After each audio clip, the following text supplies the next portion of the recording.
Welcome, ladies and gentlemen. It is PPD Nationals weekend, and it is Saturday, so that means doubles action all day long. I am Ryan George. Unfortunately, Sean Green is down with a little bit of a cough, or yet another fever game is in town. We haven't decided. But I'm joined by the amazing Ryan Mooneyham, and we will be going by Ryan Squared all day long. So, just to confuse Nick. So how you doing today, Mr. Mooneyham? Pretty good. Getting ready to get under action. Kind of keeping an eye on the brackets. Family and friends are currently playing today, so I'm keeping an eye on them and sitting here going to commentate and give this live show some action. Sounds great, buddy. So we are going to jump into right away to Steve Hilger's match. They are in division number 7. Steve and Lynn, Brian and Nick. Today we are flighted into 42 different divisions. We are 42 divisions deep. Nick told us it is the most streaming locations they have ever had to date as far as the PPD setup is gone. So obviously that means more action for us to bring to you, hopefully into the late hours of the evening, so we can have ourselves a good old time.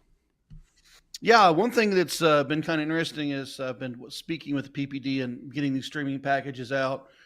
This is the first time in 10 years that Springfield, Missouri has a streaming situation. So we're seeing more and more bars at it, which gives us an opportunity to give more and more coverage.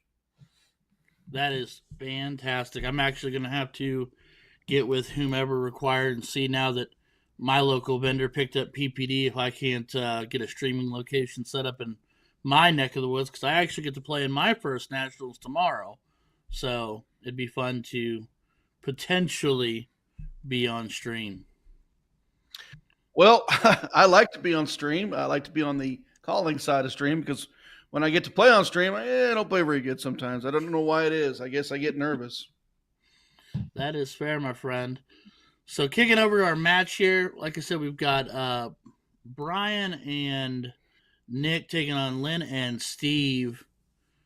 Steve, we got to watch yesterday toward the tail end of his adventure through singles, and then we watched him take a short nap in the corner. No, so right now it looks like Brian and Nick can control the leg. Yeah, some background. So Steve and Lynn playing for Red's Novelty.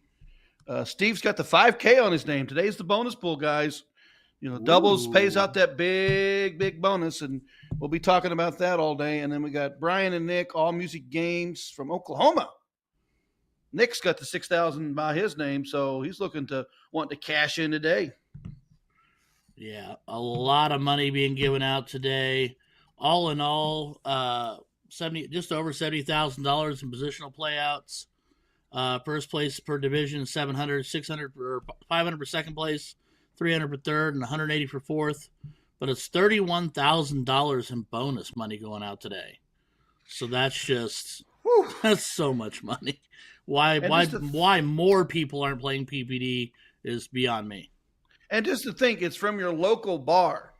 I mean, I'm going to drive up to my local watering hole. I'm going to the board I like, and I'm going to be streamed, or I'm going to be playing, and I'm here to win some money.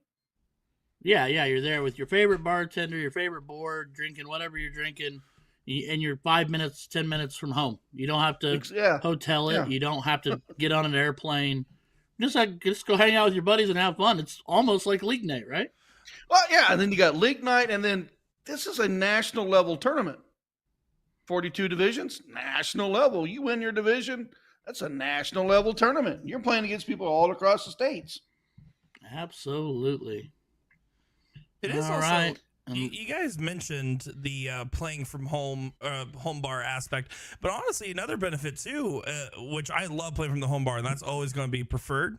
But my dad was traveling for work, and he's playing in a completely different town 3 hours away than where he normally plays at, and he can do that because the PPD, you can go travel anywhere. If I want to go travel and play at Night Owls or go play at the Foxhole or wherever, I can go play there and play on stream and play with anybody out there. That's one of the best parts about it too. It lets you try different partners, different locations, different ideas too. No, that's an amazing fact, and like you just said, yeah. So yeah, Frank the Tank traveling about can still get on and find a local place to play. So, well, here's some interesting facts. So we're looking at Division 7. This is a 6.934 team, bottom team, and the top team 7.023. I mean, that's 2.2%. That's 0.2. That's it. And that's all that separates you in your division. So you got to be on your game. You got to play. But I also like that. We talked about that yesterday, off and on, Will and I did. And we talked about how the fact that also, because you go to other tournaments and you'll have unbelievably wide, statistical margins. And people are like, well, I ran into this person. They were a buzzsaw. They average, a mark and a half more per dart than I do. Well, here, no, you're clustered up into your neighborhood. You got to be on it, but you can't say that it's not competitive and it's not well rounded. Like you just said, 0.022 or whatnot. Yeah. It's extremely close. And that's, the thing about it is they take all the entrants and they cut them out 16 at a time. So no one's picked anywhere. It's just where you fall statistically, what bracket you're in. 100%. Out of the gate, it looks like a little action from Brian and Nick. Up 380, got everything closed, working towards the bull. Steve and Lynn have got a little bit of work to do if they want to get back in this match. They're going to have to take leg 2 because we just see the first leg go. And Porky, of course, always the gentleman and sportsman. And that's Nick Olivia. We saw Nick Olivia yesterday in the singles action a little bit. Yeah, some of the background things for those who are just joining us or new to PPD. This is a race to 2, and they're playing for the king seat. So they want the opportunity to go play for the king seat, race to 2. This is a triple elimination tournament. So if they lose this match, or whoever loses this match will go to a loser's bracket to play on. If they lose there, then they go to a what we call last chance bracket. Neither one of these teams want that, so they're going to play hard to try to win this leg right here. Also, the loser of game 1 will start game 2. Yeah, I have continued to dive deeper and deeper into what is the triple dip thought process and the triple elimination thought process. And Nick and I talked about it yesterday, and I'm in love with it.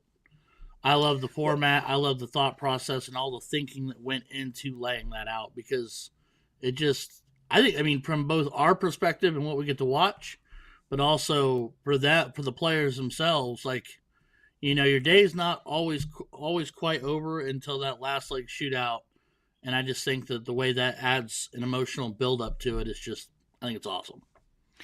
This is what has happened. Teams and singles have lost 1, lost 2, started at the very end in the last chance and came out of it to win.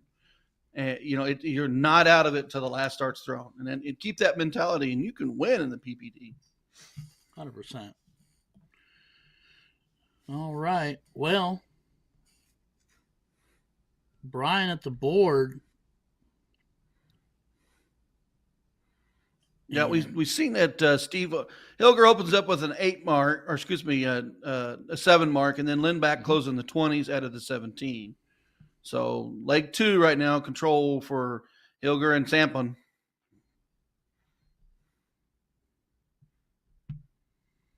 Cody Shinaway asking, did they already win the money by their names? Or is that a bounty? It's not a bounty. That is the bonus pool that they are currently qualified for. So they have the potential to make the money range in that bonus pool. So the easiest way to think about it is, the bonus pool, there's if you're on the top 1,000 of the ranking list, you're going to be qualified for that one. 1 through 100 is eligible for the 10,000 pool, and then goes down to 6, 5, 4, 3, 2, and 1, jumping all the way down to the top 1,000 players. At the end of the day, out of all 42 brackets, whoever ends up winning with a 10K by their name gets a share of that. If only one person wins with that 10K by their name, they get all 10,000. If 10 people win, they all get 1,000 apiece, right? So you're fighting for your chance to get an extra share of money. And no matter what, if you win and you have that bonus pool, you're going to get some amount of money. You could get all the money too. Yeah, and just to reiterate that, this is only the doubles competition for the PPD Nationals. The singles and the triples don't have any play on that bonus pool. It's all built on the doubles Saturday competition. I don't know what I would do with myself if I went to my local bar, played in a tournament, did pretty well, and ended up cashing in $10,000. I just We have seen people that have had their moment, win their division, and turn around and find out they're the only one that won the 10K, and here comes 10 grand in their PayPal. holy cow. The most famous one was Chris Watson being in the 4K bonus pool, not knowing what the bonus pool even is, winning it, not knowing how much he's playing for, being a solo winner for 4K, then decided, you know what, I'm going to take this darts thing more seriously, went on to go win CSC Division 2 that next season. Incredible. Yeah, that's Speaking of incredible, Hilger and Lynn out in front, but Olivia comes banging back 7 mark. Sampson's got some thought processes here. Got to get that point lead. Do I close at 15 in the process? We'll see what she does. See, me personally, with 2 wedges, I'm putting the first dart just like that into the 15. Now it's 2 darts and no pressure to, do whatever I want from there. Look at there on dart 2. She grabbed the 15. I mean, like you just said, if you got the 15s, you're down 2 points. Let's say, Ryan, you tripped that 15. Now you gain the points. You can work the 16s. 100%. She singled it, got the close, and then singled it again to give her partner the point lead. 100%. And Brian working the 16s over, wants to push himself out as far as he can with Hilger following him. Unfortunately, kind of looks like Brian was backed in the corner on that one. Stuck on the 16s, only managed the 3, but Corky's definitely in command of this leg. Yeah. Uh-oh. Kind of intrigued there. I know he was going for the point lead, but with the 3 wedge established, I don't know. I might have popped a shot at that 16. I don't know. Would you pop that shot first dart? Yeah, I probably would have gone with that first dart. And that way I still had 2 in hand. That or dart number 2, go up, hit a single, or potentially want to trip it, and then go hit that 16. Yeah, I mean 3 wedge lead, paying marks for marks. Yeah, I like that. I like that. If you need because they need 9 to close them down. They need a perfect visit to shut them down. So I might have taken that shot earlier.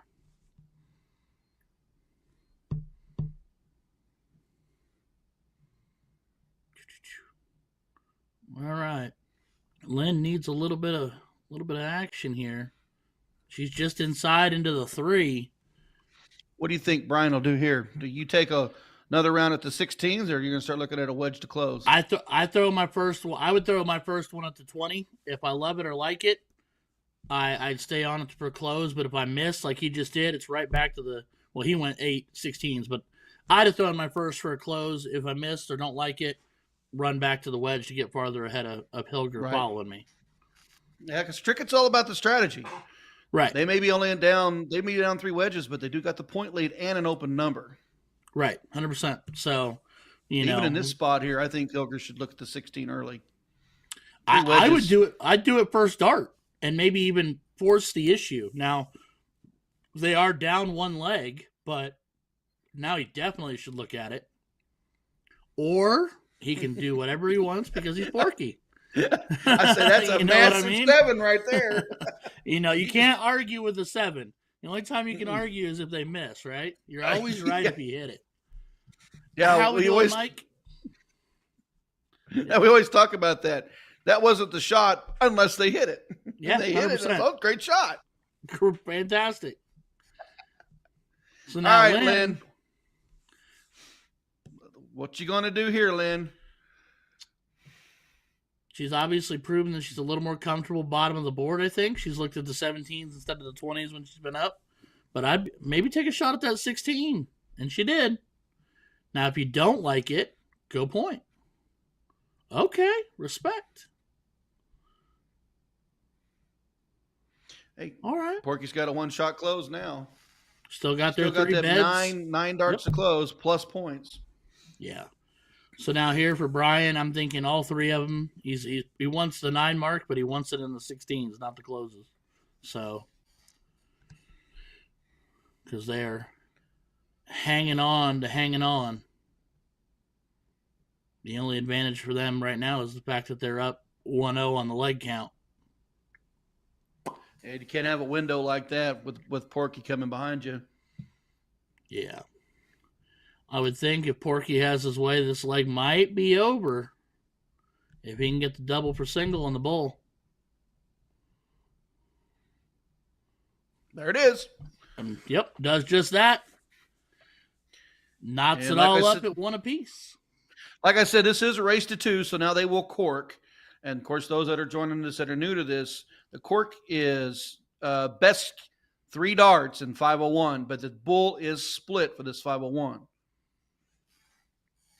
Indeed. Porky will go at it first. Paul Rogers, how you doing, my friend? See you here in the chat joining us today.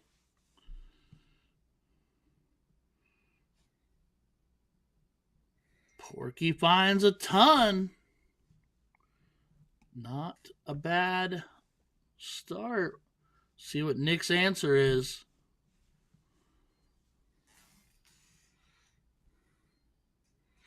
Oh, missed that triple. Yep. We were real close to having ourselves a tie. Well, so we've seen in leg 2, Porky opened up with that 7. Does he match it here? I mean, I think he can. I mean, he's Porky. Porky can do all things he wants to do. I think he's a little more comfortable going into leg 3 here, knotted up at 1 apiece. Yeah. I mean, I think you can see it. You may see something bigger out of him to open up with. Do you really want to turn up the volume? I'm going to go with it. I'm going to go with the 7. I say he matches 7. Come on, triple. Make me right, buddy. Ah, boy. Somebody's got a crystal ball. Right. Oh, and it makes it a little bit easier. I do happen to love me some Steve Hilger, so it's one of those guys that you can't not love. So there comes Nick banging back. Needs a triple. Oh, but still manages the 5. Respectable start. It's an answer. They're on the board. Wedge established. Pushed back on him. You know, he's gonna force Lynn to. She's got to if she's going for the close, she's got to guarantee the close. She might be looking to do the 2 wedge. No, I think she really just loves that 17, and she's thinking, now I have 2 wedges to push on you with. Yeah. Smile. That's one thing Steve. about we've talked about this over the years. Is this is doubles? What are you going to do for your partner? Giving Porky the 17s is a good start. Olivia opens up with 5 on the 19s, gives his partner an opportunity to back on the 19s. So work together to put together these matches. And I also think in a small way that pushed Brian to, I mean, he did trip the 19 there, but he said, you know what, I'm going to stay put because, you know, even if I take away 1 with 1 dart left in hand, I can't stop Porky from scoring. And Porky's going to make him. Gonna make it hurt.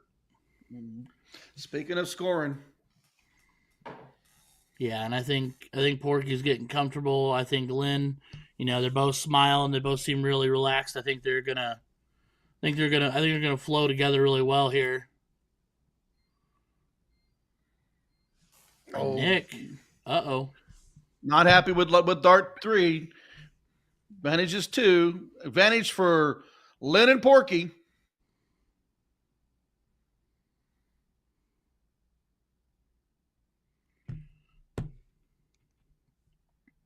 Still at the 17s? Yeah, I think that's where she's staying. Unless she can't make up her mind between the 17 and the 15, and she's torn on the ground in between.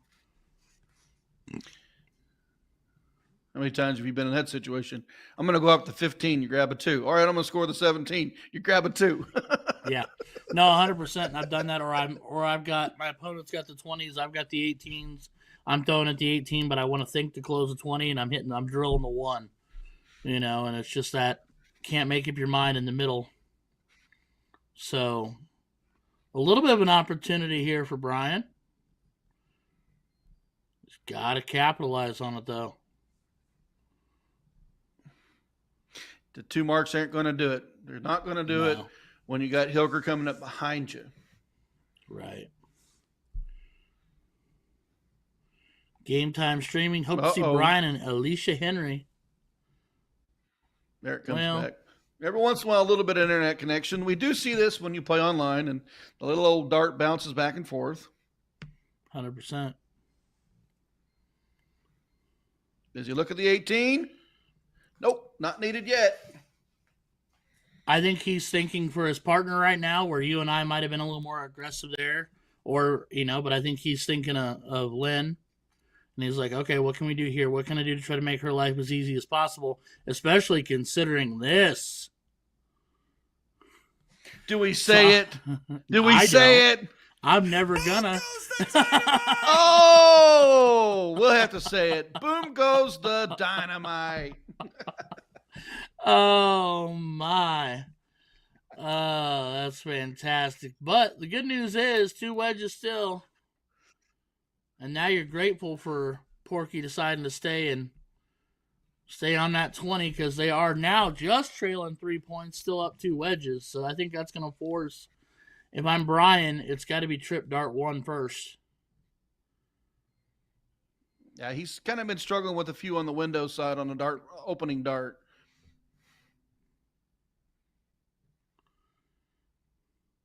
Ooh, not going to be happy with a single mark. Porky's going to come up here. He'll look to point, and he'll look to close. And I think if you see a trip out of him dart 1, I think you'll see him shift. And I think now you'll see him absolutely stay put. And he just keeps making a fool out of me. So we're all right. Hey, when you're sitting by here and we're like, okay, this is what I'm going to do, and you see your players do that, and you're like, oh, okay, well, I mean, cool. He is the far more superior talent player of the 2 of us. You could probably beat me with 2 darts. Isn't that right, Nick? Ryan Mooneyham's way better than me in darts normally. Maybe right now he's on a plateau and I have a chance, but if I had to do the power rankings of darts commentators, specifically PPD affiliated ones, if not DJ Sayer wins by default, I guess, I would say you got Danny Baggish at the top. Then after that, you got probably, it's a toss-up for me between Mooney and Will, and then everyone else is in the same garbage tier. I don't know. Right now, I don't know. I mean, from where I used to be, where I'm at today, no. And then, but speaking of that, speaking of that, I am trying to get back. All right, we like to hear that. Mooney and I will play a live streamed Race to 9 CSC format for you guys for a charity match. Let's go. And I will talk about it. Let's do it. Back to the match. Hilger looks to get rid of the 18. There it goes. The one good thing for that turn right there was the 6 marked by Lynn. We didn't mention that. We were jawing, but Lynn marked 16 in front. Give Porky the good look on the 18s. He gets rid of it, and then he grabs the trip 20. Good teamwork there, Jen. There.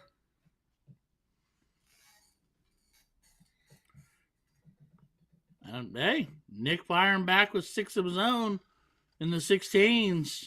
Nick is playing very, very well. He's trying to keep the balance of the game. Yeah, he just needs, I mean, you never want to really say it out loud, but he needs a little more out of Brian. Does that, and it can make this leg really interesting here. But right now, Lennon sticking to the strategy, and that looks like crossing swords right there. Which might make that 17 trouble. And I'd move to the 20, but I'm not Lynn. Right. I mean, the way we're seeing her point, I don't think she likes top of the board. Yeah, she hasn't. I don't think we've seen her throw a dart up yet. And and that's perfectly okay. There's more wedges on the bottom of the board to play with than there are up top. So, which I know is a dynamite drop in. But hey. All right.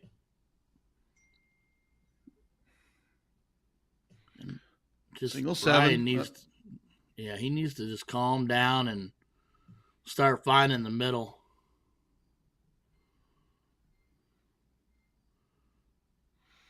Big advantage, Porky. Okay, so Ryan, you're in the spot. You're Porky.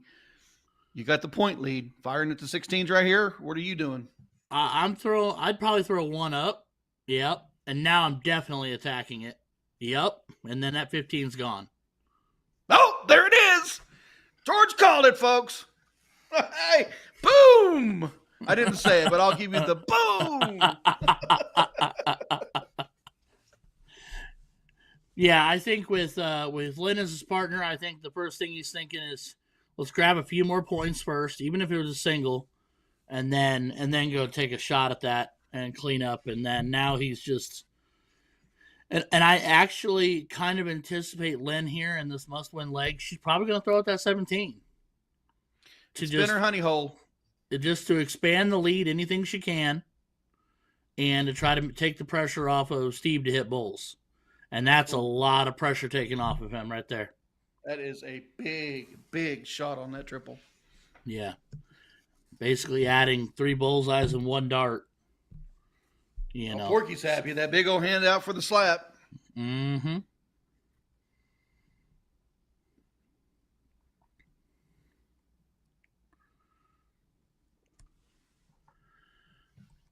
All righty. The winner of this match will take on Austin and Hunter. They just bested their opponent, and they're moving into the king seat match. So Porky wants to close it here to get that opportunity. Porky a little low on darts 1 and 2, opts for a 17. He wanted the trip there to extend the lead as far as humanly possible. But while we're watching this unfold, everybody take the opportunity. Here's your like, share, subscribe, turn on all those appropriate notification bells. I know that you are stuck with Ryan Squared today, but on other days you do get the lovely Sean Green and the mildly mediocre Will Stewart. Nick is always going to be here, though, so, you know, you can look forward to that. They never let me Yeah, leave. I'm going to challenge Nick for best hair next year at the NDA. Ooh. I'm glad you're giving me a freebie, buddy. Anything else you charge me, I'd probably lose, but I'll take that one. You know what, Nick? If you want to make it interesting, we could do color coordinated hair next year for NDA if you wanted to. All right, guys. If you guys convince Will to do it as well, then I'll do it. Oh no, I'll dye mine for you. I think Will's too pretty. He's too pretty. You know who asked me if I would dye their hair next time we're at an event together? Was Jules Van Dongen, actually. he said, I'll do it. I'll do it for an event. Only if it counts the beard. Speaking of counts, did you just see that massive turn on the bowl? Wow. The very, very interesting now, folks. Uh-oh. Porky's right back on it, though. He's going to have to stay there. Yeah, 100%. Yeah, he does not want that double bull start to take away the game. But if you add 50 to that 677. Uh-oh. Nick Olivia with 1 dart. What do we get to see? This is the one time I approve a double 15. It's the only time you hear me say it. 1 dart in hand. He went for it. If I'm Lynn, I've got to bury all the 15s I can. Yeah.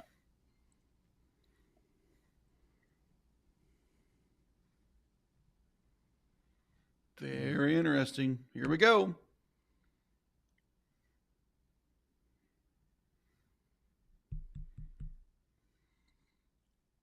So that's the one she had to have. Yeah. There you go. Is it enough? The other question I have is I don't think you can do it, but if Brian misses, do you throw a close here and force Hilger to throw the hat trick? Well, it's Steve Hilger. I don't know. I think staying on the bull is probably the smart move. If I would have bulled, I don't know. I think if I would have swept the 15, if I would have bulled first start. You also have to remember this is around 17 to 20, so playing a more conservative pointing strategy is going to be more advantageous, knowing that you have only a couple darts left. Oh, that is true. Kind of forget about that round out when you get in the heat of the game. True, and then also the thing you say is not that it's common for Hilger, but he did have 2 visits with no bulls. Yeah, he did do that. So there's the close. So now they're putting it on Lynn. 8-16 plays 7-7-7. Looks like it's a 3-2 shot on the bull.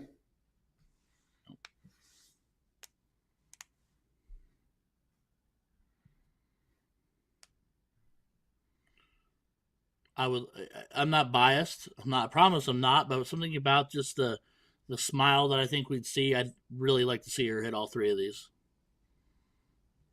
Just for the wow factor. Not going to happen. Just try to get one or two. Yeah, take a little bit of the pressure off Steve, put a little more pressure on them.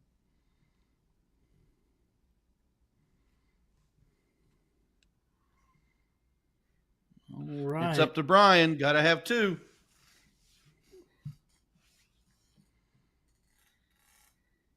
Brian has been the one that's been a little bit colder out of the two.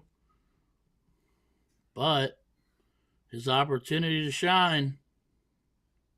Is you get nervous? Are you nervous at this part? Me, I mean, I'd like to say I wouldn't. I'd hope I wouldn't be, but I also couldn't sit there and say I'm not. You know what I mean?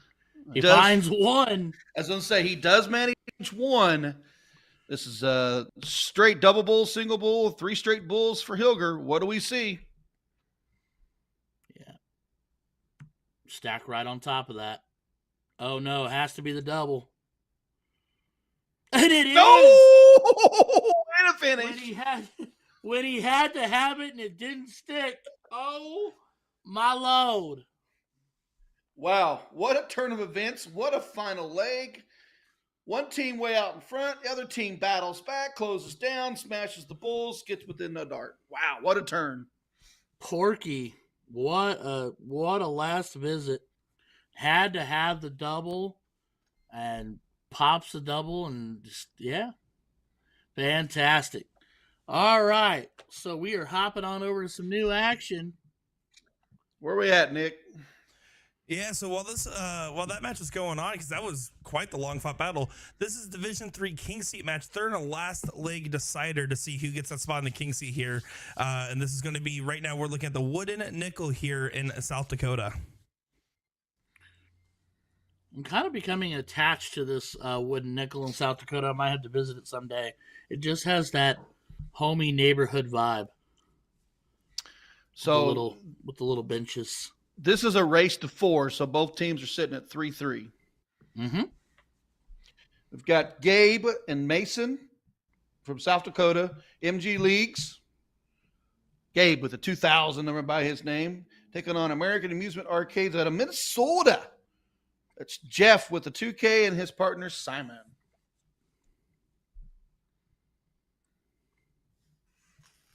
Very interesting. Last leg decider. Race to 4, and you're both sitting 3-3. But right out of the gate, we see a start. Jason and Gabe coming out swinging. Man. Simon trying to work the 18s over, but 3 singles is not going to hold up right now with Gabe and Jason throwing a combined 12, you know. Holy and cow. Just like that. that last leg decider is kind of last leg decided. Well, I mean, look at it. In 9 darts, we have a 7 open, a 5 back, and then a 9 to back that. Shoo! All right, well, if you ever wanted to feel like you ran into a buzzsaw in the last leg decider, I think this is exactly what that's going to feel like. The only thing he's sad about right now is the simple fact that he only hit 1 bull on the visit. Simon Anderson, double bull, double bull, double bull, wanted here.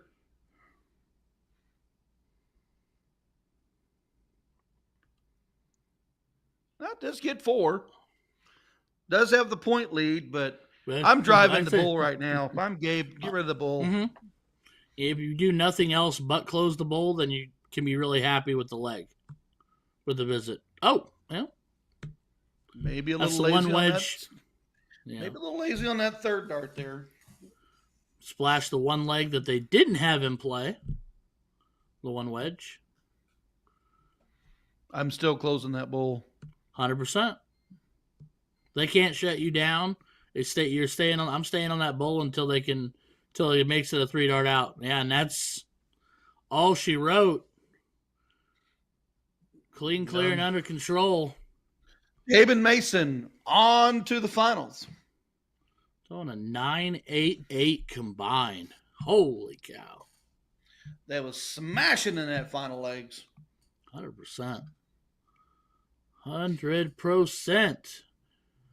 All right. Where's our geographical journey going now, Senior Nick? Senior Nick's my father. You can just call me Nick. No, anyways, this is going to be Division 1 King Seat match, leg number 1 here. So that's going to be Kevin Beck and Nick Johnson. Notable that Kevin Beck is the brother, if I'm not mistaken, to Corey Beck that just ran in Division 2 of the CSC. Going up against David Alma and Jake Smith. Funnily enough, also playing at Wood and Nickel, but obviously not on the streaming board. Kevin and Nick. How do you settle that out when you're at a streaming location? Do you rock, paper, scissors? Do you get told to go to the streaming board? So the message that the players receive is, hey, you're playing at a streaming location. If someone's playing the stream board and they get knocked out, just someone else take over the board. But until that team's knocked out, because most people don't like to switch their board back and forth all day when they're playing at their home bar. So you only have to get off that board if you're out of the tournament, or if you win the King Seat. It's also customary to let other people play on it if they want to, since you're not going to be in a match anyways. But other than that, when you're at the location, it's usually some people really want it and some people really don't want it, and that's how that works. That's fair enough. Steve Hilger in the chat saying that match was crazy, and sir, you are 100% correct. It was a whole lot of fun to watch. The only question I have for you as we watch Mr. Beck clean up is, do you think that was really a double bull since it didn't stick? Just a question. Hey, the board doesn't lie. It was a double bull game shot. No, it was beautiful. He knows I kid, but yeah, it's I got to take my pokes at Porky every chance I get. All right, so Jake Smith opening up leg 2 with a 5 mark up top. Gonna try to find a way between him and David to get back into knock this up at 1 apiece, and that is a whole lot of bonus pool money I see on the names there. I see a 4K, 5K, and a 4K and a 5K. Kevin with the 4K, Nick with the 5K, David with the 4K, Jake with the 5K. Both teams want that King Seat win. All right. Just going through the bracket. So this is Division 1, 16 teams. The breakdown is 7.805 to the 8-0. That's crazy. I love it so much. That's basically, I mean, just call it 0.2. It's technically 1.95, 0.195, I guess, but, you know, that's just such a thin margin. It's not even, yeah. These guys and or gals are all on the exact same level. They're all, you know, you're in a room full of your peers. You know, so if you look at the stats and if you worry about breakdowns of we're the lowest rated team in this division or we're the highest rated team, 1.95, there's no breakdown. No. You're the same as your opponents. Play. Speaking of play, there is a big monster 9. We just need to get Sean. Nick, put it on your to-do list. It's 9 pages long. We just need to get an audio dub of Sean doing it. That way we can just push a button.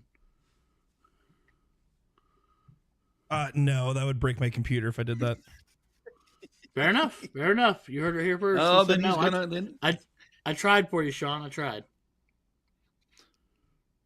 Speaking of try, there's a 7 mark to back. Yeah, big 9 in the last leg, last turn for his opponent. This time, he backs it with 9 on the 18s, taking the point lead, down 2 wedges. Jake has no choice but to try to stay on that 20.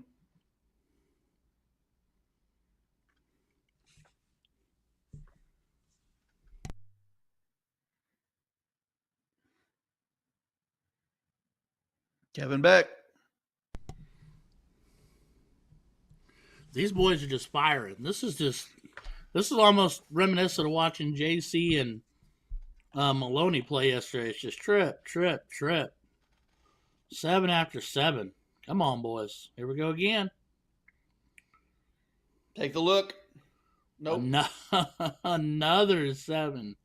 So bottom of the scoreboard, we're reading 5, 6, 7, 6, 5, 3, 3, and a 5, 6, 7. Like, everybody's playing in the water right now. There's money at the end of my name. I need to be there for it. 100%. If you weren't inspired, you should be now. Speaking of expired, Jake inspires at 18 to go away. I'm a little shocked at that. I would have expected a trip on the visit first because of the way they've been throwing, but I'm not mad at him. Like we just said earlier, if you hit it, you're never wrong. Oh, Kevin, not going to be happy with only triple on that third or that middle dart. Big advantage. Autofocus gone by. There it goes. Yeah, this one location has that issue where about every 5 or so minutes it'll do that on its own. I have no control over it, so we just let it ride. Yeah, just make it a drinking game. Every time it goes blurry, folks, take a drink. He's got to flag him down because that is definitely a trip 16. Did not score. We see it. You see it. Let's fix it. It says single 7. That's not very nice. Mm-mm.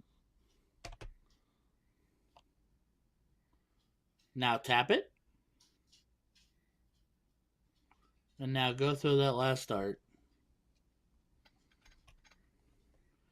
And that's a difference maker, too, especially if it's a trip here. Only a single, but still. That's the difference between a 4 mark and a 7 mark.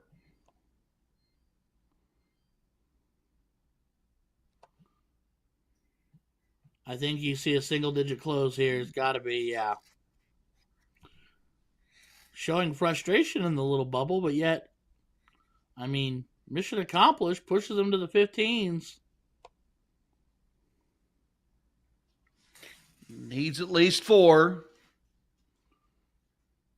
Another 7 mark. Crazy talented. Love this. Loving every minute of this. I'm throwing the 4.8, and I'm the one in last place and marking. Right? Ooh, not happy with dart 3. Steps back, frustrated.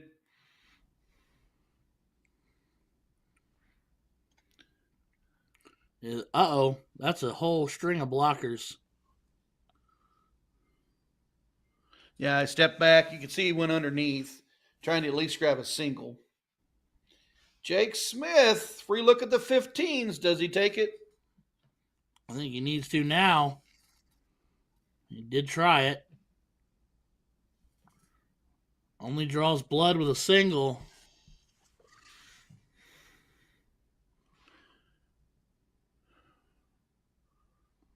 Beck with 4 right now. Does he make it 7 again? Just only makes a 5, but he's just so. He looks like he's barely trying when he's throwing that dart. He's just so consistent. It's fun to watch. David maintains that pace on the 19s. Oh, we went for the 15 for the close. Looks like he missed it. Boy, when you see that mist come up and disappear in the mist, it's frustrating to see. And you know how you solve that, Mr. Mooney, or how I have decided to solve that? I throw the triple. Throw it a double. Yeah, throw the triple. Throw it a double. The board can never tell you bonk bonk if you don't throw that outer edge. The only thing I've ever said, now granted we do see some higher level players who use that double. If you throw for the triple and you miss, a lot of times you're going to grab a single, which changes the close ratio on that number. If you throw for the double and you hit the miss, you've gained nothing. Correct. 100%. Not even a single mark. Not even a single mark. Thank you for justifying everything I've said that no one wants to agree with me with. Ryan Mooneyham, you have just climbed quite high in my likelihood here, sir. It's been my argument for a long time. And I agree 1,000%, but so many people tell me I'm crazy. And my simple answer is this. If your last name is not Maloney or Van Dongen or Gates or Baggish, your lifetime doubles percentage is probably about 12. So yeah. Well, the other thing of it is when you're playing cricket, remember cricket is a game of triples other than a single ball, double ball finish. So you're playing a game of triples. Why do you want to throw in the double? Stay on the triple. You're always throwing at it. Mm-hmm. Little split screen action there to change up the viewpoint. Speaking of viewpoint, there is a big one. Yeah, so that little Nick Teixeira coming in clutch. There. Yeah, trying to get a camera angle of David and Jake there. It's fortunately the camera's on the best position to actually get a good look at him, but kind of take our little eagle eye look at him. Hey, we appreciate you with your hard work and dedication, sir. But yeah, I agree. Back to that. Yeah, you're 100% right, Mooney. You're throwing at trips all day long. Why change a thing? Meanwhile, David changes a thing, and that's the score line. And all knotted up at 1 apiece. 1 for Kevin and Nick, 1 for David and Jake. First one to win 4. This is a king seat match. They've got to race. They've got to race to 4 on this one. You win 2 to get here. Now you got to win 4. Double your action to make sure you book your place in the finals. Uh-oh. Senior Beck does grab dart 3 to close the 20s, but I'm sure he'd have loved to have seen a little bit more come from the fruits of his labor there, especially with Jake opening up. See, I don't. If he hits the trip 20, it's a great shot. Before Correct. You say it, Correct, 100%. You are the undenied hero if you hit that shot. And it's just a single if you miss. So, especially when he backs it with a 6-pack. So, not that David didn't live in the 19s the entire last leg, but you're forcing him to try to find more. And unfortunately, he doesn't. And the name of the game is to take the pressure off your partner, not apply more. Especially when Mr. Beck makes it disappear like that. Did we get one? We sure get did. One. Giddy up, folks. It only counts if you gallop away from the board, though. Nick, I bet you galloped away from the board once or twice in your life. I bet you Nick is galloping away from the board with his purple hair flowing in the wind. I wasn't sold on it until Mooney really put a spin on that there. So, yeah, you're right. I do gallivant around. I am so proud of you. Just remind everybody that's tuning in that this is a race to 4, and the loser will start. If we get to a 3-3 tie, then we will cork up for the start on the final leg.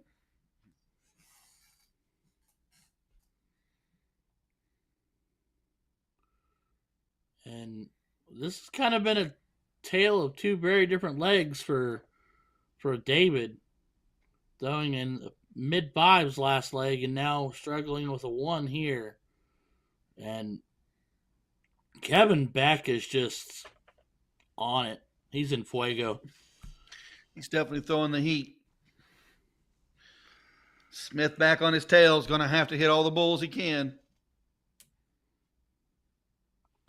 That makes it a little more interesting. It's not a fix to the problem, but it makes it a little more unique.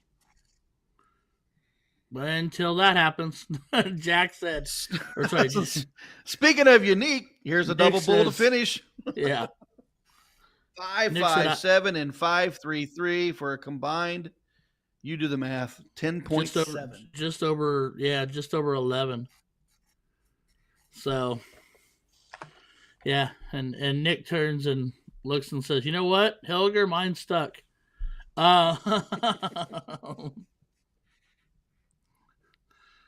And then these, you know what? It's kind of, there's a bookend 7. It's almost like the story here is, and I know in cricket people talk about going first is the advantage, but it seems like the team that has come out first in the leg is the team that's really, I don't know. It seems like they're two different teams. When they're starting, they're firing. When they're going second, it's a little more submissive, I guess is the word I'm looking for. I don't know. Call me crazy. Speaking of firing, there's another 5. So they lost the last leg, and they weren't really in the leg, and then they open up with 7-5. So you're not out of this because you need to win 4. Nick firing right back, a 6 of his own. 8-point leg.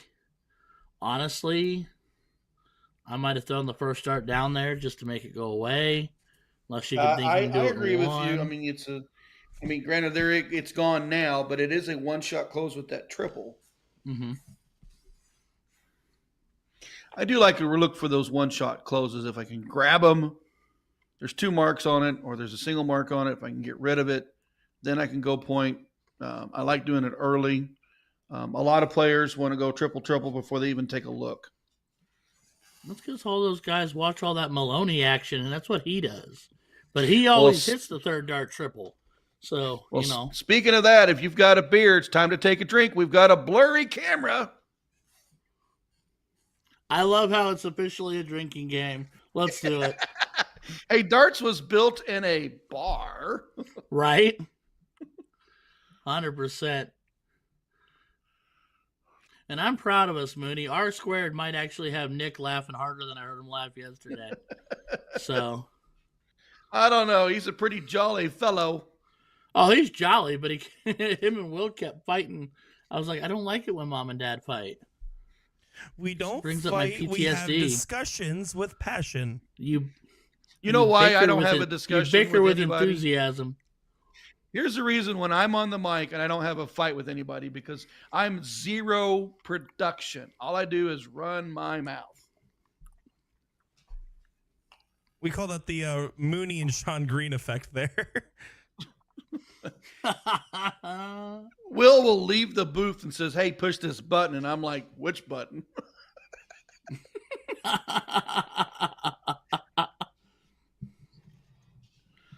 Yeah.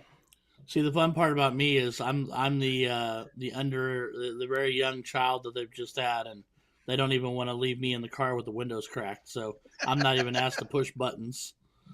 Oh no, they don't want me to push buttons either. But every once in a while, they'll be like, "Hey, last resort, Ryan, push this button," and then I'll still forget it.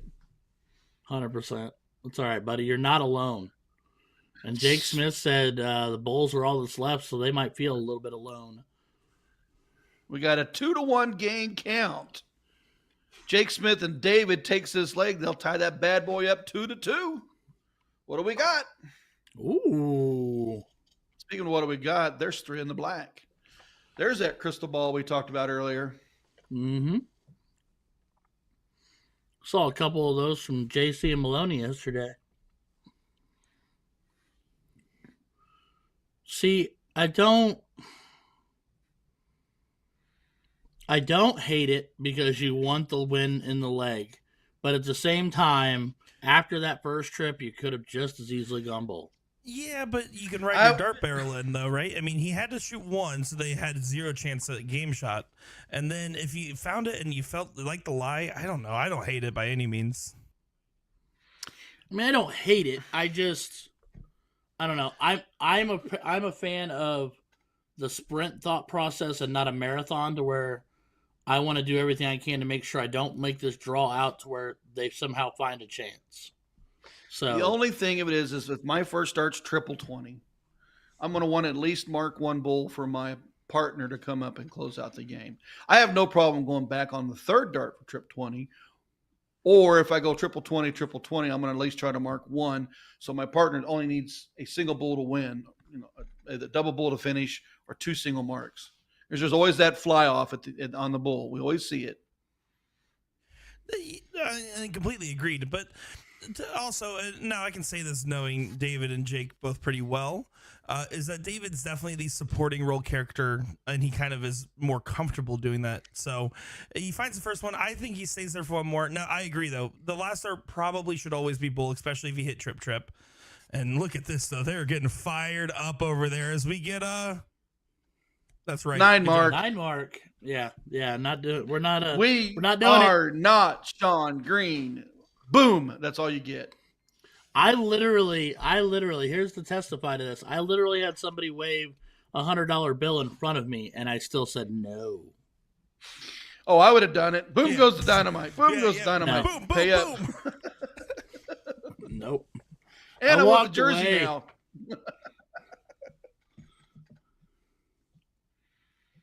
Oh, you got to give a lot of testament. That is really grown. We see the jersey that say boom goes the Texan, boom goes the Wisconsinite. It's pretty cool.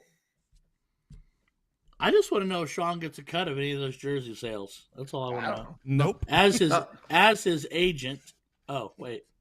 And I get 10% of whatever you get. Moving back to the match. We have 2 Ryans today. Does that mean we double up our fee? I guess. All right. Well, 280 playing 304 and staying 304 because he closes with authority. I think that was a good move. That was a timing shot. I mean, one more 19 or trip 19 still keeps the 20 wedge open for them to point. Third dart goes up, closes trip 20, puts a little pressure on them. Only 2 marks on the 17s. Advantage now swings back their way. And I'm the strange individual of the group probably, but I'm 18 first, and then I'm on to that 17. Technically, I'm going to go 18, 15, 17 in a perfect universe, but I'm not them, and 3 single 17s does the job. Well, so you like the high ground. You always want to keep the high ground. If you grab the 19s and then you grab the 18s and your opponent's only got the 17s, you're sitting 2 high grounds.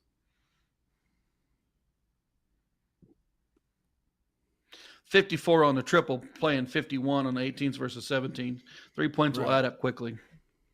Yeah, 100%. And then Speaking again, of high ground, Jake's like, I like these 19s a whole lot. Did he shift? Nope. We got another 9 big mark. 9. 123 very point lead. Staying on the 18s, keeping true. Nick kind of trailed off just a little bit here. Of course, he's also looking at a combined 12-8. So as a team, as the other team here, but I think you got to stay in close. Even if it's 3 fatties. Yeah, sometimes it's just okay to throw 3 flats. I know you didn't close it with the first dart. Second dart still hit the single. Just close it and move on. We're up in points. We're up in wedges. 3's okay.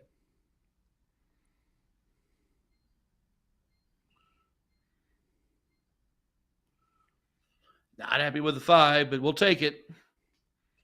Yeah, I tell the joke all the time. I said you're at a different level in darts when you throw 5, 6, 7, 8 marks, 9 marks relatively consistently, and you're still at times not happy. And I'm like, man, I don't know what that feels like.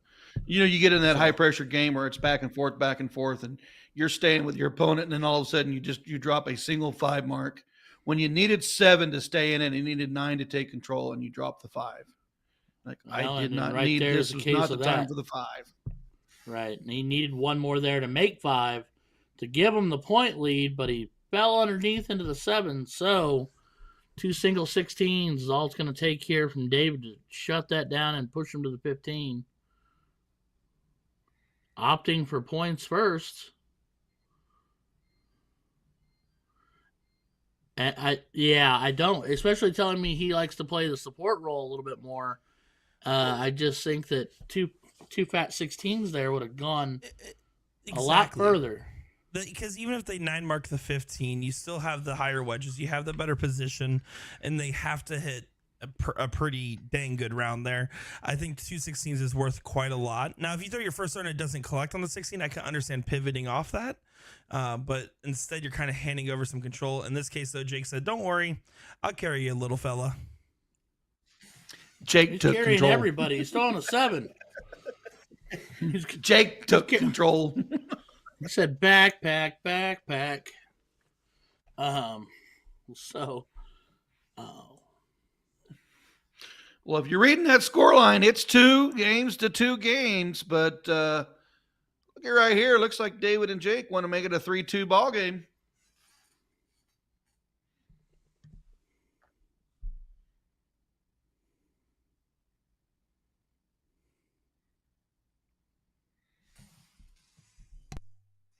As I say, I don't think he was looking to point there. He was looking to finish that game. And this is a pretty inconsequential break of throw, assuming it goes through, just because it's going to be loser start in the next leg. So you'll see Kevin and Nick get a chance to go first. And if they win it, it will go to a tiebreaker here. So pretty inconsequential position. You have to remember, if you're Kevin and Nick, hey, don't stress about it too much. Obviously, you want to get it done here, but also Jake's not going to throw a 7-0 forever, because no one does. No. Can't hold on to that forever, but they can finish the leg. I was going to say, they can stay hot for a minute. All and right. you want to stay hot in a situation like this. You want this minute to be your minute. Yeah, David and Jake don't want the last leg decider, so they're going to want to come out as hot as humanly possible here. Meanwhile, Kevin and Nick. Blurry camera time. Grab your beer and get you a drink. See, all right, so Nick's going to say I'm repeating myself, but I don't like an opening white horse. I don't. With no points on the board and the potential that the team can come behind you and match it, or go down there and go 3 trip 17s and put you in a disadvantage, I don't think it's. I think a defensive one later in the league is more important, or later in the leg is more important. But that's me. I do like the opening white horse in steel tip cricket. I do not like the opening white horse in soft tip. I would prefer triple 20, triple 20, triple 18, or triple 20, triple 20, triple 19 for my micro open, just because I get me 2 wedges and points above, high ground on anything they have to come back with. I mean, the one upside is I don't know. I just don't like it. I think it's, it looks cool and you think to yourself, man, this is fantastic. But right now it's not done them any good. So at this point, Jake, this could be a time 9 mark here for Jake to flip the leg. Now, it didn't happen on dart 1. You'll stay put now. Speaking of the white horse, where I like seeing the white horse is in the middle of the game or near the end, and it's a timed shot to really drive that nail in the coffin. Yeah. No, I like them from a defensive standpoint, where you've gotten yourself ahead, and then it's a, whatever combo you want to call it, a 17, 16, 15, whatever it may be. But it acts more as a defensive mechanism versus let's glitz and glory at the open of the game. I think it serves a purpose there. And right now, everybody's kind of a little bit softer around the edges here. Well, Kevin and Nick's got to have the leg. 100%. Jake and David have one to fall back on, but I don't want to fall back on anything. I want to win. And I don't want to give another timing spot. Yeah, 100%. This is a timing spot right here. What is he going to do? Does he have the timing right? Yep. 100%. And there's a big Hulk mess. Hoo-ah! All right. Eric Grimm asking, any chance of seeing Division 12?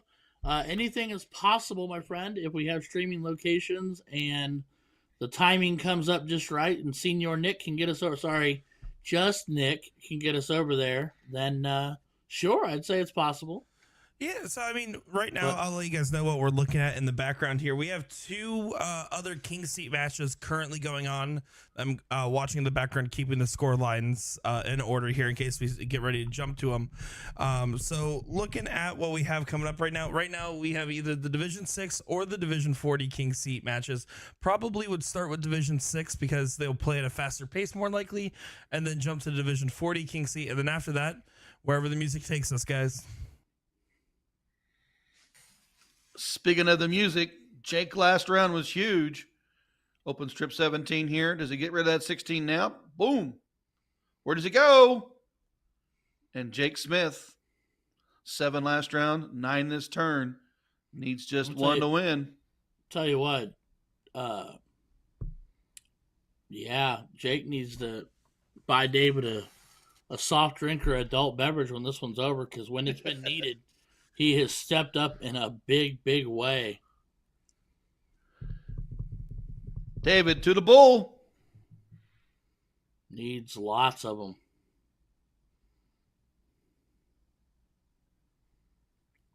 Icing on the cake. And I do believe that's a 4-2 score line. Your Sure King is. Seat Holder Division 1 now will be David and David and Jake Smith as they moved to try to cash in on that bonus money sitting next to their name.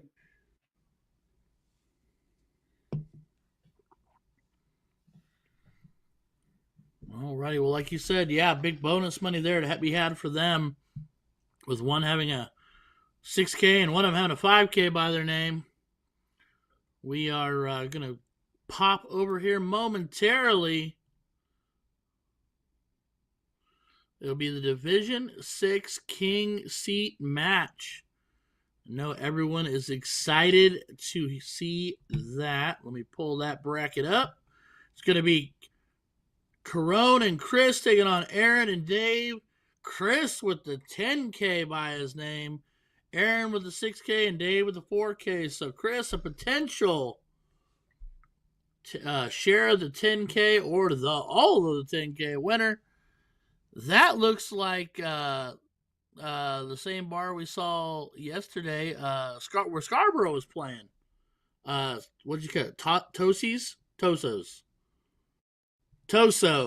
Toso Bar in Arizona. Speaking of Corone and Chris, we're hopping in here. 420 playing 442. And Aaron changing that up real quick.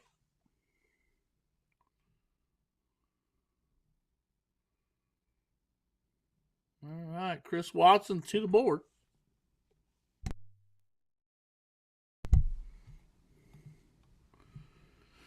Yeah, so to give you guys some updates here.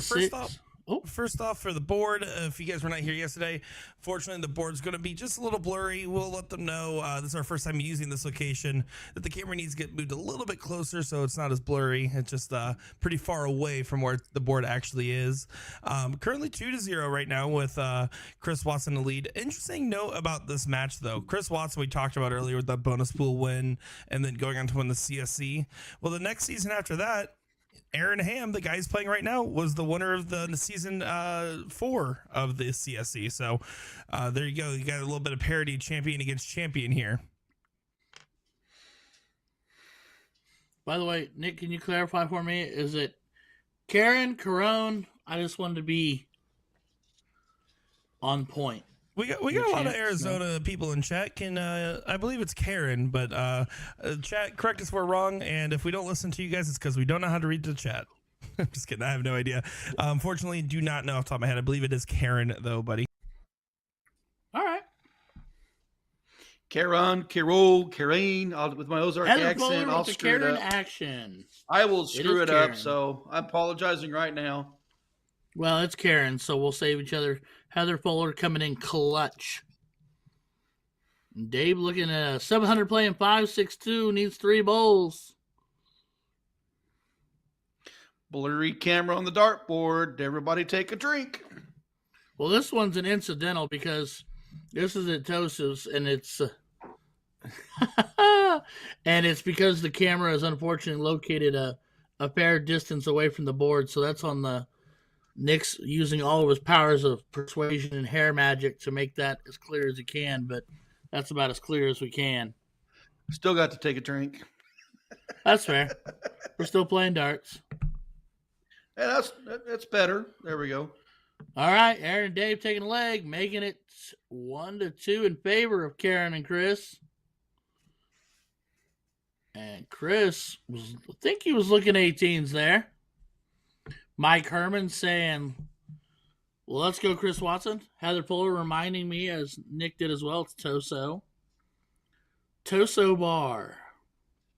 Yeah, so this is the bar started by Mike Scarborough's uncle that just came out as Airham. Does find a good 9 mark there.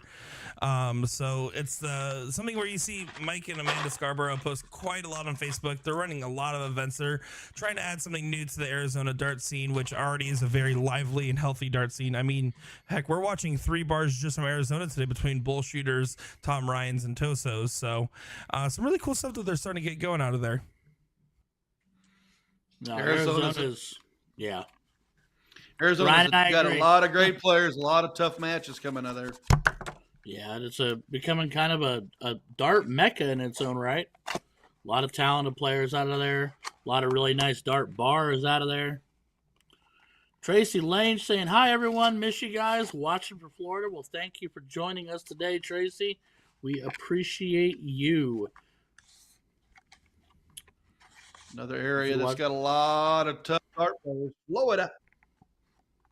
Oh, yeah. Florida's another place where I'm going to probably just do the best thing for me and stay as far away as humanly possible, because getting embarrassed like that just isn't in the cards for me. You guys flatter me. Thank you so much. Although I really do want to go down and see Nick one of these days. And, of course, as we said yesterday, I do want to see Ashley. So we'll make that happen one of these days. Next weekend is when you're supposed to be here. Well, it's on the conversation table right now. Mike Herman saying, don't forget the priceless prime time in Arizona. We just don't think they have cameras up yet. Well, Mike, you should encourage them to make hustle with that, my friend, and we will add yet another staple place to watch out of Arizona.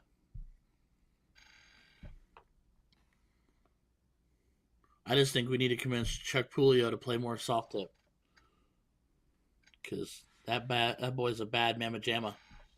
He is in a Thursday night no cap league.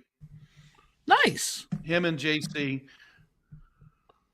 I mean, I knew he played some. I just would love to see him in some stuff like this where I could actually see him more too. But that's just me being selfish. But I tend to do that. I like to watch good darters throw. I can't help it.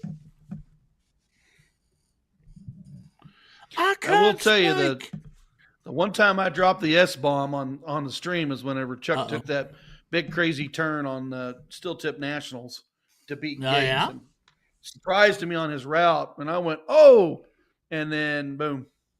Oh, no, I remember that. Scared me. I'm like, I do holy cow. That. We were on our fingers adding up to make sure he'd won. That was that cricket leg. Yeah. Yeah.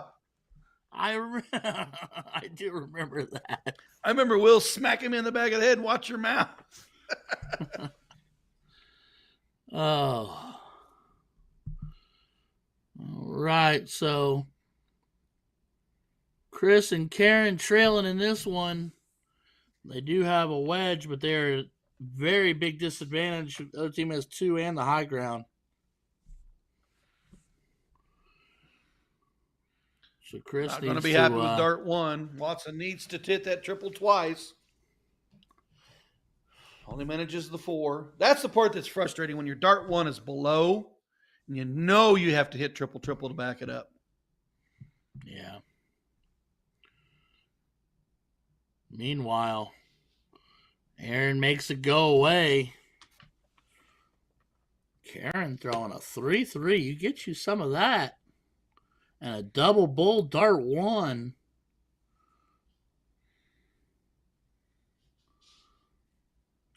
Just outside on dart 3. So now Dave.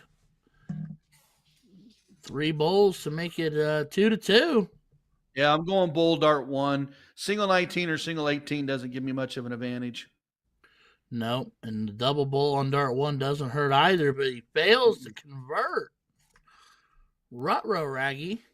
Well, Chris Watson has game shot in hand. Will it happen? No, they're talking it over.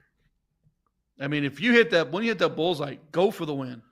100%. You have to. It's not 2 darts for them. It's not 2 bowls for them. It's it's only one. So if you hit that bowl, you can still try it. He didn't get the bowl. All he gained was the fly off. Single bowl to finish it.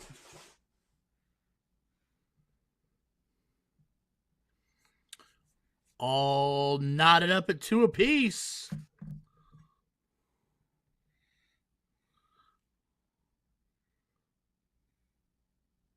Karen and Chris raced out to a 2-0 lead. Now Aaron and Dave have fought back and make it 2-2.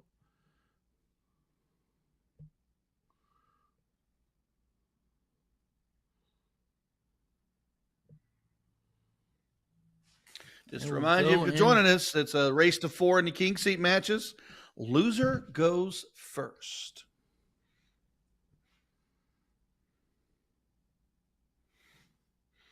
Chris is sitting with 10K by his name. Aaron and David, 6K and 4K. So when you see those up there, that's that bonus pool we've been talking about. Only comes into play for the doubles.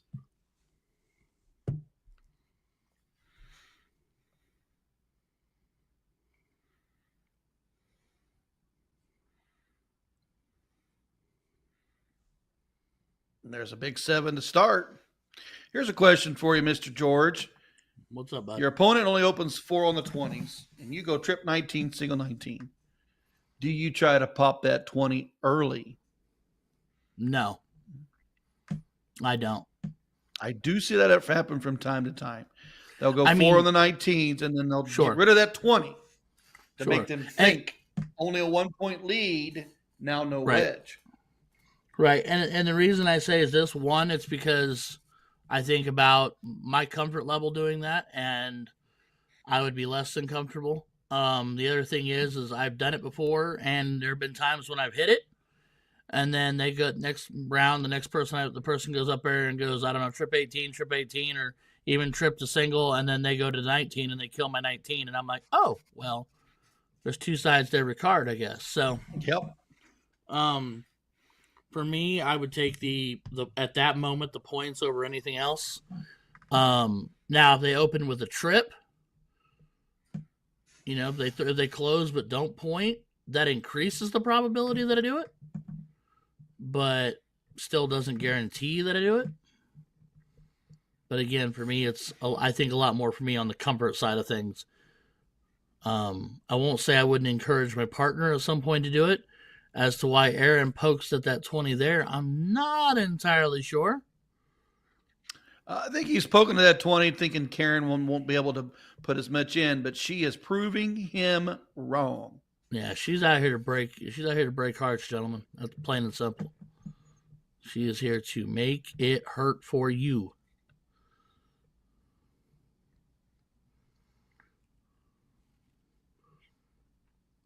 Hey, Nick, if you're in the backdrop, I want to ask you for an assist on a question that has nothing to do with the match that everybody's watching. Gentleman off to the right here, Chris. He was in the trips we did last month or so, wasn't it? I would have to get closer. Look, I see right there. That's TJ Shoemaker in the white directly jersey. Behind in the white jersey next to him. Looks like that might be Mike Redman. It's hard to tell. Yeah, it's Mike Redman. Yeah.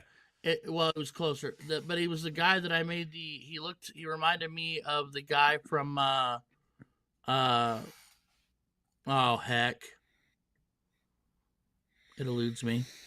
Oh, well, I'm pretty sure, let me see if I can get a better look, but it looks like that's Mike Redman back there. So Mike Redman, of course, famous darts commentator now, as him and Tim Goodwin were commentating that Phoenix Premier League. So, well, that's awesome. Cool stuff there. Yeah, he did. Him and Tim, I honestly was impressed. I thought I was gonna be able to get them and just replace you guys for good, but no, I'm just kidding. But no, they did some good stuff over there, and he's also been in the CSC before, and so it's always a pleasure to see him. And that Arizona community, they're all trying to support Scarborough's efforts right now, and just how many people are playing at a bar that's been open for maybe a month is pretty impressive. So, yeah, so you're absolutely right, and that's fantastic. And if you'd replaced me, I wouldn't have blamed you one bit. But now that I've gathered my thoughts, he reminds me of the English soccer player from Ted Lasso. That was what I referred to back when we watched Trips. In back a true month Nick or so fashion, ago. I haven't seen it, so that's kind of still the reoccurring joke. That's not a joke. Oh, man. Richard Ott saying it has been confirmed the board camera is actually a potato. Heather Fuller says Revenge of the Nerds, and that it is Mike Redmond. Thank you. But someone in the chat, please agree with me that he, and I can't remember his name in the show, but he looks like the English soccer player that becomes the coach from Ted Lasso. And Mooney back Hammond, to the you seen match. Here Lasso? comes Karen. Here comes Karen. Trip 15 needed. Cracking me up. Like, shut up, Ryan. No, this Ryan, not that Ryan. Well, Mooney's you good. know, I mean, they replace me every time I turn around, so I'm used to being replaced. Hey, I'm second to last on the scoreboard for the phone call, so it's okay. That's fine. I was last. And it's Roy Kent. He looks like Roy Kent. Anyway. All right. So now Watson out in front needs to make the 15s go away. And I would say do it dart 1, not dart 3.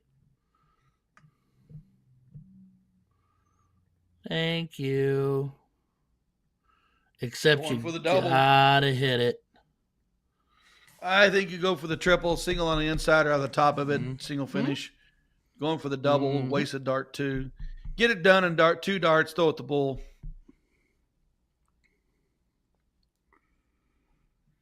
Frustration 20 there. Yeah, I think that's 100%. Realizing that they had, theoretically, Aaron and Dave had the momentum coming into this leg. And Karen and Watson, with Karen doing a lot of the moving and shaking here on that treble 20, have taken that momentum away from them.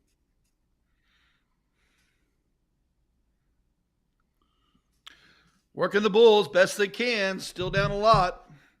Only manages a single. So this is Division 6? Yes, Division 6 king seat. Listen to this breakdown of the teams.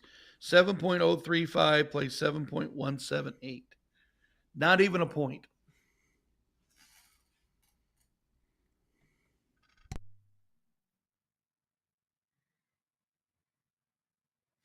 Winner, chicken dinner. Chris Watson goes to a 3-2 lead. Just needs one to take the king seat. Aaron and Dave got to make this leg happen to force the decider. What do we got coming up next? They will show us.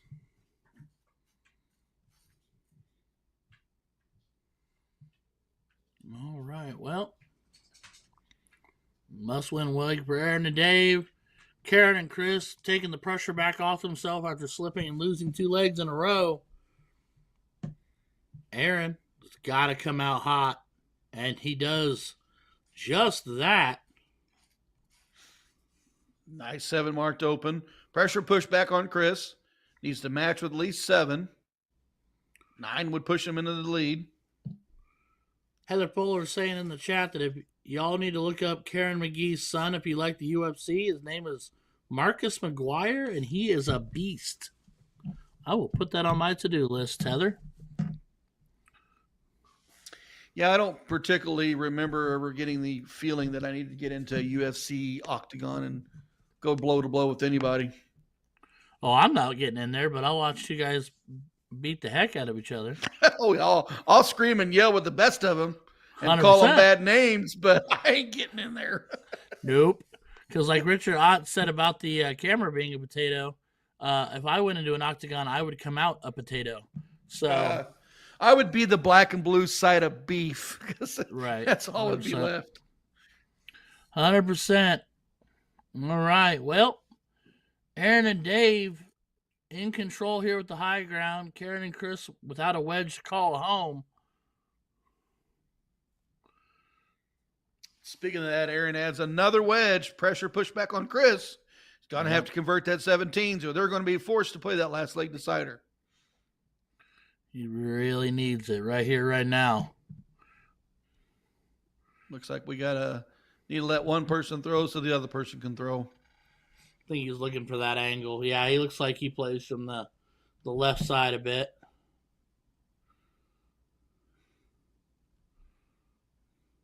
Uh-oh. Not timing on the third shot. Third shot just to get in the game. Mike Cronin, how's everybody doing? They're doing good, Mike. Having ourselves a good old time. Anthony Rubio, what is up, my friend? How are you doing today? What's up, brother? Yeah.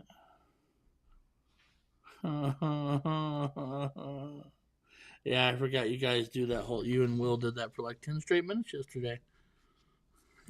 Then it turned into Macho Man Randy Savage versus the Hulk Hogan imitation. They're all the same. Any wrestler I'm impersonating just blends together into a terrible amalgamation. That's fair. Matt Mistretta, what's up, friend? How we doing today? Speaking of doing good today, Mr. Aaron Hab, trip 16, 215s to bag it. Commanding lead, forcing the last game decider. I mean, it wouldn't be fun in games if we didn't get ourselves more than our fair share of last leg deciders today. We'll see what momentum. We'll see who has the momentum for that last leg decider. I mean, I'd have thought that Karen and Chris coming into this leg had swiped the momentum very much back in their favor, taking away the 2-leg skid prior to that. But honestly, in my opinion, it's Aaron and Dave that have the upper hand. Now, of course, the cork or the count will make a difference on who goes first, but I think the momentum kind of sits with Aaron and Dave right now, especially with him just practicing the stroke, putting in 9 on the 15s just because he can. That was a monster on the 15s. Really puts Karen and Dave almost out of this. If I'm Karen and Dave, just make sure you go up there, try to work the bulls, maybe throw the 18s. Let's get ready for the next leg. We got the 3-2 lead. We will go 3-3. We'll get this cork. Don't let this leg frustrate you. Right, 100%. This is all between the ears and what goes on. Right. Matt Mistretta asking, any good old Star City teams crushing it today? Inside little loop-de-loops, a lot of bias. I'm not entirely sure, my friend. The ever-seasoned veteran on production, that is the Nick DeShera, could probably give us an answer on that at one point or another. I do know so far as we are getting that last leg decider you guys alluded to there. I know Lee Shields and partner Tony, so they're currently sitting in the seat for Division 27. So I know at least one Star City team is in a seat position, although I'm sure there is probably more knowing how good Texas is. Speaking of how good, so if you're just joining us, 3-3 scoreline. Winner of the next leg will take the king seat, but to get the start, you got to have the count up. Best 3 darts. 81 is not bad, but 81 is also not as ideal as you'd hope for, especially when he opens like that. Oh, I love the bull switch so much. Smart shot. On dart, that bull shot on dart 2, guaranteed he had dart 3, even if he missed it. Yep. But when he hit it, it was game over. It was leg over. Let's move on. We got to start. 3-3 scoreline, folks. Who do you got? Who do you got? All right. I honestly think momentum lies with Aaron and Dave right now, but I think it always comes down to the open.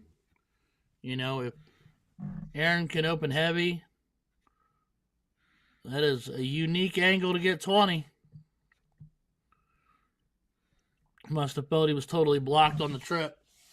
Yeah, sometimes when you see that happen, the darts are hanging down in the triple 20. Right. They want to throw it high just to make sure they close it, able to grab the double.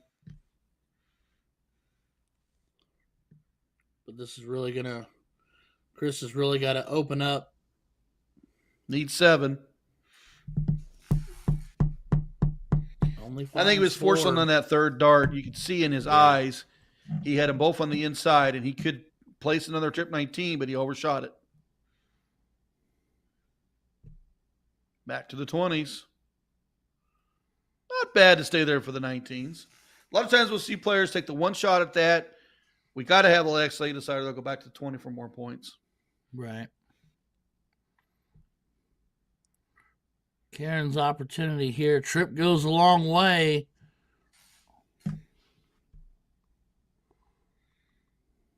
Aaron Ham, we've seen him red hot in the last leg. Does he continue with the stroke?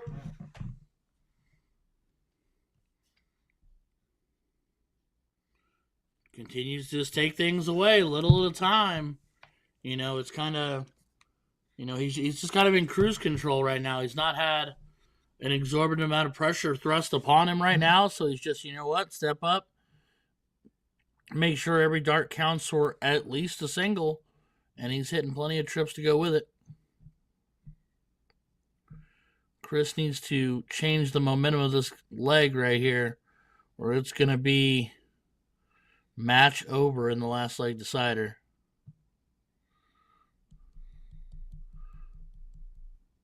And if I'm Dave, going right at that 17. Okay.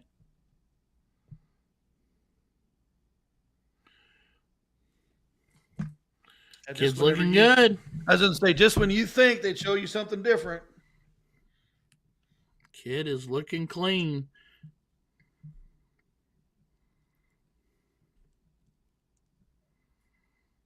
All right, Karen. Kind of big answer can we get?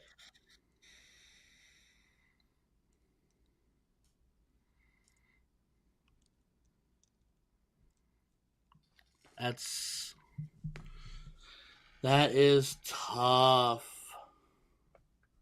Whoa. And apparently, with a little bit of lag and a bump and a skip there, just in time to watch Aaron do what he's just continued to do. Yeah, he's been Mr. Consistent in this last two legs, and he's proven it as why he's been Mr. Consistent again.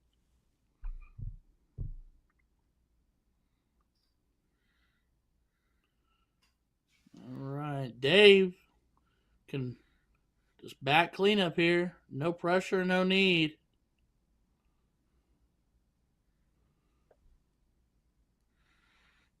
Do you think that first one was a fly off, so he just stayed there? I genuinely do. I just don't see. There's literally not a reason in this world I can think of for him to thought he was going to go fat 16s there.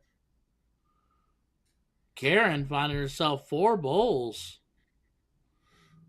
Unfortunately, not near enough, but still pretty to watch. And Aaron does what Aaron does. And speaking of pretty, single bowl, double bowl, game shot, Aaron Ham takes the team to the finals. All righty. Our journey continues.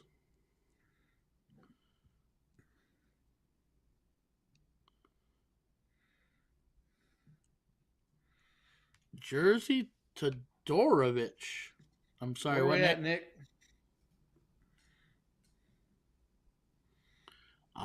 Division 40 King seat.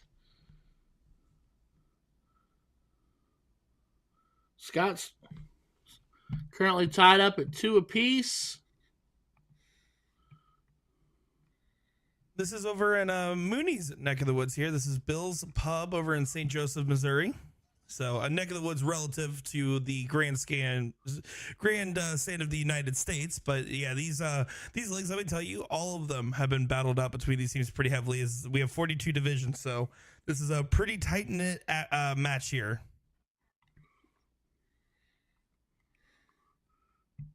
And I'm just here for the team names because those are fantastic. We got Scott Spencer, Tina Mullen, Jersey Todorovich, and Aiden Reed.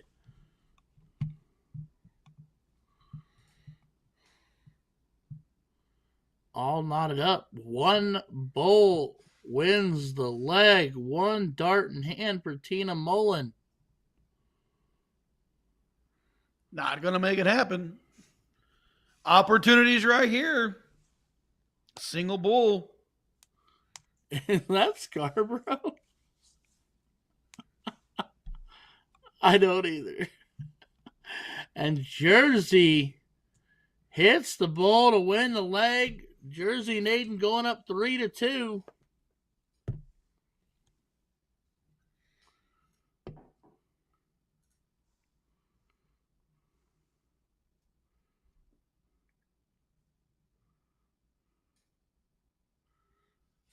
Oh, it's a brand new TV above the board.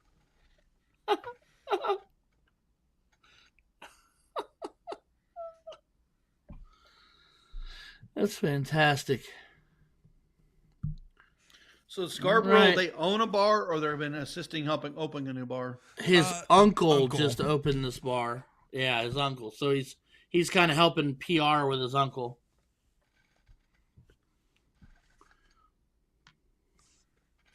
And that is now the chord heard around the world.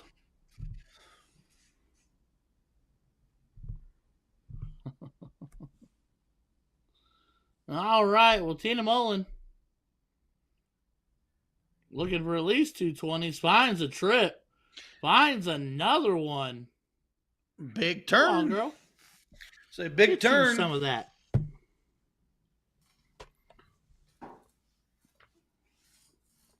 So we did say that this is Division 40. So the 16 teams in here, the spread on that is 4.083, playing 4.244. So basically a 1.5. Yeah, there's just not much spread at all. I mean, we're looking at, you're playing in your division, and it's so close. You're here 100%. To win. You're here to play hard. That buzzsaw, you can become the buzzsaw, or you can get buzzsawed.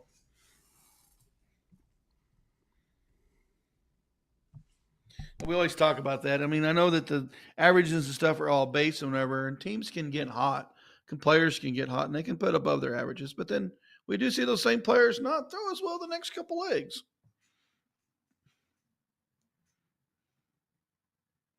No, 100%. And you're going to be a master of your own design or of your own destruction, because per the stats that roll out over an average of league play is we are what we are. That's why darts has averages. We all average out to something. So yeah, it just seems like there's a lot of players. This is always the debate. Some of those players can do really well in tournaments. They don't play as well in leagues. There are those players that play really well in leagues that just never compete well in the tournaments. Then there's your folks that are the same average in league, same average in tournament.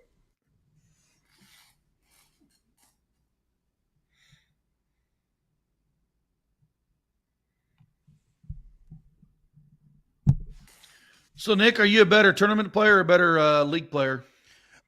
Funnily enough, awesome. I will say this: if I'm playing in any doubles tournament, triples tournament, quads, whatever it is, I'm a great tournament player. I struggle in singles because I will psych myself up, and I'll either be the best player in the room or the worst. And when I'm playing with partners, I don't know why, something about the onus of trying to perform for a teammate really brings out my best stuff. It makes me hyper conscientious of what I should be doing to be setting up my partners and whatnot. And it's probably my preferred way to play. What about you, Mr. George? Honestly, I'm going to throw myself under the bus a little bit. I am probably sad as it is, I'm probably more of a league player. And I think that really comes down to me for comfort, which is why I'm very intrigued to play in setups like this with PPD, because I get to play where I play. I have had some success in tournaments, but yeah, I think I'm a player that overall values comfort. Now, I can find a lot of comfort when I play dubs or trips or team with the people I'm playing with, but if I'm not comfortable, I find that that's where I falter the heaviest in one way, shape, or form. I tend to play a better tournament level play for steel tip, and I typically don't perform as well in a tournament for soft tip. And I don't know, it's my wife has always said it's between your ears when it comes to soft tip. I don't know. I think my biggest problems with tournament play is the inability to travel to all the tournaments that I want to play at. So I tend to play much more at home. Freaking Scarborough. You watch him climb up and down that ladder. He climbed up the ladder to fix the cord. If guys in the background, they can see the bars I'm about to switch to and the bars that we're currently looking at. And Scarborough actually got something in front of the camera and he just blew us a kiss. So thank you, Mike Scarborough. Funny stuff. Funny stuff there. Not funny stuff. Looky here. Got the point lead, or got the points closed. Need the point lead.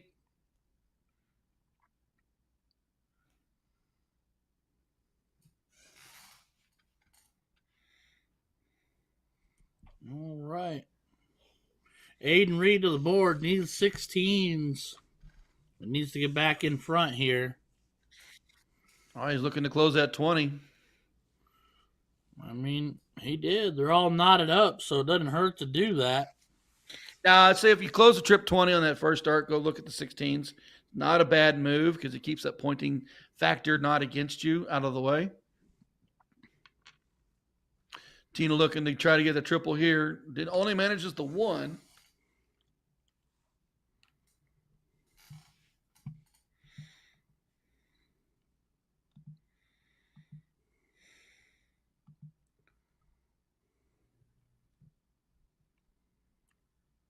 All right. Jersey not drawing any blood. I'll say not a time for a window.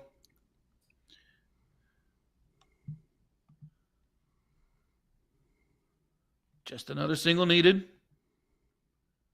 Stay there.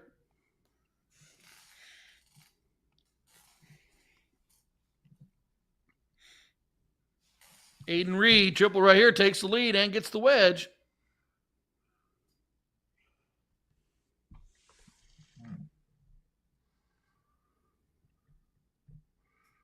He's right on it. I was going to say, banging the neighbors. There it is. He was banging the neighbors on that first start.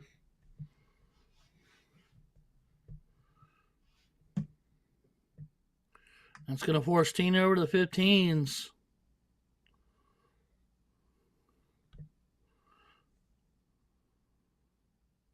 Oh, didn't give her anything. No, we don't know if it hit the white spider or the back of her dart, but did not give her the money. All right. So 3 15s will do, triple do. And that's what he dials up dart 3. That's why they give you 3, folks. So Aiden in Jersey, 3 bowls away from taking the win in the king seat. Looking to close it up, make it a bull race. Shop. Yeah, closing it up to make it a bull race. 32 points down. I mean, 5 playing 3, but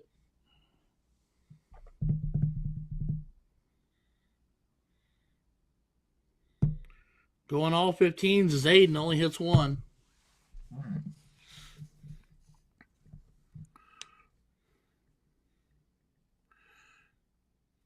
I don't know if I'm Tina. I might consider getting that close over there. Did grab that bull. I'm with you on that one. But got 2 bulls. Does opt to 2 bulls. Yep. Yep. Now it's going to see what Jersey can pop that single 15 and add a bull. Right. It looks like that's what's going on. 100%. Yeah.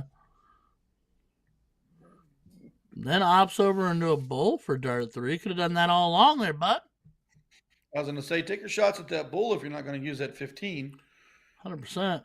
Don't waste darts now. All right, now we're on the bull race. He's right there.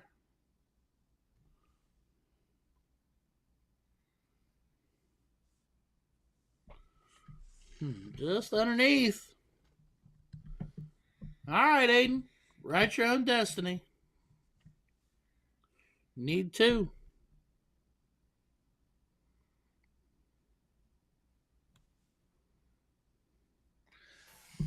Single shot to win.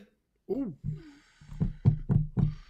And in my own head, I'm going to tell me that was one dot out and the 13 just on top of it. Yeah, we always talk about that one hole out. I'd rather miss by a mile than one hole out. Yeah.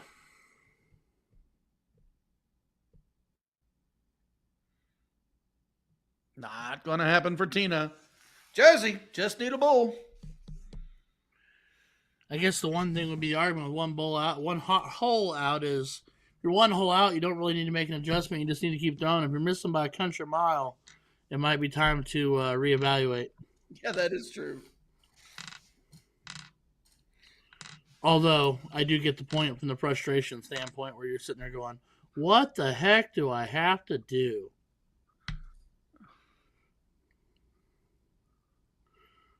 I tell people all the time, if my darts had learned to hop that fence into the bowl, I might actually look like a decent dart player.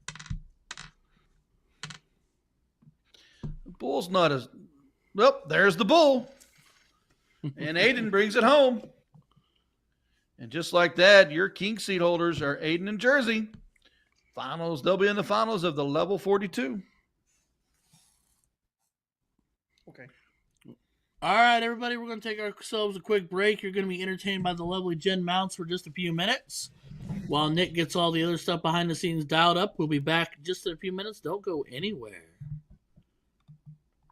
Let me tell you about A to Z Darts. We're a specialty dart store with over 10,000 different products. We create in-depth videos and blogs to help improve your game and showcase our products. We give helpful advice on how to practice darts, the fundamentals of form and mechanics, and how to make better decisions when purchasing your darting equipment. Whether you're brand new or a seasoned player, we try to provide fun and informative content. I'm Jen, the creative director for A to Z Darts. I've been playing for over 10 years, and I've traveled the world competing in and promoting the sport. This is Will. He runs our live streaming company, USA Darts, and travels the globe as well to broadcast major darting events and interview PDC players alike. You'll find over 2,000 different sets of darts on our website. Guessing right now you're pretty interested in our resources? Learn about form, throwing mechanics, practice routines, scoring and grouping, checkout methods, cricket strategy, and much more. Visit a-zdarts.com to take advantage of our blog or follow us on social media at azdarts today.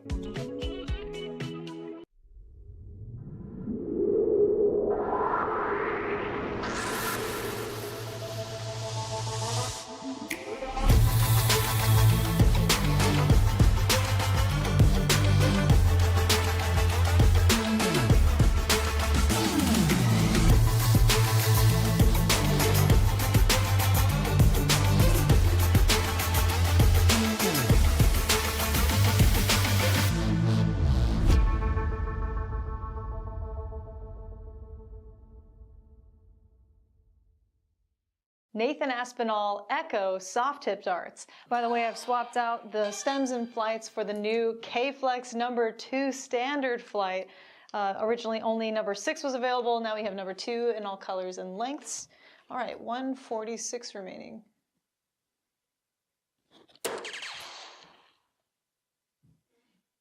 Ho ho ho.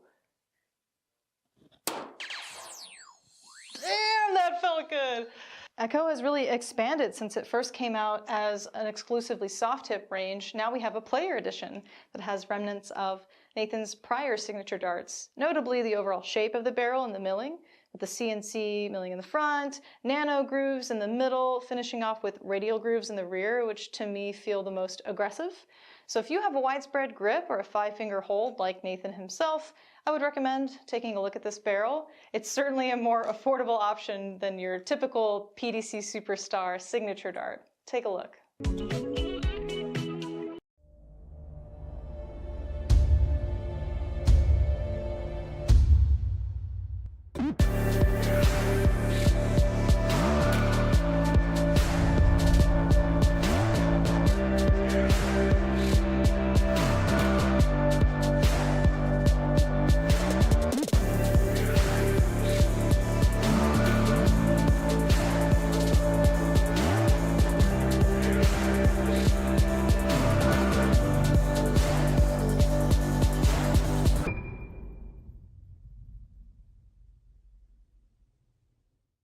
dartboard lighting systems that work with soft tip boards, starting with what I'm calling your best value option, the 180 Illumina lighting system. Quick clarification, you cannot purchase the cheaper light version, L-I-T-E, but the more durable and robust normal Illumina lighting system is going to work since it mounts to the wall. If you want to upgrade to the ultimate setup, we'd recommend the Target Corona Vision lighting system, plus conversion kit that is compatible with most grand boards. This is basically a zero installation option. No power tools are needed. You're not mounting the light to the dartboard or the wall. You just assemble the legs to the light when you buy it, and then when you buy the conversion kit, it's magnetic.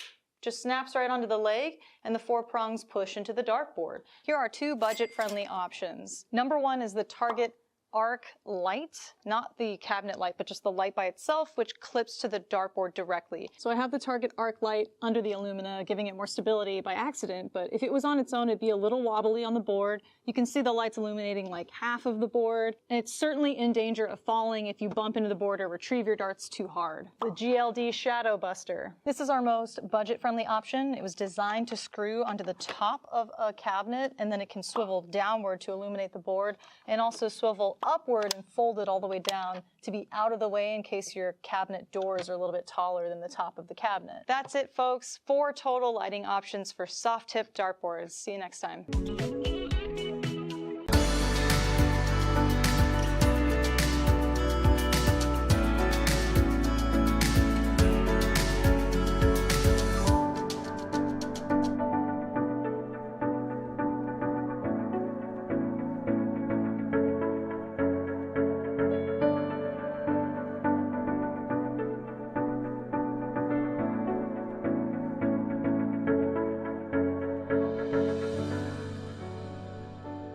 Hollywood Action 20-gram soft tip darts made for Chris Dobie by Target. Can we take a second to appreciate how sleek and sexy these barrels look? It's getting hot in here. We're playing 301 split bowl double out on the Grand Board 3S. Let's see how we fare.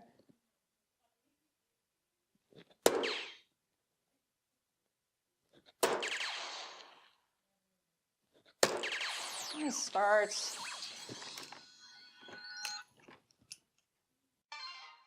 By the way, I've swapped out the stems and flights for the new Target K-Flex number 2 flight. Now let's fail this attempt.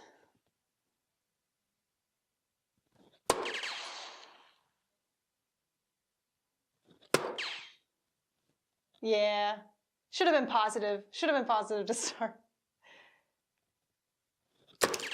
Whew, good leave though.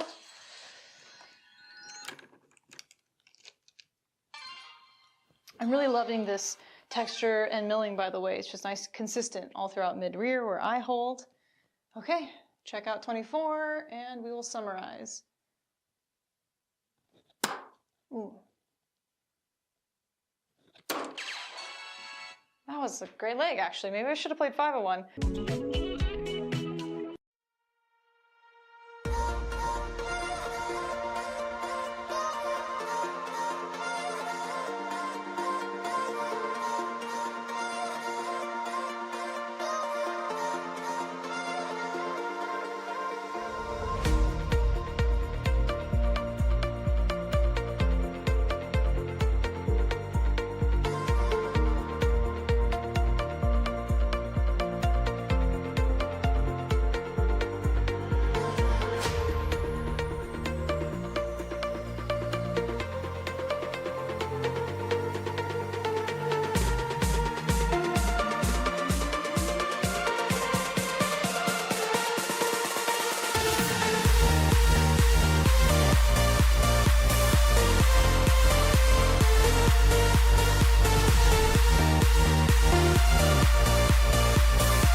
Ed Chambers' Ocelot 2 darts range by 180. I'll be doing an in-depth review of his soft tip and steel tip variations. We rate the front half of the Ocelot 2s a 3 out of 5 for grip intensity, and the rear half a 4 out of 5 due to the sharp cut.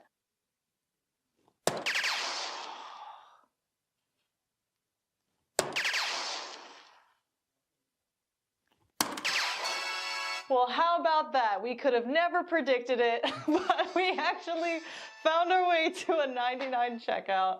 Throwing 22-gram Ed Chambers Ocelot 2 barrels by 180. His favorite checkout is 76, but he specifically requested treble 12 for tops, and if you hit a single 12, double 16, double 16. Mic drop, cool walk away.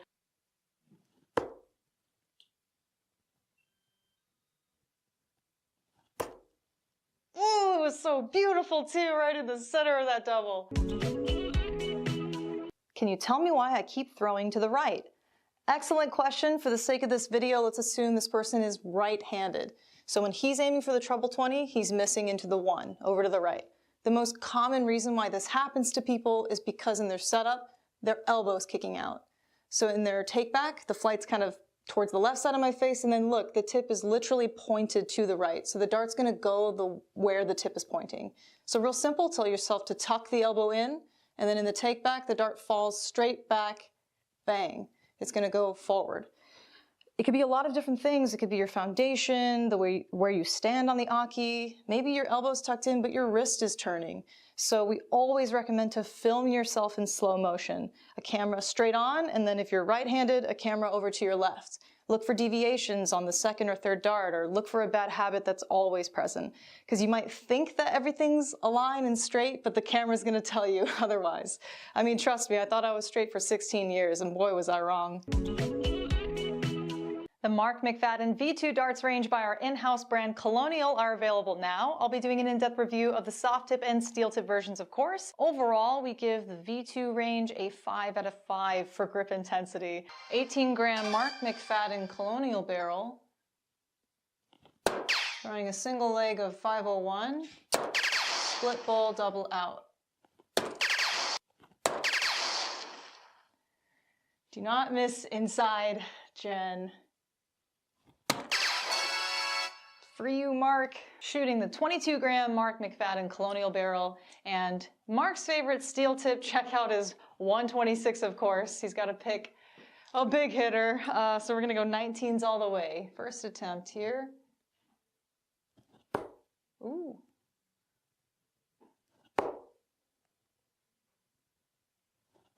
Oh my God.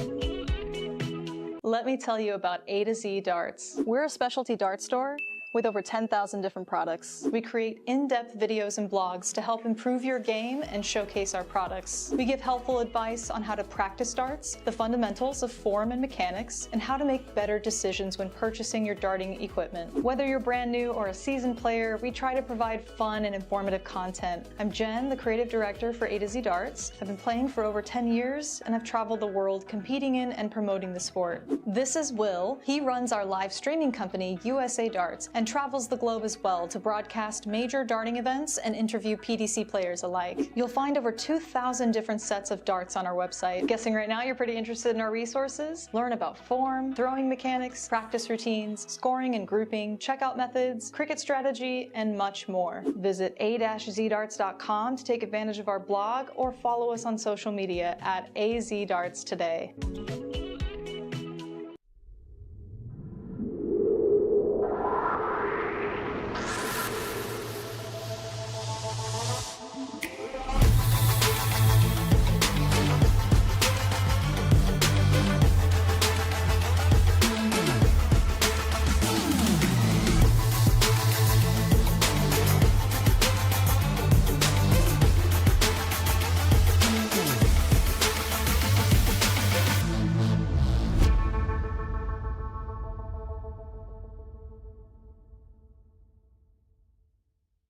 Nathan Aspinall Echo soft tip darts. By the way, I've swapped out the stems and flights for the new K-Flex number 2 standard flight.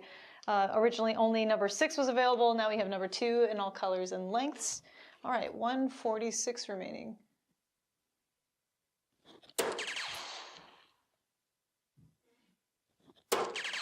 Ho ho ho. Damn, that felt good. Echo has really expanded since it first came out as an exclusively soft tip range. Now we have a player edition that has remnants of Nathan's prior signature darts, notably the overall shape of the barrel and the milling, with the CNC milling in the front, nano grooves in the middle, finishing off with radial grooves in the rear, which to me feel the most aggressive. So if you have a widespread grip or a 5-finger hold like Nathan himself, I would recommend taking a look at this barrel. It's certainly a more affordable option than your typical PDC Superstar signature dart. Take a look.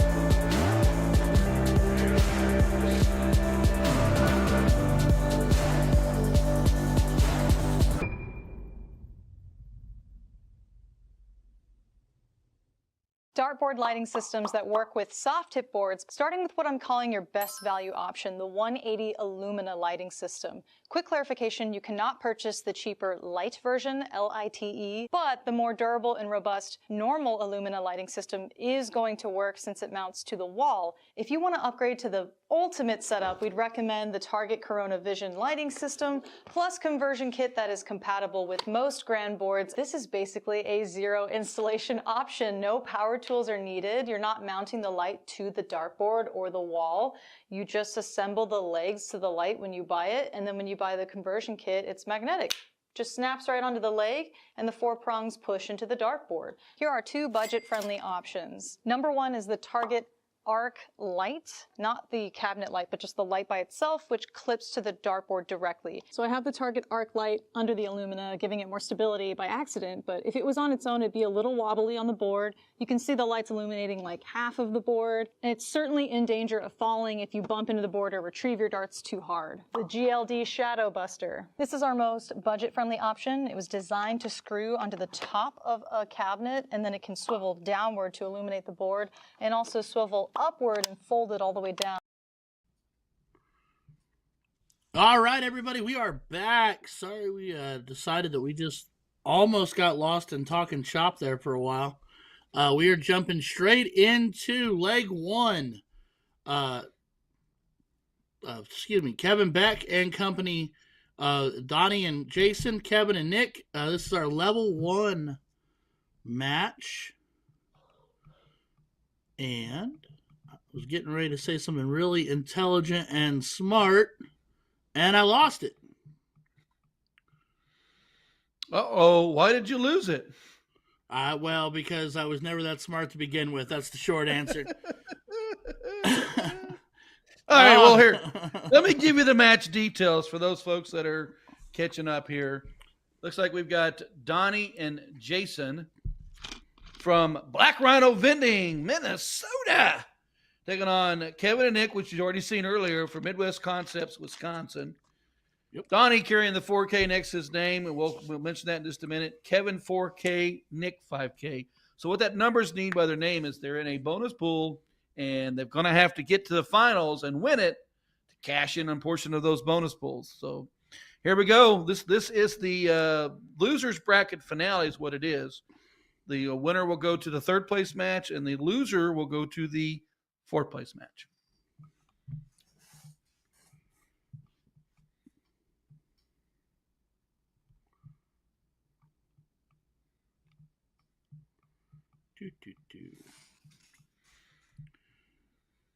So we are in a race to 2. This is leg 1. And if you're seeing what Mr. George and I are seeing, that is a 919 playing a 916. And seeing the connection. I was going to say, come on, we got a storm going on or what? It's Florida. Hold up. There we go. We have a storm going on here. It's Minnesota. They probably don't have a storm going on, actually. They're probably fine. No, I mean, they're probably frozen because it's Minnesota. I say you do it better than I do with that Ozark. I got that Ozarkian accent. Minnesota. Yeah, I had some family that grew up there in the St. Paul region. It was an aunt, and I loved her dearly, and she was always like, "Do you want a soda pop?" And I'd be like, "Yes, please." Speaking of yes, please, how many bowls does that count? It looks like 5. Yeah, 5 of them. And I know Donnie Ram is from Oklahoma. I just want to say his last name for fun, Ram Charan. I always was Ramekin, but I'm wrong. It's Ramtran, I believe. Donnie Ram. We've always known him as Donnie Ram. Donnie Ram, Ram Sharam. If you can't dodge it, ram it. All right, and like we said, we saw Kevin earlier and we saw Nick earlier. Kevin is gives me the old school chill vibe as he finds himself running points and trying to shut down that board. Got ourselves our first 1,000-point leg. Stay on that 17. You're staying for all three. Yeah, because it's a single shot close on the 17 with a couple bullseyes to back it. However order you put it in. And honestly, if I hit a close that bad boy, call it a day. Nick and Kevin taking leg in one.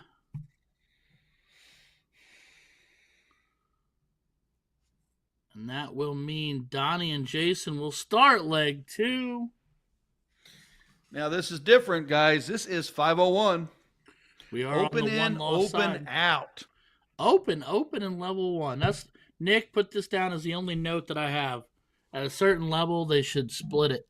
But PPD's always been true about it's the same format for every single level. I think in the sense that a sense of parity between everything, and it's a little bit more seamless when you jump up and down levels too.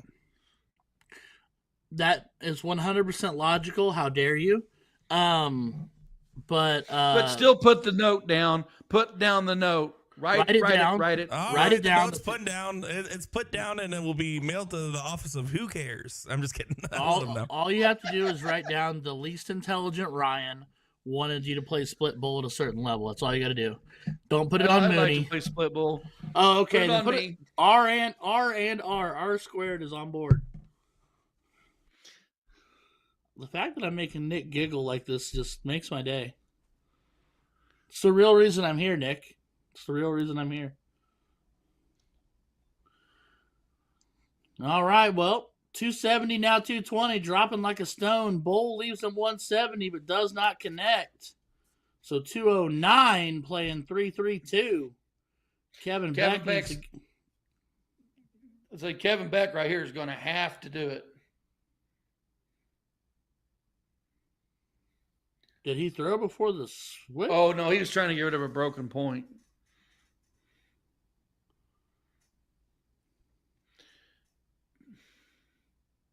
Oh, looks like they took a picture of it. It was a bull for Donnie Ram. Gotcha. Yeah, and that's a huge shot.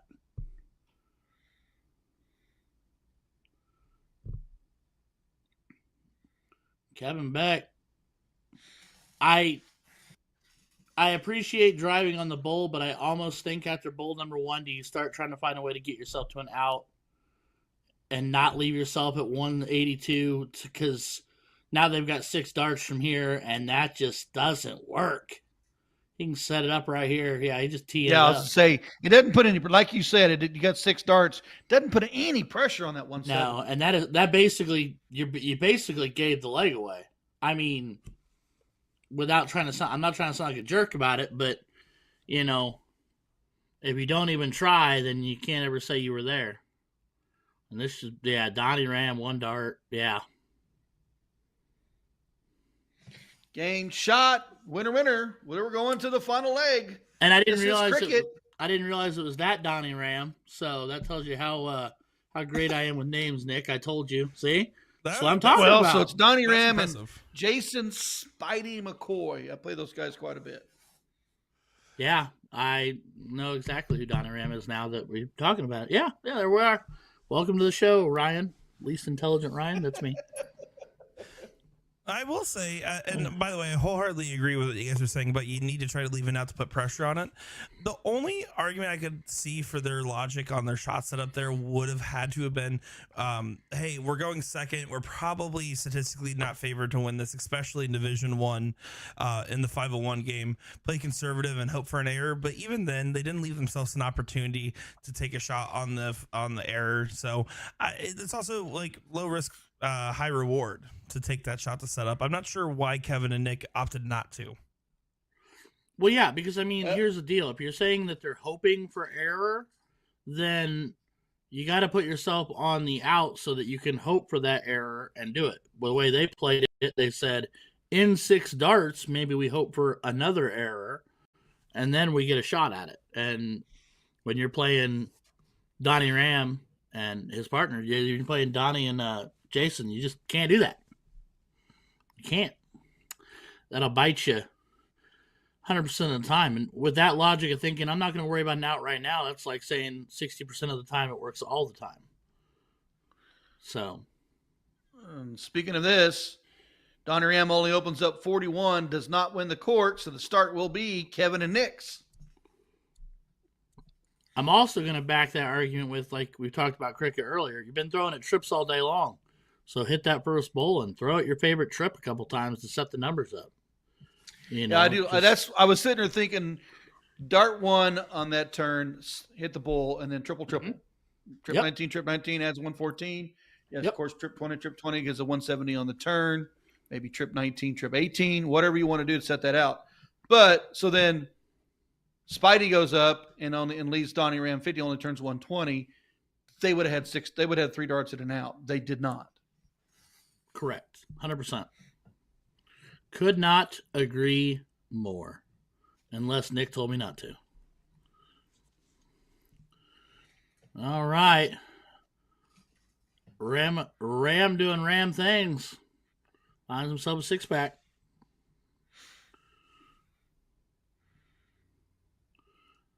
And for those of you who also know you cannot see off screen, we've talked about this, but the preview screen, it's the mood lighting for me, Nick. It's the mood lighting for me. Speaking of mood lighting, big 9 mark. We'll 100%. Say boom. We'll say boom. Boom. Boom. Spidey gonna have to hit the 19s. Needs to pile it in. Kevin Beck, we have seen this turn on in the past where he goes triple, triple, triple. What does he do?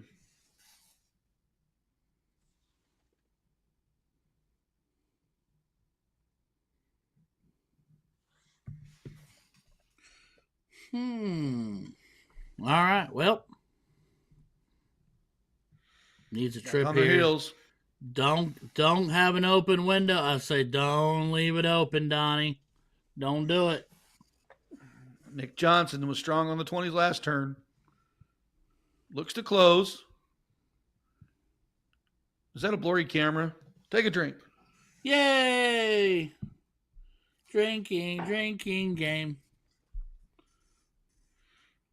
It's brought to you by R&R. Oh.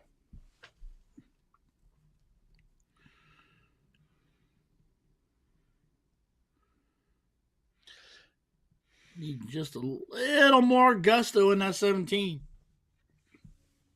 Leaves the door wide open for Kevin. He'll go back to the 17 now. Good move. Didn't like the angle of the first start. Added 60 points. Goes right back at it. Donnie Ram needs to pepper that triple 17. Needs all 3 to hit. It's weird for me because in that moment when he had that weird angle on that first start on the 17, in the back of my mind, I was thinking to myself, expand to the 16 and take a second wedge. But, I mean, the 60 points up top is more beneficial. Except for right now with Nick shutting the door. Yeah, so Kevin and Nick both have been able to hammer that trip 20 at will. Mm-hmm. And Spidey and Donnie Ram both have not had that triple start on the 17s to even take a look. So the advantage was still there to stay on that trip 20 instead of opening another wedge. I mean, right here, they still got an advantage. Can take a look, but they can just hammer that 20 again. I'm just thinking to myself, first start. Thank you, sir. How about the 15s? Thank you, sir. How about the double bull? Oh, he stays. Oh, you didn't want me to. Trip 15 to finish it. I was wanting to say there's a double bull for a coffin shot, but nope, he didn't do it. No, he gave him a different form of coffin, and that was 45 more points on the lead, making it darn near a 100-point game. Basically, doubling their bowl need. Yeah, that's pristine. Oh, another 15. Okay.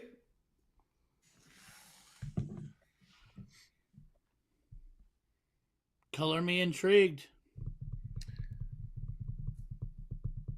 On to the bullseye. You said they call Jason Spidey? Spidey. Jason Spidey McCoy is his nickname. Gotcha. I've known him always as Spidey. So when I seen his name on a bracket, I go, who's this guy? And it's Spidey walking to the board. And Mr. Beck, bull for double bull. Casual 493. They win it 2-1 over Donnie Ram and Jason Spidey McCoy. So that puts Donnie Ram taking on and Jason taking on Dylan and Josh for the 4th place match. Mr. Kevin and Nick will now be sitting in the 3rd place match. And then the king seat waiting on this bracket, David and Jake Smith. I'm going to say this out loud right now. I feel bad for whoever has to play Donnie and Spidey next. I do too. It'd be a very interesting match. They're going to come out with a head of steam loaded for bear. Plain and simple. And just remember that format for Donnie and Jason changes to 1 game shootout. Yeah, be a 1 game of cricket. Kevin and Scott, they're still 2 out of 3. So they're still playing the losers bracket. So they have to be double dipped to not make the finals. So right. All right, and it looks like we're headed back to what was that division? 40? If I do remember correctly, and the sweet sultry whisper in my ear does tell me I am correct. But are we looking at Tina and company again? Yep. Scott and Tina taking on Brittany and Margaret. Brittany with the 2K by her name, so she's a part of that 2K pool. So she desperately wants to win this one. We are on the loser side, race to 2 in Division 40. Winner of this will be in the guaranteed 3rd place match in the guaranteed 4th, so and then the loser of this is guaranteed 4th if they lose the next match after that. The winner of this is guaranteed at least 3rd. We'll have advantage going into that 3rd place match to get back to the finals as well. And speaking of, I just want to say, obviously, this is the most cameras we've ever featured in total that we're watching in the background for this Nationals, which you guys mentioned earlier. We have 10 teams that are currently playing at streaming locations sitting in the king seat or queen seat respectively for their individual brackets. So we have at least 10 different potential finals. Now, of course, most of them are going to run subsequently at the same time. Yesterday, I think we had 6 finals going on at the same time and was only able to grab 1.5. But just so you guys know, there is more coverage than ever coming your way today. And you got R squared at the forefront of it all. So I think that's saying something. Anywho, Scott Homer in the chat saying, why do some boards show NPR at the bottom and some don't? I think that's it all in board setup, right? Nick, am I correct with that? Like NDA mode versus... It's vendor specific, so each vendor has the choice to turn it on or off. And you'll notice in the CSC we actually require all the vendors to usually turn that on most of the time. There, it's not, I shouldn't say require, but we strongly encourage them to turn it on for the streaming boards. But for events like this, especially something that's averaged and capped, you'll typically see a lot of vendors prefer not to have averages at the bottom. Some do. It is purely a you gotta go case by case basis there. Fair enough.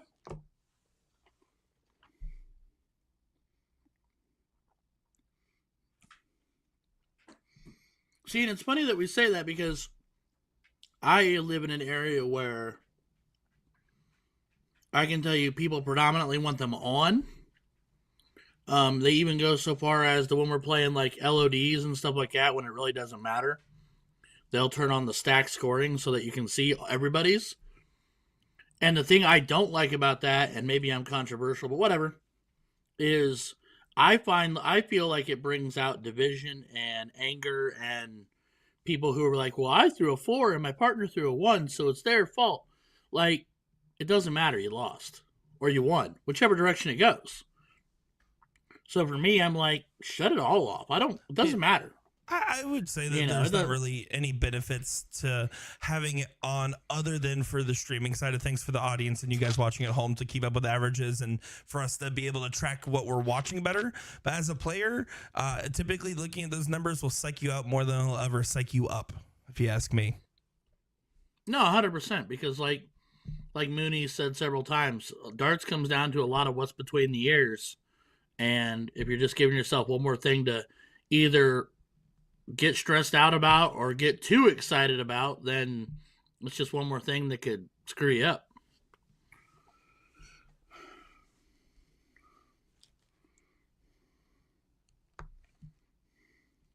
Still lost. Mm-hmm.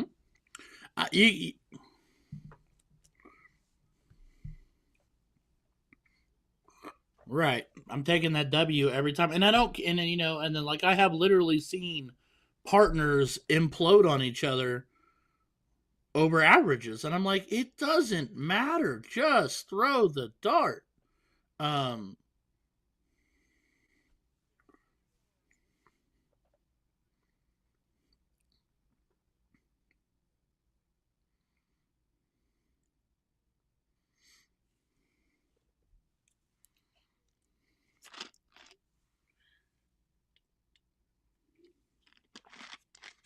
I want the second one. I want the win. I want the cheddar. Right, the plaque and the trophy.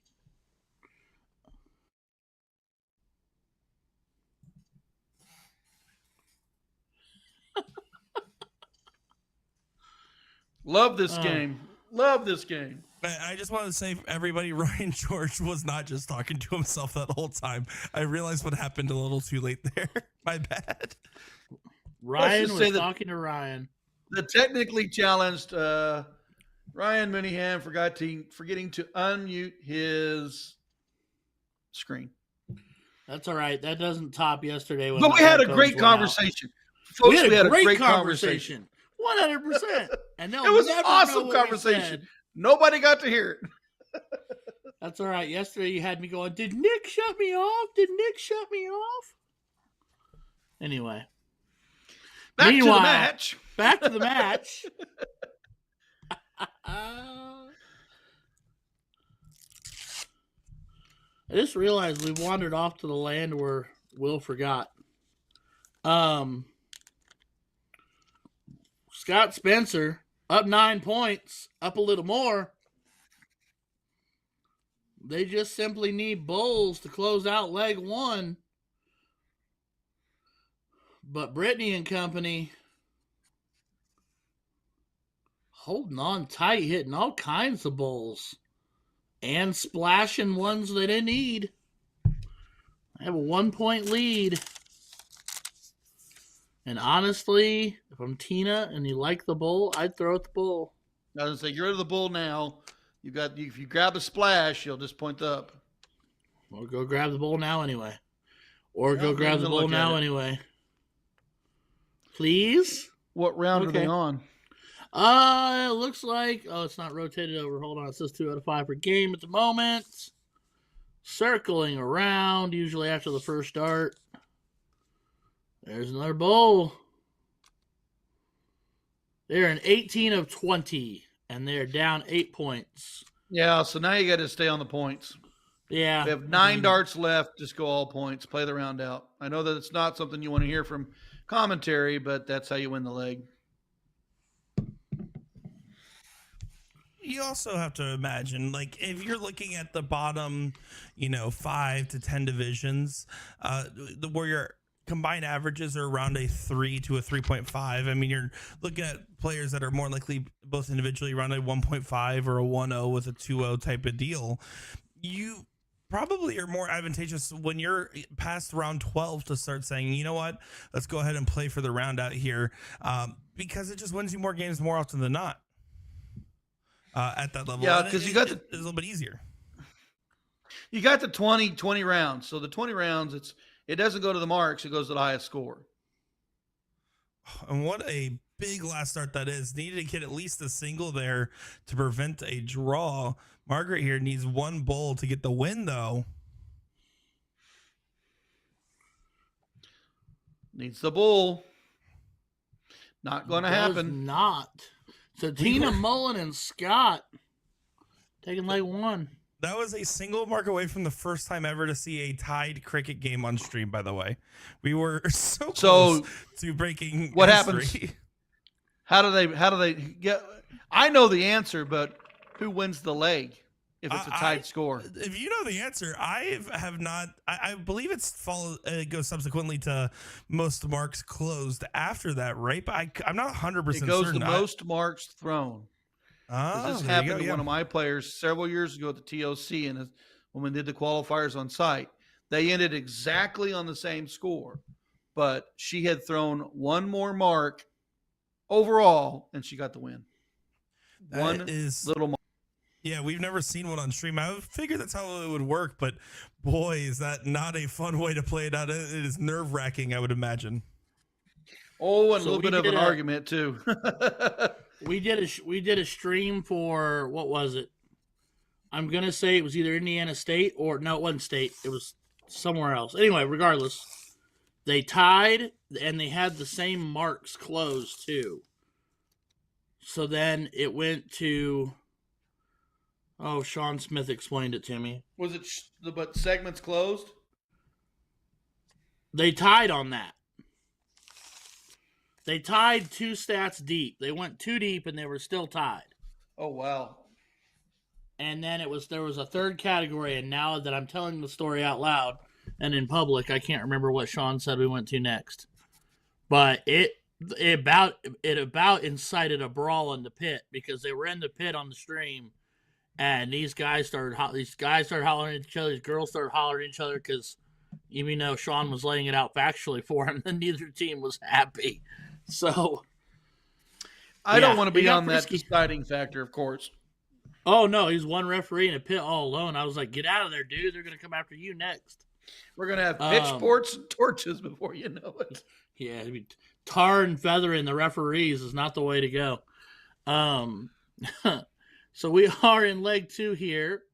Brittany, Margaret, and Scott and Tina. We are playing 501 open. And remember, the loser of leg 1 does start leg 2.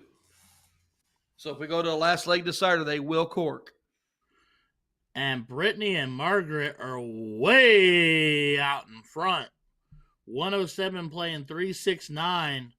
So they've got a dozen darts for 107.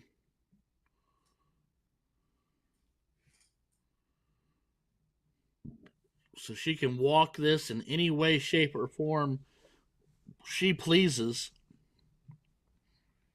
So I'm going to ask you, Mr. Mooneyham, because you asked me some stuff earlier.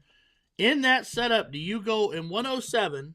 We'll say it's open out if you want. Play it however you want in your head. Do you go bull first? I always go bull first. Okay. I go bull first, and then I throw 7 for bull to finish. I don't disagree with that at all. Works out just now, fine. If I grab the trip 19, game over. If I grab a single 19, I got a double 19 to finish. Right. If I grab the trip 7 by accident, I'm kind of screwed. But if I pull to the 19, I still have a double 19 to finish.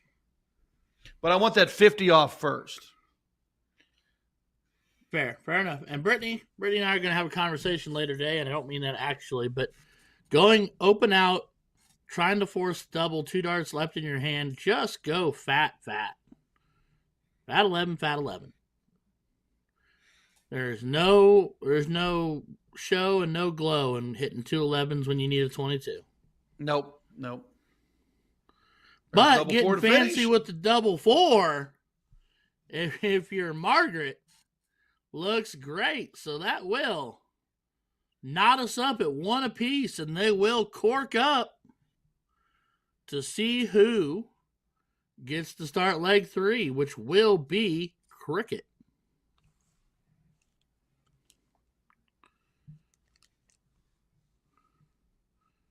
Brittany opting for the bottom of the board for her cork. Is it just me, or does she have kind of a sideways? I mean, I know we're obviously looking at a small screen, but it almost seems like she has a sideways flick of the wrist with her delivery. And why am I the weirdo that's watching the smallest part of the screen while we're playing? You know, it's details. Speaking of utilizing the left side of the screen, that cork was won by throwing left side. Left side of the board.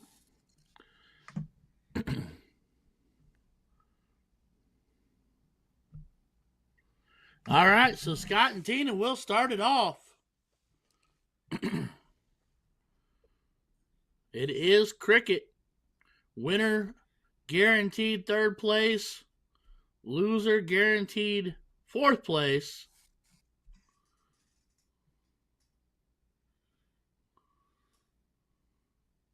And our lovely triple elimination setup here goes upstairs with confidence with a double 20 to close it up. But I think this is the second time we've seen him do that. We've seen him do that earlier in a previous match. Went 20-20 and then at 20 and then the double 20 to finish it. Yep.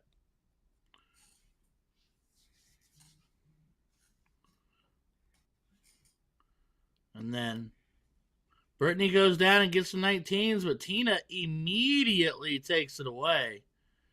And she hits the 20, so she's got a 20-point lead, but I'm both impressed with her, what's the word I'm looking for, her aggressive play to go with no points at the 19 first.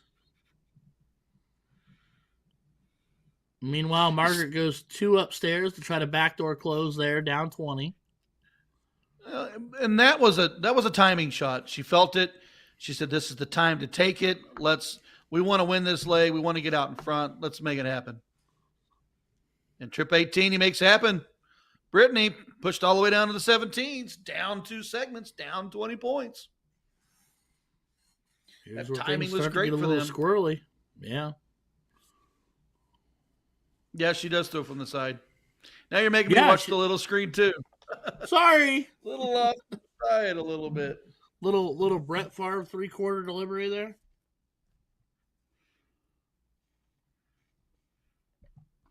It's gotten really, really quiet. I feel like Nick might have fallen asleep. I'm not sure. He hasn't whispered in our ears in a while.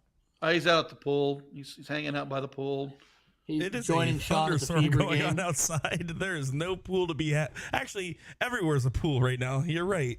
It is raining cats and dogs over here in Florida. No, I am getting ready to start our attack. I saw a comment here from Carter saying Division 2 Championship is going to be streamed, but unfortunately, we don't have the ability to see that final in particular today. But what we are looking at is a good run of a bunch of different finals about to start here in just a little bit.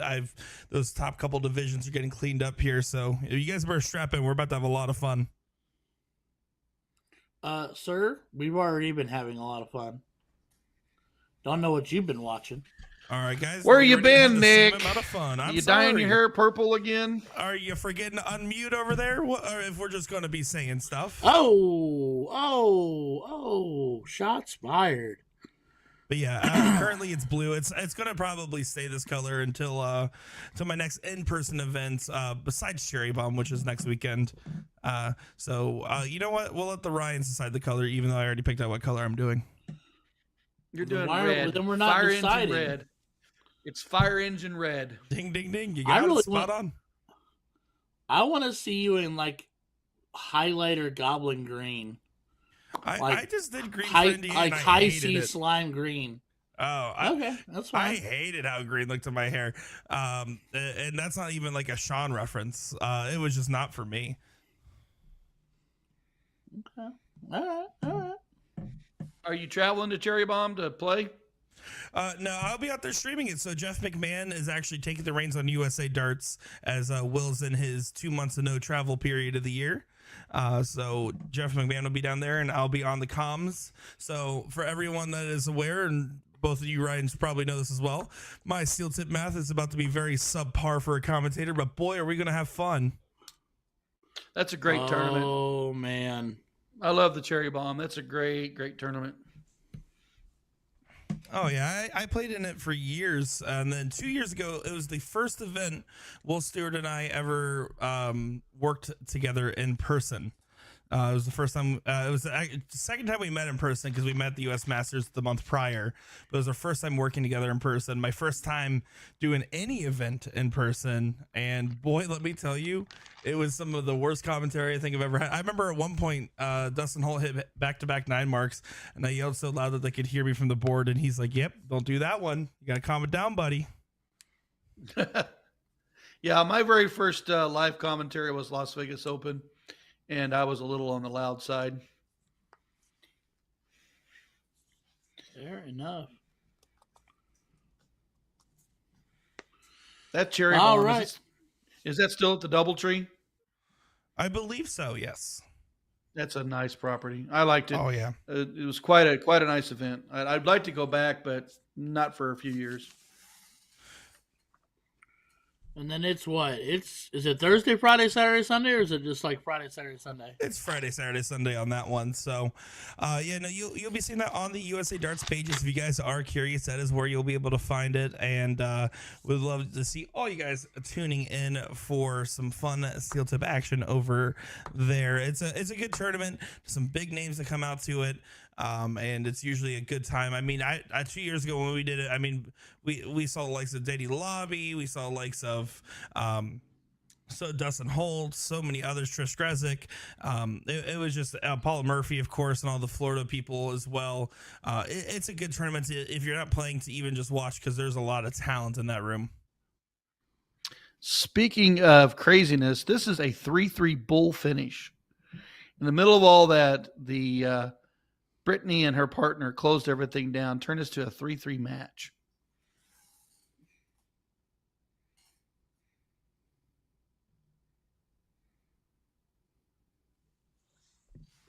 Who's got it in them? You got it? She got it? They got it? Who's got it?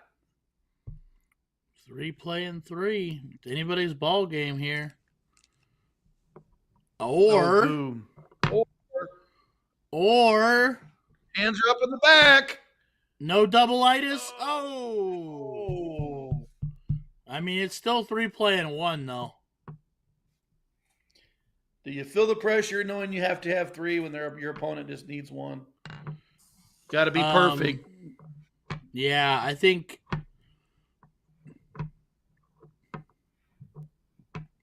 So Scott Spencer, can you be her hero, baby?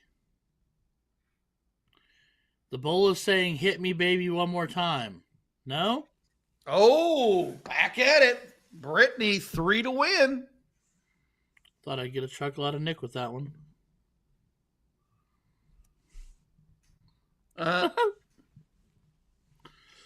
going to happen for Brittany. She Makes does it a grab 2-1 race. Miss Tina last time, double bull. Does she got a single bull in her?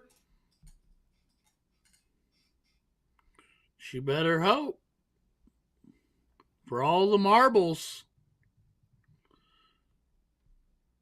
To get that might be trouble. I was going to say, it looks like it blocked her. Oh, flight ski, slide ski. No dice. Margaret, you need a 2, my dear. 2 bulls. There's 1. Pressure's on. Pressure is on. We are 1v1, ladies and gentlemen. 1v1. The e-gamer reference just for Nick. That's trouble. These hangers, man. All right. Brittany Keller to be the hero with the Brett Favre delivery. 1 above and 1 below. Oh. No dice. Oh. The reaction tells you how close it really was. Tina, you were the double earlier. Can you grab you another one?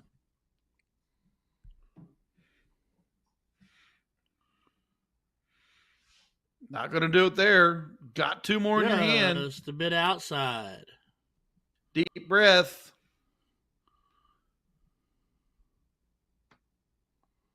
Shoo! Play off that one. Oh! Where'd that dart even go? I don't know. I didn't see it hit. It That like thing hit was- directly on the back of the flight and immediately slapped, it looks like. Oh, unfortunate. All right, Margaret.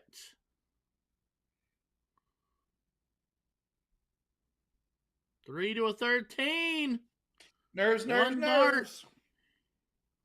Lord mercy. I feel like they're just everybody's just circling the bowl. We're doing the dance. What round are we in? Pure curiosity. 17, he thinks.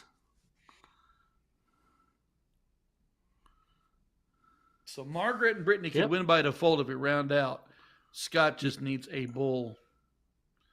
Talk it over. Look at it. Throw it.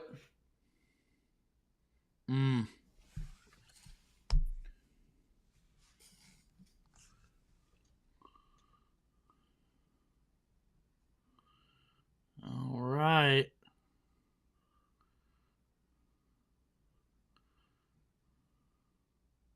Oh! Shoo-wee, man.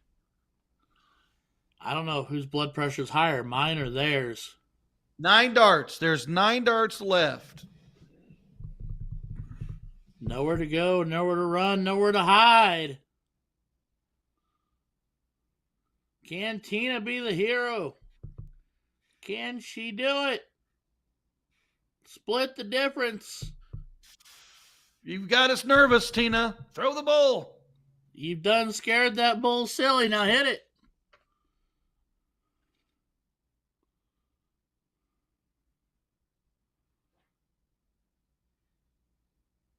Margaret Minor Start needs the 3.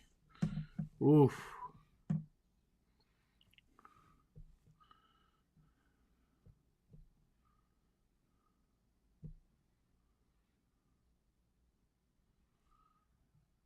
Just needs the ball. Scott Spencer running out of darts.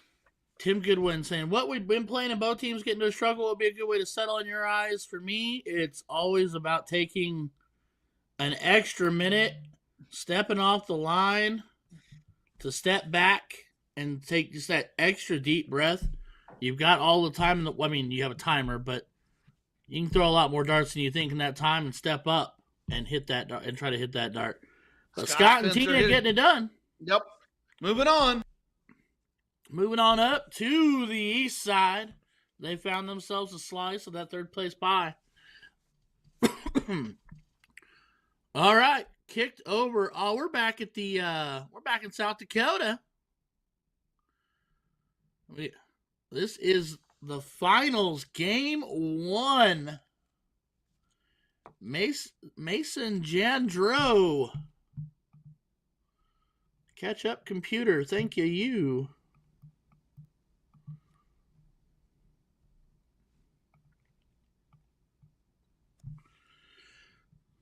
Is that D. Sidney Vaughn? Show. That's my boy. So Sid and Tom taking on Gabe and Mason. Gabe a part of the 2K pool.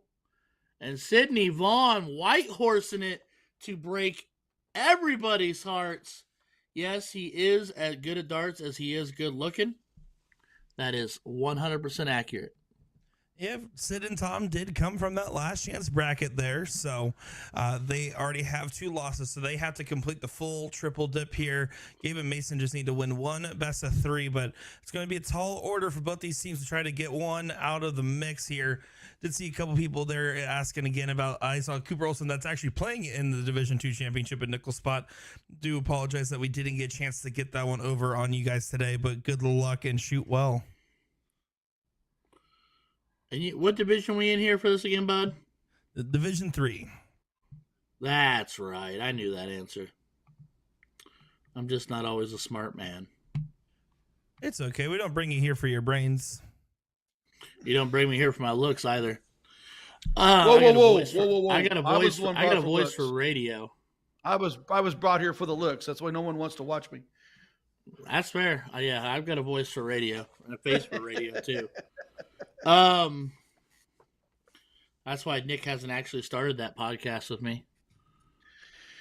Well, back to the match because we will talk about Nick's hair again. Again. Just Game like shot. that, Sydney Bone. They are up 1-0 over Gabe and Mason. Like Nick did say, they have to complete the true, genuine triple dip. They tell you not to double dip the chip, but in this case, you want the trip dip.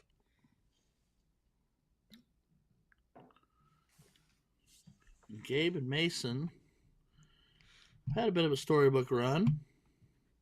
Run there all the way through the king seat. I'm assuming that's Cheyenne Richards they ran through. Shoo! Cheyenne and Andrew. Cheyenne's in the 5K pool. Do you want to also give a shout out to David and Jake there that we saw earlier play in that Division 1 seat match that they were fighting it out, and they just started their finals against Kevin Beck and Nick Johnson. So we actually do have a ability to see that final as well. So we're going to be keeping our eye on the background there for that, since Wood Nickel currently has 2 finals playing at the moment. Do we have any divisions that are finished, Nick? Not yet. Our first couple finals are just now starting, so we'll start getting them rolling in here soon. And then also just to note, Steve Hilger, Porky, and Lynn have made their way back into existence here and are going to be playing in their finals against Brad and Chad. So the Porky is still alive. Are you sure he didn't take a nap somewhere? Oh, I'm sure he took a nap somewhere. That goes beyond it. I don't have a single doubt in my mind that he took a nap somewhere. I've talked to that man 1,000 times on the map or on the mic. We've talked about 3 things: darts, sleeping, and food. I was going to say, is it the Whataburger versus In-N-Out debacle? Oh, yeah. When we talk about, Bojangles and different places he likes to go to and he loves barbecue. Back to the match.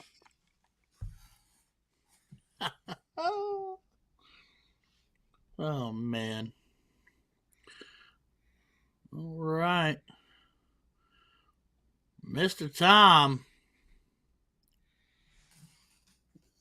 If you're Sydney and Tom, you're going to have to keep this going because if you let this leg slot, you have to win the next one to stay in the match. Gabe and Mason well out in front of this leg here, just got to win 2. Yeah, and basically right now it's for Sydney and Tom. You have to keep the momentum has to stay. You got to stay in form. You got to make every dart count. You've got to make every shot count. They have every ounce of advantage here, whereas so you've got to take every ounce of momentum that you possibly can away from them. Well, your king seat holders have been sitting and waiting about 2 hours, but and then your opponent comes in red hot from the 3rd place match. Could have been the 4th place match. Could have been several different matches before that. They're just constantly playing, and you've got to get back in the momentum of playing.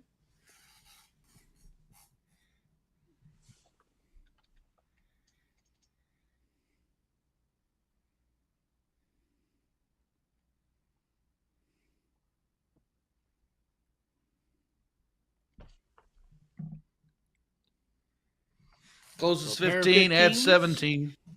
Yep. 31-point lead, 2 wedges. He's looking at closes. It's a 5-3 bull race. You're forcing them to throw instead of pointing you up. But it's Sydney Vaughn. Well, he opened up with a miss. That's true. And then he hits the double. There comes a single. And game shot. Yeah. You're playing for that for the miss. So let's say Sydney misses dart 1 and goes fat dart on a bull. You got an opportunity to throw 5 for the win. And it's what they were playing for. It's a risk it for the biscuit scenario. I get it. Mm-hmm. Now we're going to reset back up. Now we got to play the losers bracket final. So that means they're going to go cricket, 501, and then cricket the decider. and I am genuinely excited to see how this plays out because Gabe and Mason haven't played, other than Corks, haven't played 501 yet. No, and that's where you don't want to play. You don't want to be coming into the finals knowing that you won the king seat and then you lose the first round because now you got to play one game of 501. Yeah, you ain't played it all day. Yeah, you haven't played it all day, and it's full bowl, and you've not rocked this action all day long. So that, I think, you would think at least, favors Sid and Tom. So we'll see how it shakes out, but much like Nick's hair color, it could, in the weather in Florida, it can change a drop of a dime. So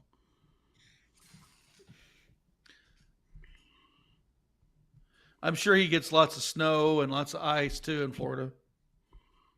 I visit my family in Ohio whenever I want to see that stuff.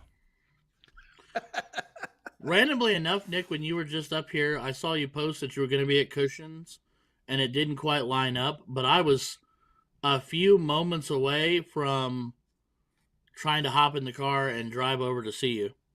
Well, I appreciate that. Yeah, unfortunately, I picked a weekend that they also happen to be hosting the APA 9-ball Worlds over there, apparently, at that bar, or a qualification for it. In either case, that venue is huge, and I drove by the parking lot still, and there was hundreds of cars there. Like, yeah, normally we do both at the same time. There's no chance with that APA 9-ball going on, so I had to go to a different bar that night. But whenever I go up to Columbus, everyone's always so hospitable to me, and that's because, I'm a big... No, I'm just kidding. It's not because I'm a big deal. It's because everyone's super nice in Ohio. That has to be it. That is not it at all, and you are a big deal, sir. Don't you dare sell yourself short. No, sell yourself short. Do it. It's fun to listen. Do it. All right, we're getting ready to get underway, folks, here to this Division III Finals. I mean, they're only taking forever. Been doing this all day, boys. Hello. Elevator go down the hole. In the meantime, I guess while they're setting up the board here, this is the Division I final, also currently playing out at Legends in Minnesota, but also Wood and Nickel in South Dakota. David Almont over there throwing currently with Jake Smith. So we'll still do full coverage of Division III because that's where we started, but we'll be hopping back and forth between Division I and Division III finals for now. And I promise you guys, looking at our list, we got plenty more finals after that as well. Also, real quickly, two things I have to... I have one thing I must confess, and another thing that I have a question, Nick, that you can answer, or maybe even Mooney can. Mooney, full confession, for some odd reason, I did not realize you were from Missouri, and for some reason, I thought in my mind you were from the Pacific Northwest. Don't know why I thought that. Nope, Springfield, Missouri. 100% wrong there. I love Springfield. Love the Bass Pro Shop. And then two, Nick... Who do we contact if anybody's inquiring? Because I am actually inquiring with the Foggy Camera drinking game. Hold on, I gotta get a drink. To get streaming setups in our local PPD bars, if we so desire. Yeah, it's easy enough. If you want, as long as to get a PPD streaming setup, of course, your vendor does have to be a part of the PPD, which is easy enough. Check. It doesn't cost anything to be a part of PPD to join as a vendor if you are watching this and aren't a part of it currently. That being said, after that, all you got to do, you have the player helpline there with the phone number. If you go to the dartstoc.com, contact us. That's also where you can find that phone number if you're not sure.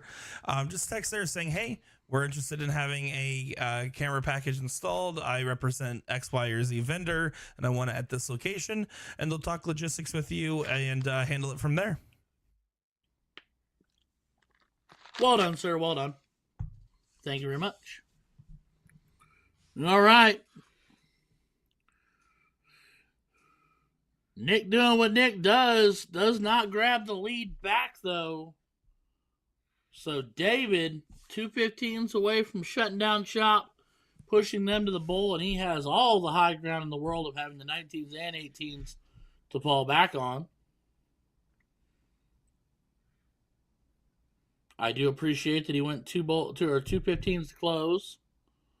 And then I did firmly expect him to go back and fire at the 19 because he's proven watching him today that is his bed of choice. Now, that trip 19 created 3 bullseyes. They were already up a bull, but they hit 57 points, created 2 more bulls.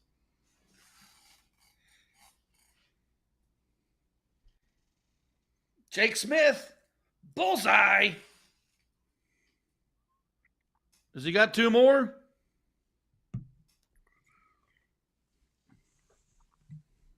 And he does. He's got the double. We've already commentated this match earlier. Now we're going to call their final back to Division 3. And it looked like Sid and Tom just took out the 0-1 game, which plays in correctly with what we were talking about, Gabe and Mason not having played 0-1 at all today. And it looks like Sid averaged up 42 there, which 42 completely is basically 2 hats and 1 high ton, or 1 low ton, excuse me. Shoo! Pretty much perfect.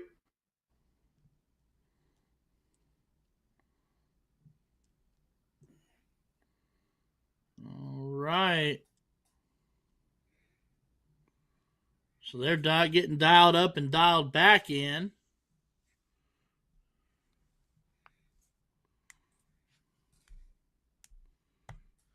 So I will say there's currently the most finals that are currently being played or are about to play. I'm looking at all of our teams right now that we've ever had available at streaming locations. Now, some have multiple teams in finals or playing in the final at their locations. A la Wood and Nickel would be one of the ones that has 2 teams there. And then, of course, you look at a couple others. Bill's Pub has 2 teams that are in the seat right there with another team still hunting. So we have a lot of different finals going on right now, and almost all of them are starting or are in the 3rd place position right now. So it's going to be nonstop chaos switching around here. All I got to do is look at this mic and speak my mind. The chaos gets Nick Teixeira. That could be his dart nickname. Chaos. Nick, Chaos Ed Teixeira. Martin asking, when are we going to throw in this Ryan? As soon as I don't know if you have enough games to be qualified yet for Nationals, buddy. We'll have to look and see if you're qualified, and then we'll talk about it. I'd have gladly, I can't say gladly now because I've enjoyed working with my other Ryan counterpart here, but I'd have thrown doubles with you today, bud, if I'd have known. We'll get one done. How about that? We'll do that. And Von Jigglesworth, thank you, sir. Always a delight to see you in chat. Meanwhile, Mason looking at 18s and only buys 2. And at this point, Mr. Sid Vaughn is going to say, I smell blood in the water. This is the time we talk about where I think the white horse is the biggest turn. I completely agree with you, Mr. Mooneyham. This is 100%. The time for the horse. Yep. This is when you really put them down. Starts with the 19s. Always going to stay on the 19s. I would have looked at least one at the 18. I have a question. That said Sid Vaughn. That was Tom. Not my pig, not my farm. Back to the match. They did call right after the diddle, so what I'm assuming happened is they programmed it wrong and said we're going to go ahead and play through this game. I'm not sure if that is actually the correct way to handle that. Of course, when in doubt, if you're not sure about a ruling, text that PPD assistance line. But yeah, no, I do believe they just swapped order for this, and that's why they called them to let them know in advance. Sid opting down into the 17s, finds 5 of them, gets the point lead back, and adds a wedge of pressure on Mason, who, again, only buys 2 18s. Yeah, that's the second time I've watched Mason's turn. First 2 darts have been there for at least a solid, and the third dart has been underneath. Trying to push it in and taking too much off. Mike Cronin back again. What is up, my friend? Ed, you find out, buddy. We'll research it together, and we'll find out, and we'll get an answer. But you know I'll throw at you anytime. I don't know why you'd want to throw with me, but I'll throw with you. All right, Gabe back to it. 16s are the bed in question. That's why I like Sydney's move to push back, but he finds 7 to jump out in front. Is 7 going to be enough? We'll see what Tom does. Tom's going to be looked at that 19s. He's been hammering it. But so we are obviously, I think, flip-flopped on names. I think whatever happened, because that's Sid. Oh, that is Sid. Yeah, that I see the camera. Hi, Sid. You're playing under Tom. Sid is Tom and Tom is Sid. Mason struggled the last two turns. Only managed 2 marks per round. He has got to take go a deep trip breath. 16 to open. There you go. Solid. That a boy. As I say, just stay there. Don't need 100%. To be a hero just yet. 100%. And that will force Tom to live in the 19s at least for, I mean, he needs at least 4.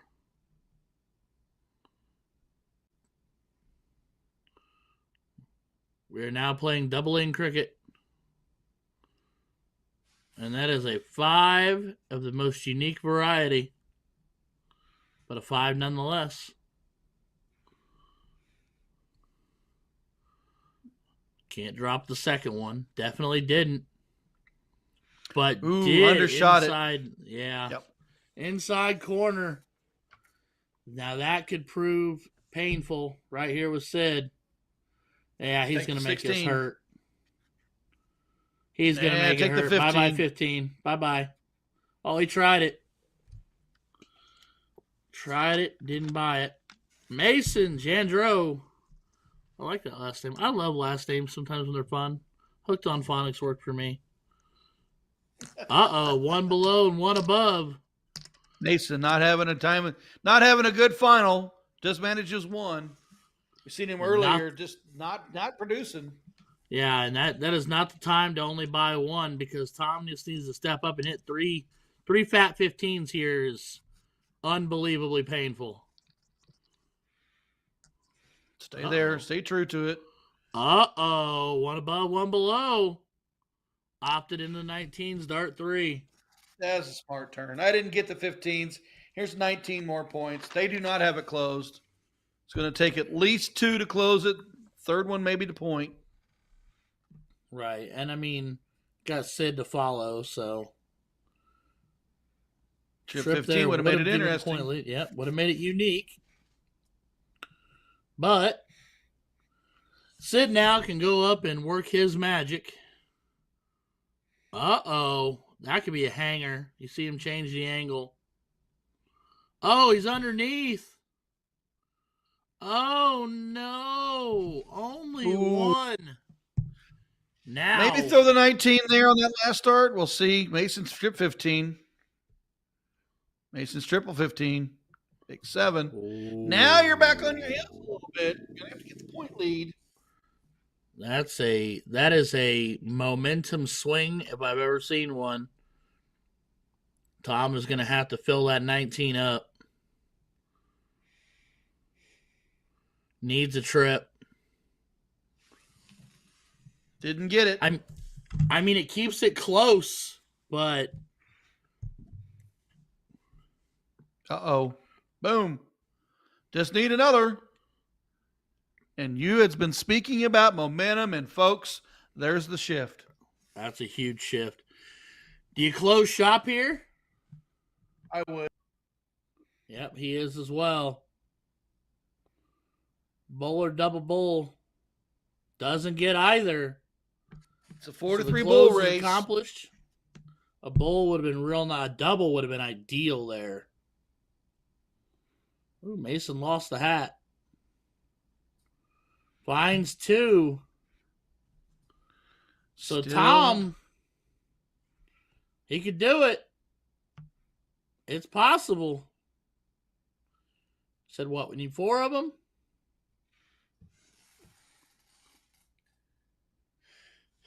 Takes his time.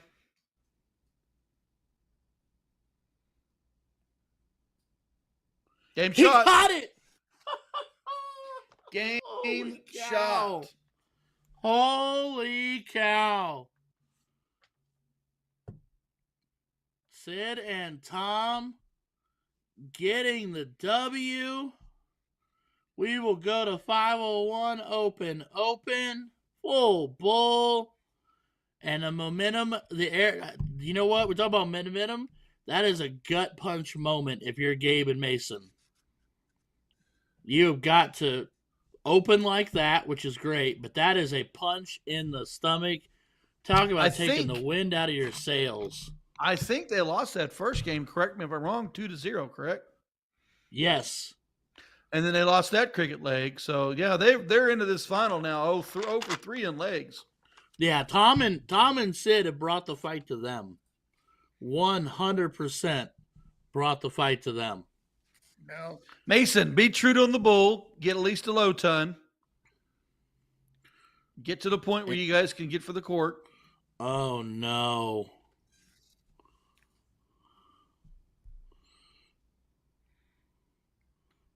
Way to recollect himself on dart 3.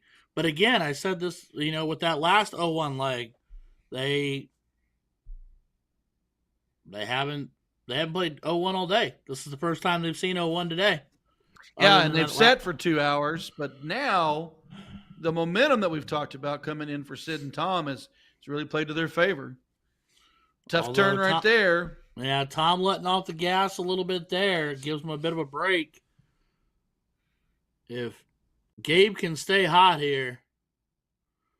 Gabe's been the moneymaker. 167 and open out can go. It's not pretty, but it can. But right now it's going to be about whether or not Sid puts any pressure on it or not. He's going to have to get creative because 150 doesn't do it. No, it doesn't. If you're Mason, just go up there and get ready for the out. Well, and especially now with them sitting on 226, I think Sid opted up on that first one, and that was why it was a 5. Yeah, just drive it. He's thinking about it too much. Oh, be Caparius. There you go. Back to the bull. My second dart would have won the trip 17. Single 17 left me a bull to leave.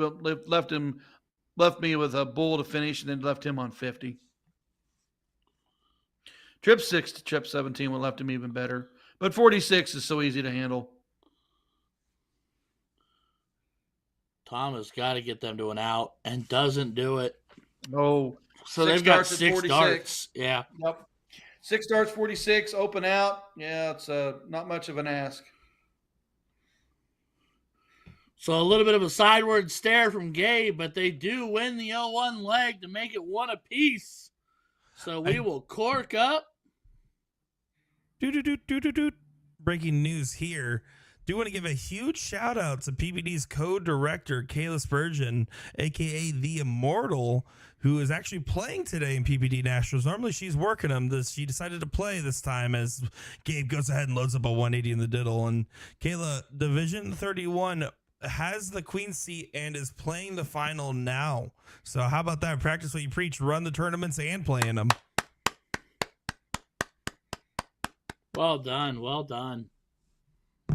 P.S. Kayla, you're so lucky that you didn't play a team with a camera package. I was putting you on stream for sure. This would have been the Kayla Spurgeon streaming day. We'd have followed her around all day. There's Kayla in the parking lot. There's Kayla at the bar. There's Kayla going to the restroom. We'll wait till she gets out. Back to the match. That's awkward. Real quick, though, Richard Otts, yes, trip 17 there because, not on 117. It was trip 17 to leave a bull to even up. It was on 117. It was at 167. Your first start was bull. 167, yeah. Left 117. They tried to go trip 19 for trip 20, hit a trip 7, and Mooney said to go the 17 route instead and do a tee up. Correct.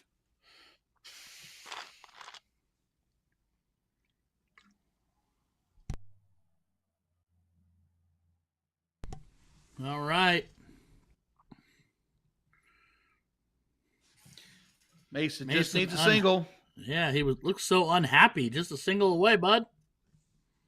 You got the point lead. You got a segment on him. You're forcing Tom into the 18s. Keep the momentum. Get that smile going. Yeah, you took the 0-1 leg back from him. You've stolen a bit of the momentum back. They've been knocking you back on your heels. You know, draw that line in the sand and let's go, buddy.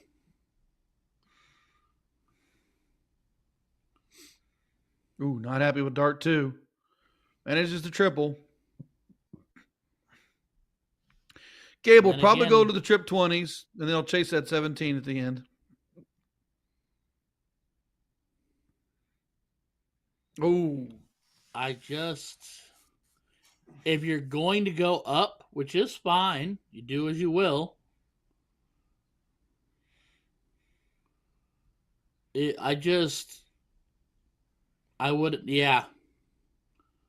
have gone. I wouldn't have moved if I hadn't tripped it. Is what I'm saying. Trying to say and stumbling over. Speaking of tripping it, big turn there. Single 17, close the 20s, trip 17 to back it. Mason back on his heels for the 18s. Gotta have them all. David Straub, what is up, buddy? Right, 51 to 66, and then hit a fat 16 to leave 50 for your partner, Richard, is what we were saying. Not necessarily work the out for 0, but work it to tee up your partner, to leave your partner a bull. Yeah, your partner's would have 6 darts at that 50 or 46 where it turned. Right.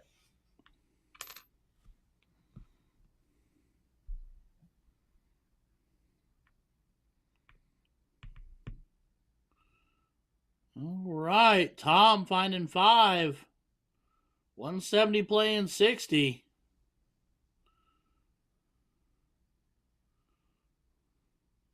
And he does find 4.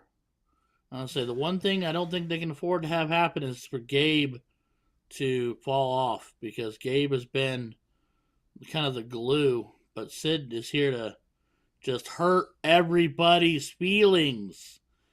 That is his 3rd white horse in this final. And grab them darts and gallop. Grab them darts and gallop. That man is an animal. Mason filling that bowl up. Does splash a 16 on dart 3. Now Tom has one job, and one job only. Well, theoretically he could run points, I guess, but I'd imagine he's throwing at the bowl. They've got 3 wedges. There's no reason in messing around with it. Nope, there's a single bowl. I play the bowl because I know the splashes will point me up. That's very well probably at the splash. Is the route I'm going to go, because if I grab a 17, 16, or 15, I'm just going to add to my point total. But I want as many pools off there, even if I only get 2 for my partner close.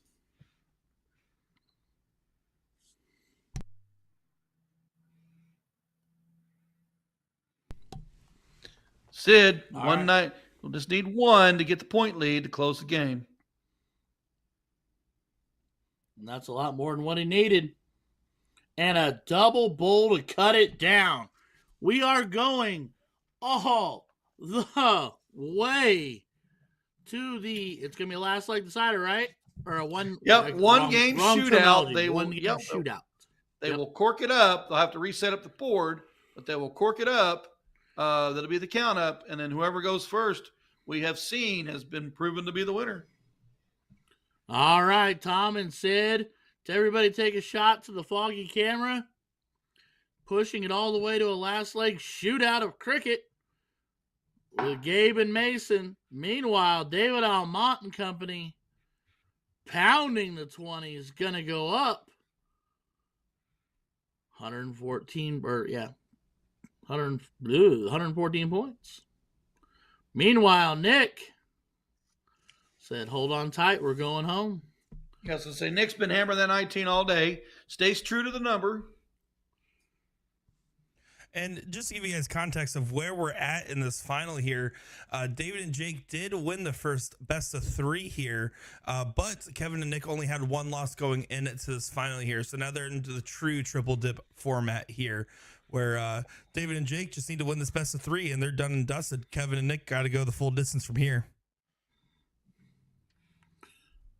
See, the one thing about this triple dip setup that I'm loving so much is in this scenario right here, think about how long your final could truly last if you go the full distance back and forth.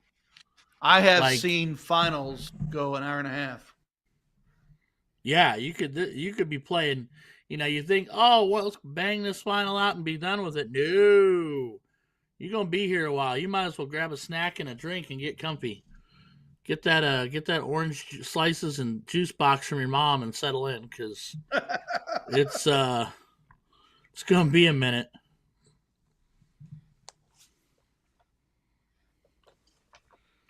But Jake and company out in front.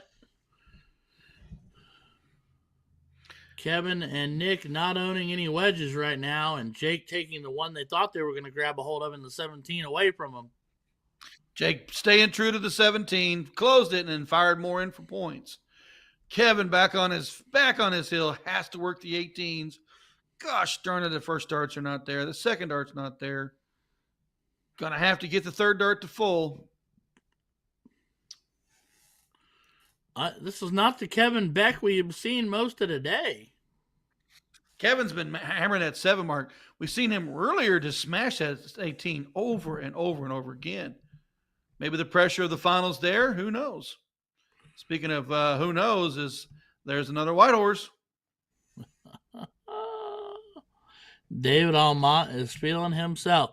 Mike Cronin, if you don't have juice boxes, I've got the Capri Suns. You bring the orange slices. We'll meet in the middle. I'll bring the vodka. We'll spice it up. Back to the match. Mooney Ham's got the fun stuff. As Nick finds himself 4 bulls to make it at least interesting. But unfortunately, Jake, double bull dart 1. Does he have double-itis? The big shift. He does. Oh, missed it.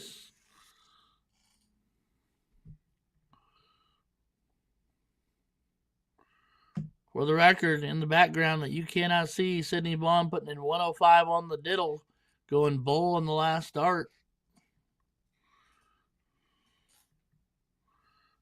Oh, and Kevin Beck misses.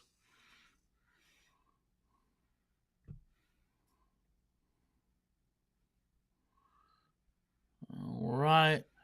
David Almont needing 1 as we kick over to Tom and Sid, Mason and Gabe. Mason and Gabe winning the diddle, which, like we said, characteristically gives them the advantage. They are in a 1-leg shootout for cricket here. Winner of this wins it all. No more darts to be had. Nowhere to go. Nothing to do but the crying. That was a tough flight with those crossing darts. Sidney Vaughn, we have seen, has been a monster. Here's his start. And here's his answer. This guy is just an animal.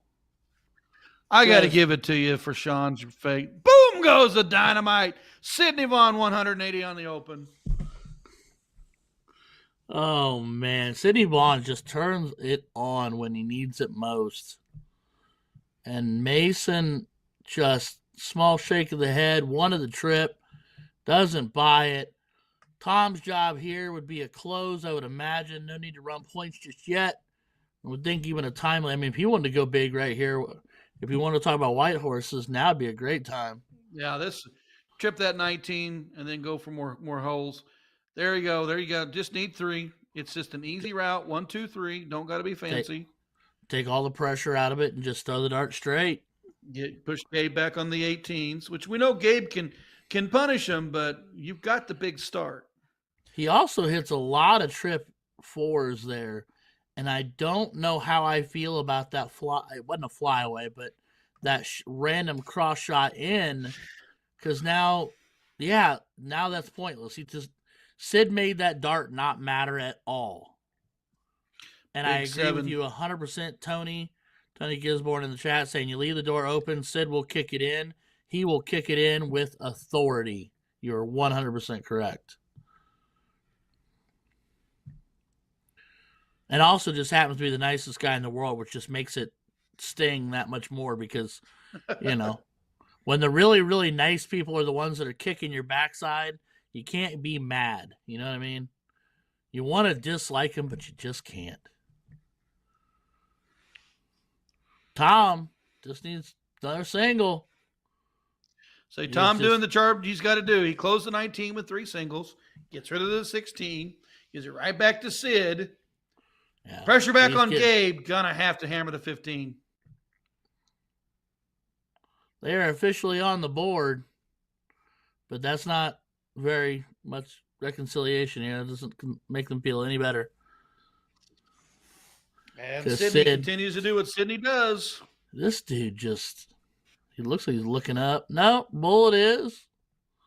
Says, all right, Tom. We have spent 40 years wading through the deserts. It's time. Do not do that to yourself, Mason.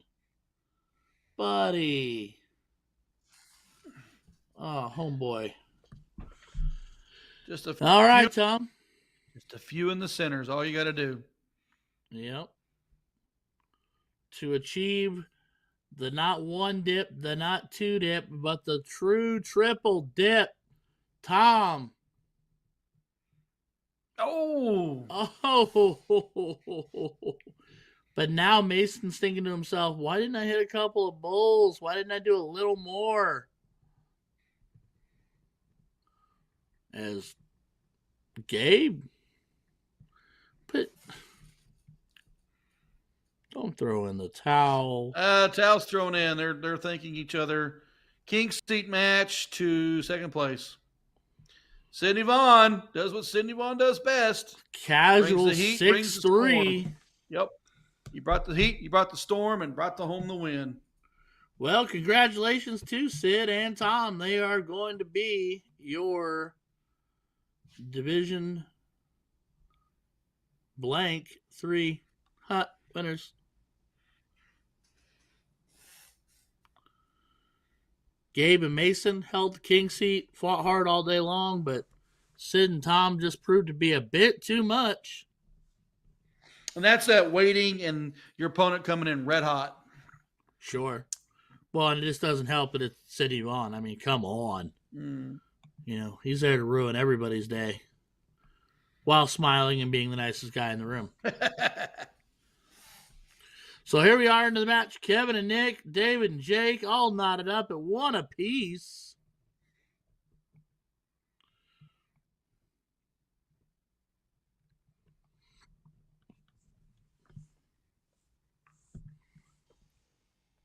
But Kevin is that looking more like the Kevin we got used to seeing, throwing casual 7s.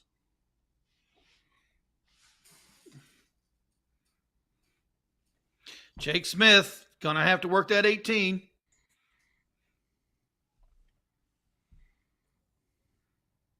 Not gonna get it done with the first start. Does he take the look or stay there? I think he stay. I felt like he should have stayed. He did take the look, but maybe another 54 points would be what I wanted done here. Yeah, I think. Well, and then we got trip 2 for trip 2, though. I was gonna say, but it didn't matter because my opponent didn't put up what I thought he would put up.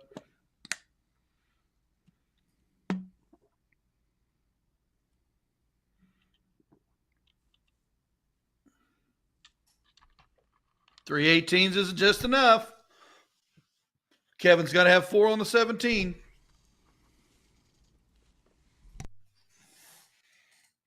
Blurry camera, take a shot. Woo! Hey, now you're reminding me of the talks we had. There's a big head from Kevin Beck. Smashes the 18. Now we sound like yesterday with Will. You and Will. I'm going to kill you. You got it, brother. Oh. Speaking of brother goes brother 7 on our 16s. style. With our lovely eagle eye perspective over there. Love that. Good work, Nick. Good work, buddy. We're just going pound for pound, blow for blow here. We're throwing haymaker after haymaker right now.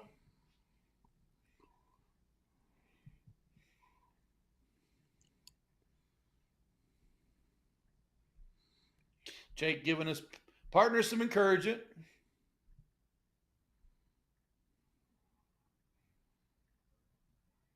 Got to stay on the Big 16. trip.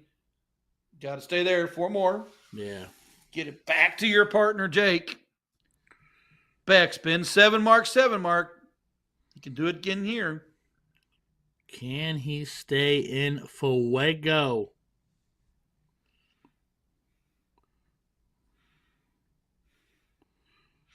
I'd 16 look at shot. it. No, he stays put for 5. I mean, what's it for? So force is 5? Triple 16, triple 16. Uh-oh.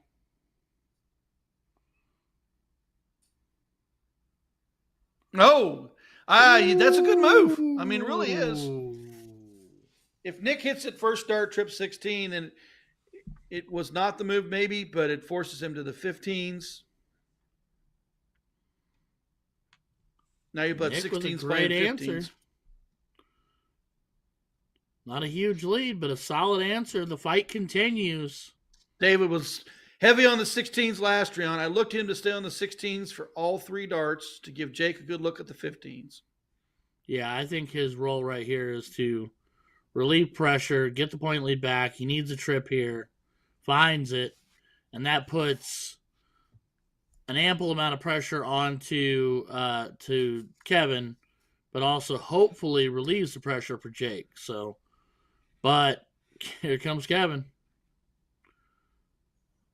Has to stay now.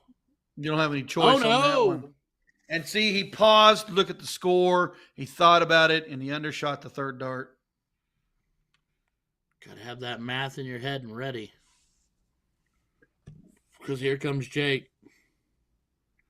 Back to the 16s. Yeah, that's where I see it happen. Straight to the bull. I really thought he would go back to the 16s, which is great for the bull shot anyways, because it's going to add another 48 points, which would have been another bullseye. See, I'd have thought, man, I might have done that dart 1. Swept the 16s out, but it's a bull race. 5-2 is the count. David should step up and just butter this up and go. Yep. 1 more. That's it. And they're winners. Winner, chicken dinner. And David's friend or significant other half tackles him away from the board. About looked like took his. Huh? Oh, is it Hunter Smith? She about broke the poor boy's ankle spinning him around.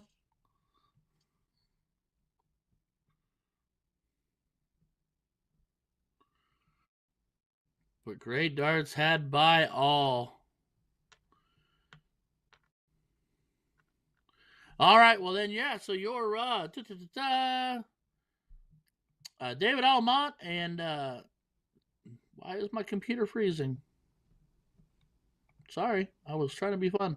Jake Smith are your level 1 final champs as they hug and jump with joy with Miss Hunter Smith. Kevin Beck and Nick Johnson fought like champs all day long. Kevin Beck showed us probably the most 7 marks I've ever seen consecutively thrown in a row. And we will be kicking over some action here just momentarily. I do believe we're going to get to see a big old dollop of Porky. I think that is the plan with him and Miss Lynn. And I do believe they were Division 7. That is correct. They are currently playing Brad and Chad. They couldn't have made that a better rhyme if they tried. Steve Hilger, Lynn Sampon versus Brad Marshik and Chad Erdman. Brad in the 5K pool, Porky in the 5K pool. And they are underway. Nick will get us a score line, I'm sure, here just momentarily. What you are currently seeing is Porky getting them back out in front on the 17s in this cricket leg. They're throwing second.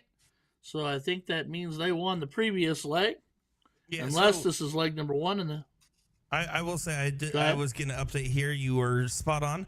Stephen Lynn there did have the seats, and I believe, if I'm not mistaken, they won the first set over Brad and Chad there. So now they're in true triple dip situation, which means that if Stephen Lynn win this leg, it is over, done, and dusted in their favor. Thank you, kind sir with the colorful hair. Well, somebody in this match is going to take home $5K. Will it be Steve for Stephen Lynn, or will it be Brad for Brad and Chad? A little bit more online for this match. Well, if Helger wins his share of 5K and it's significant enough, I think you should buy all three of us dinner. I'm just saying. I second that notion, and we'll let him know after it's over. Yeah, he's going to take us to the Golden Corral, boys. Be careful. I don't care. Hey, no. We're all going to meet LVO. He'll be out there, or Team Dart. Hey, there we go. Then we'll go to Hell's Kitchen or Caesar's Palace buffet. There you go. On Porky. Game. On Porky Herd. But full disclaimer, that does not mean we are openly cheering overly for Porky more than Brad and or Chad. We are unbiased. We just want to make Porky feed us. Now, Porky was actually commentating 3 months ago this same event. So I think it is pretty cool to see. He was commentating 3 months ago, talking about bonus pools with me. And I believe Will actually had to leave early. So it's just Porky and I towards the end. So to go from commentating to trying to get a share of that 5K pool has to be quite the difference maker there. Makes me think I'm not going to get him back in the commentary room ever again, because he's getting a taste of the 5K potentially. Yeah, it was fun for me because I saw you add him to the Discord. I'm like, wow, he didn't call me. He never calls me either. Back to the match. I reached out to both of you for this. What are we going on here? Dad does have favorites, and right now it's neither of you. That's usually what happens. You know what? Welcome to my entire childhood. Oh,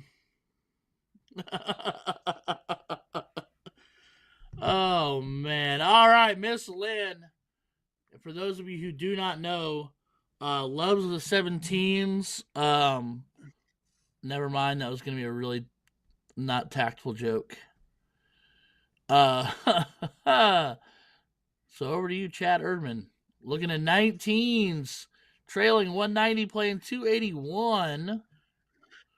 That number is a changing. Needs another. Let's get the 6. Back to Porky. 17s is their honey hole. So here's the deal, and and Porky is far superior player and experienced player than I. But if I've tripped that 17 dart 1, I'm looking at the 18. I'm looking at the 19. That's fair. I want it gone, and because my partner Lynn likes the 17s. I want it gone because they may take my honey hole, push her into the 18s where she may not be comfortable. And he does that anyway. I mean, she has been hammering that silly double. It wasn't a double to close. Why throw the double there? The trip brought you points. Now Miss Lynn is going to try to find a way to take it away from you. She's got a hanger. She's there. It's awkward. Yeah. She's got to make reset. I enjoy her approach. She is slow and patient. She does get the double. That's a big shot right there. Makes it a 1 dart close in a worst case scenario for Steve.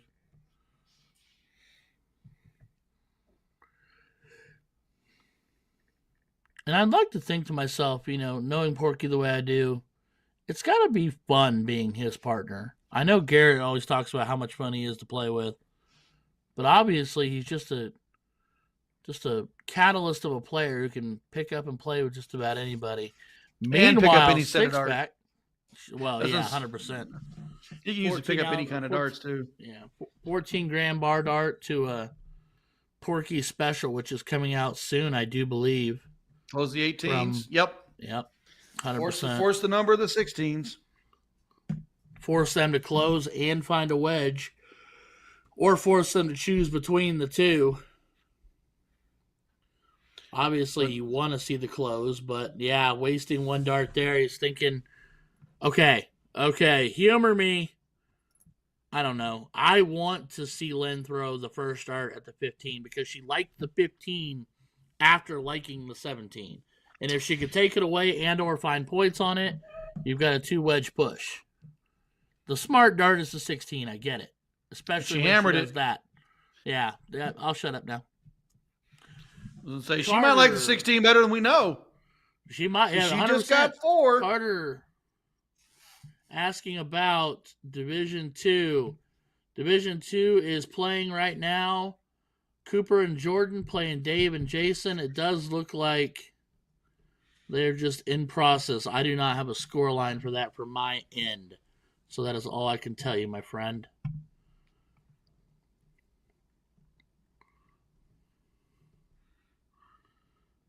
Man, there's a trip 15 on the third dart. Big turn. Porky to the 16s.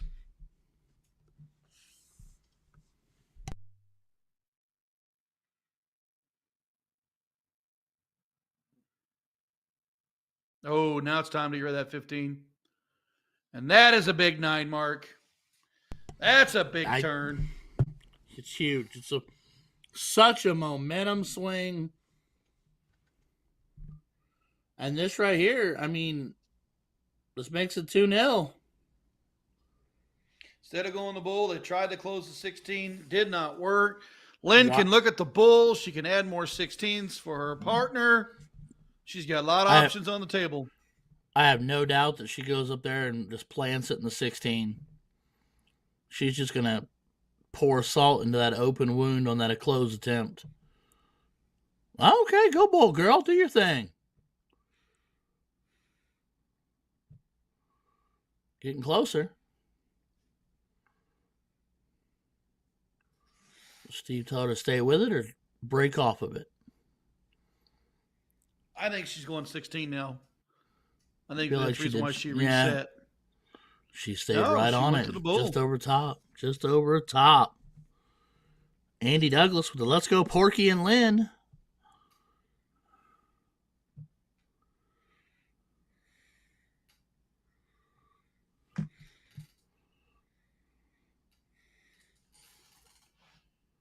I don't understand. Making this a bull run. Yeah, but Steve behind you.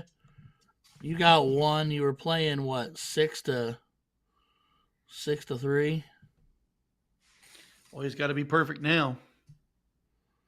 Uh-oh. Well, that goes double, makes it a lot less intense. Now Lynn to find one. Andy Douglas saying, I've played All-Stars with Porky and Garrett. It was more fun to talk to Garrett when playing than Porky. LOL. Fair enough. But Garrett is also just another incredible walking ball of joy. Lynn, to take the game, to take the match, to take the division. Single bull needed.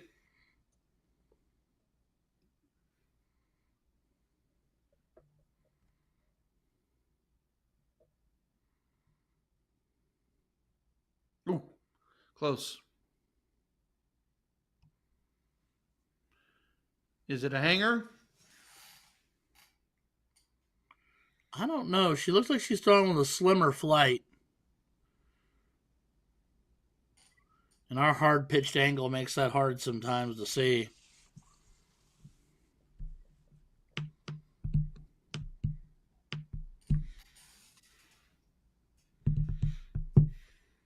All right. Not going to get it done with that one. That helps. For the win.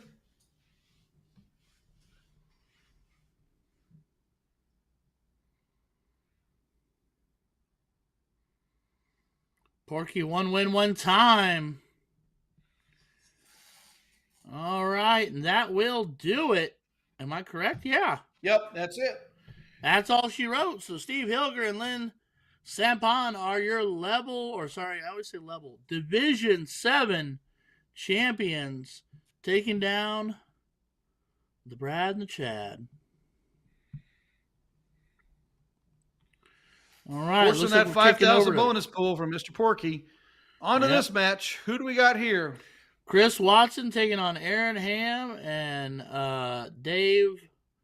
Yeah, Chris Watson and Karen taking on Dave and Aaron Ham. Dave Hefty and Aaron Ham. Yep. So that's division. We're in Division 6 now for this one, back at Toso's over here. And right now, going on this match, it's a last leg decider right now. First best of 3 went in favor of Karen and Chris as they came back from that third place position match. So currently got the first dip out of the way, trying to get the second one done here.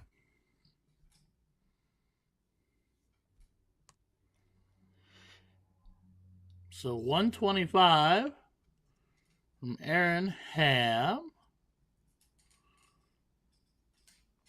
Uh-oh.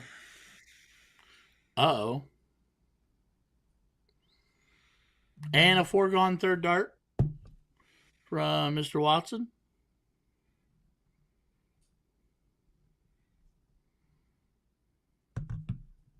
What is the loss count on this one? So right now, Aaron and Dave have 1 loss. Chris Watson and Karen, I don't know if they have 1 or 2 losses currently, just because of the I only know that they've at least won 1 best of 3 because of the 0-1 game. We'll know after this one's over if they but depending on what format they set up for, to know exactly where they're at. But no matter what, if Karen and Chris win this, that's going to be 2 losses for the seat holders.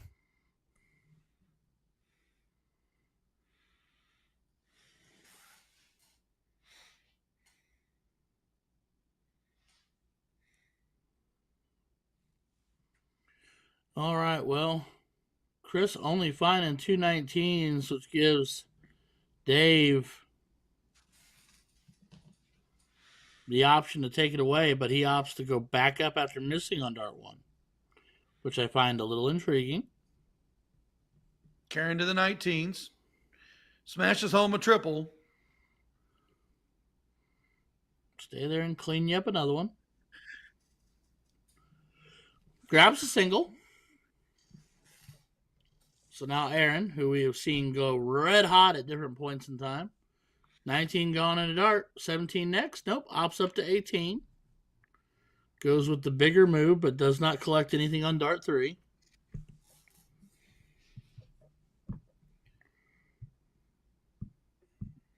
Watson opts for the 18. Needs a third one. Manages 5. Finds do you 5, close here? Do you close here, or do you go back to the points? I closed dart 1. I mean, it's 2 darts to close, but preferably, obviously, you hit the trip dart 1. But David has also gone the opposite way with us both times, and he went trip 5 on dart 1, so he was trying to point. I personally would have gone at the 18 immediately. I don't want to leave my opponent the opportunity to go triple.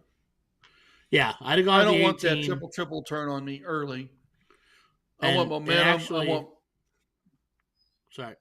I say I want momentum, and I want control of the board, and I want to make them suffocate, not give them an opportunity to go triple, and then take my number. And ironically, I'd have had a split decision on that. If I'd have tripped the close on dart 1, I might have dropped down to 15s or 17s, depending on my comfort level. Now, 2 darts to close 18, I'd have gone to points. But if I could close 18 and potentially take 17 away or add a wedge, I would have done that with a trip dart 1 on close. So. Oh, yeah. So, because like you said, choke them off the board. Give them nowhere to go. No prisoners, just run with it. So Chris, with a little bit of gear work, it looks like, working on his darts a little bit. Looking at a whole lot of wedges up against him. It's going to go 16s. And apparently feeling saucy for 7. 7 is great. 9 would have been better, but back in the match. Trailing 60.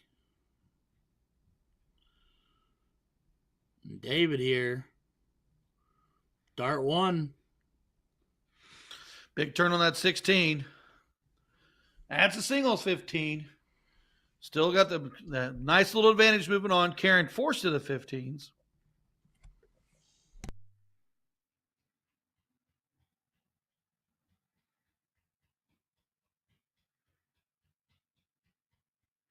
She got 4, but she wasn't happy.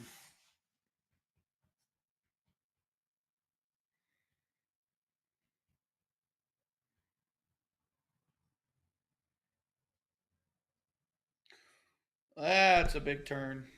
Get rid of the 15s. Add 60 points. There's a bunch of bulls.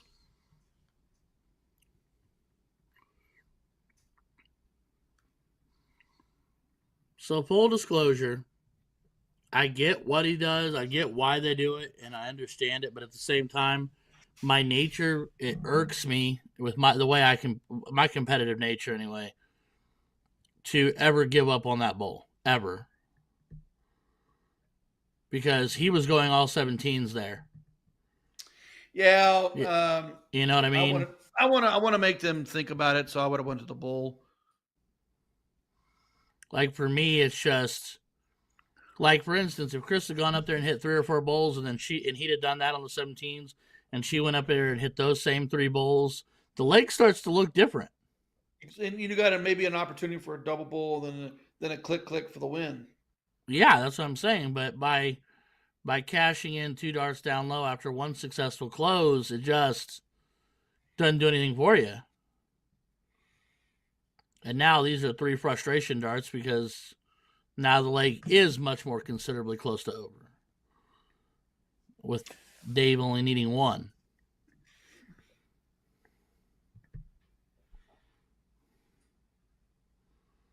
Yeah, there it is. 1 time.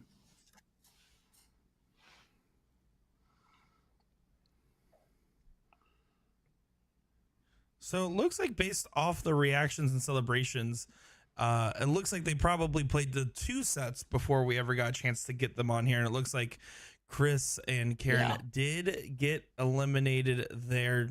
Based off the reactions, we'll keep an eye in the background just in case. But yeah, no, that was a pretty hard fought battle there. We're going to get another final here in just a moment's time. How about we take a quick moment to hear from the lovely Jen Mounts at A to Z Darts there for sponsoring this show. What do you say, boys? Sounds fantastic, my friend. Let's make it happen.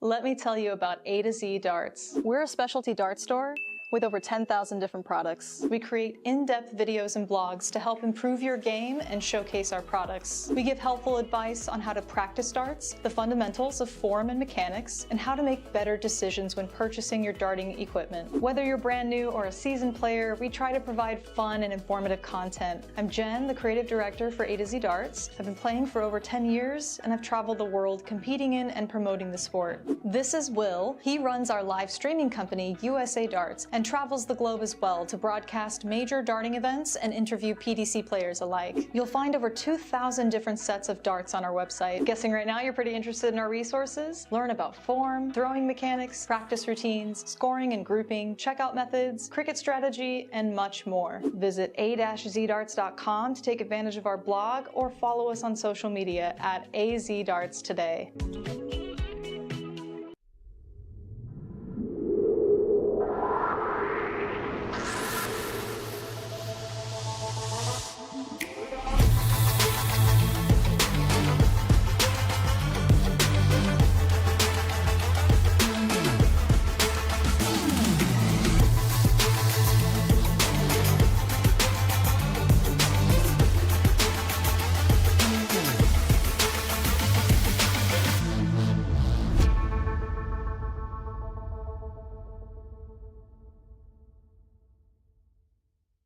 Nathan Aspinall Echo soft tip darts. By the way, I've swapped out the stems and flights for the new K-Flex number 2 standard flight.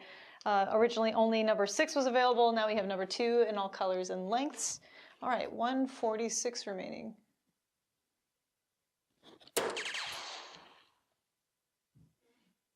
Ho ho ho. Damn, that felt good. Echo has really expanded since it first came out as an exclusively soft tip range. Now we have a player edition that has remnants of Nathan's prior signature darts, notably the overall shape of the barrel and the milling, with the CNC milling in the front, nano grooves in the middle, finishing off with radial grooves in the rear, which to me feel the most aggressive.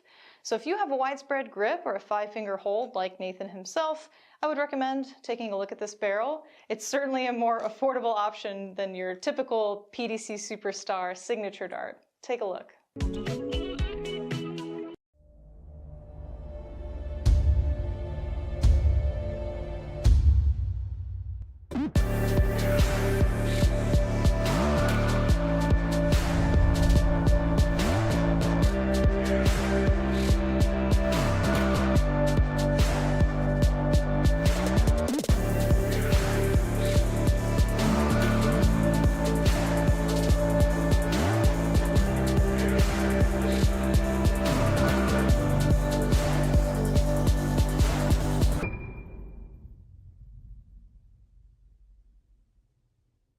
Dartboard lighting systems that work with soft tip boards, starting with what I'm calling your best value option, the 180 Illumina lighting system. Quick clarification, you cannot purchase the cheaper light version, LITE, but the more durable and robust normal Illumina lighting system is going to work since it mounts to the wall. If you want to upgrade to the ultimate setup, we'd recommend the Target Corona Vision lighting system, plus conversion kit that is compatible with most grand boards. This is basically a zero installation option. No power tools are needed. You're not mounting the light to the dartboard or the wall.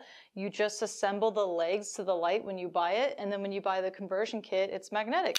Just snaps right onto the leg, and the 4 prongs push into the dartboard. Here are 2 budget-friendly options. Number 1 is the Target Arc light, not the cabinet light, but just the light by itself, which clips to the dartboard directly. So I have the Target Arc light under the Illumina, giving it more stability by accident, but if it was on its own, it'd be a little wobbly on the board. You can see the lights illuminating like half of the board, and it's certainly in danger of falling if you bump into the board or retrieve your darts too hard. The GLD Shadow Buster. This is our most budget-friendly option. It was designed to screw onto the top of a cabinet, and then it can swivel downward to illuminate the board, and also swivel upward and fold it all the way down to be out of the way in case your cabinet doors are a little bit taller than the top of the cabinet. That's it, folks. 4 total lighting options for soft tip dartboards. See you next time.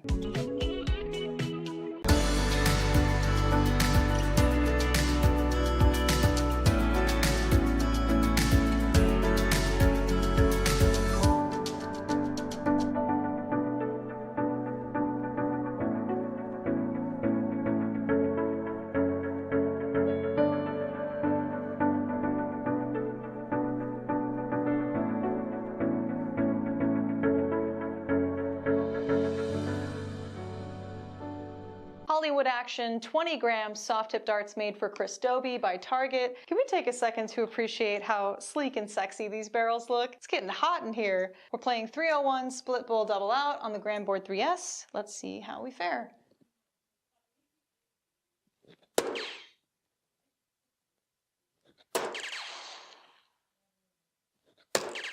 Nice starts.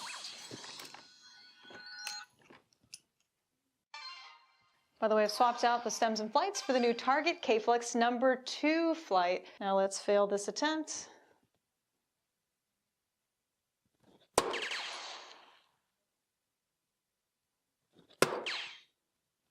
Yeah, should have been positive. Should have been positive to start. Whew, good leave though.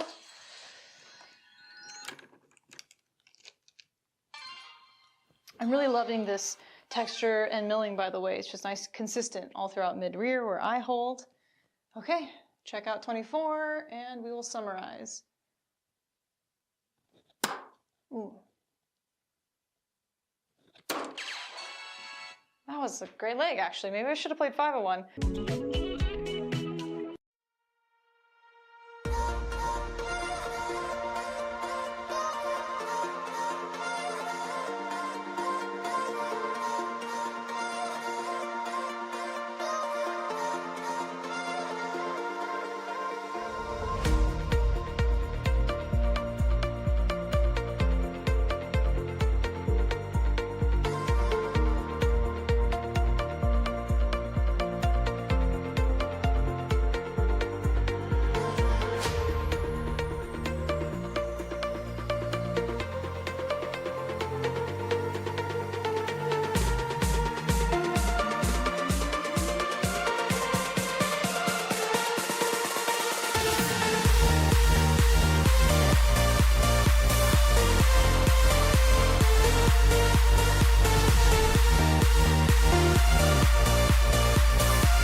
Ed Chambers' Ocelot 2 darts range by 180. I'll be doing an in-depth review of his soft tip and steel tip variations. We rate the front half of the Ocelot 2s a 3 out of 5 for grip intensity, and the rear half a 4 out of 5 due to the sharp cut.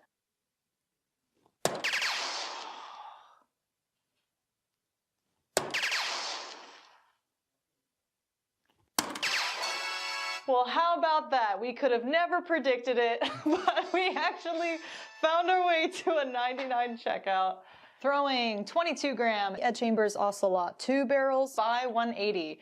His favorite checkout is 76, but he specifically requested treble 12 for tops, and if you hit a single 12, double 16, double 16. Mic drop, cool walk away.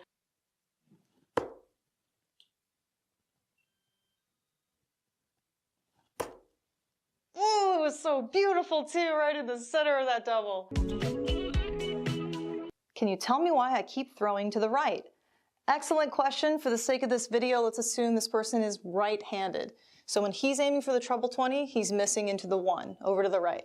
The most common reason why this happens to people is because in their setup, their elbow's kicking out.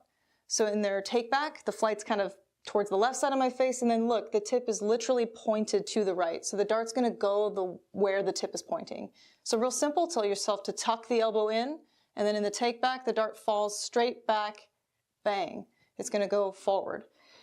It could be a lot of different things. It could be your foundation, the way where you stand on the Aki. Maybe your elbow's tucked in, but your wrist is turning.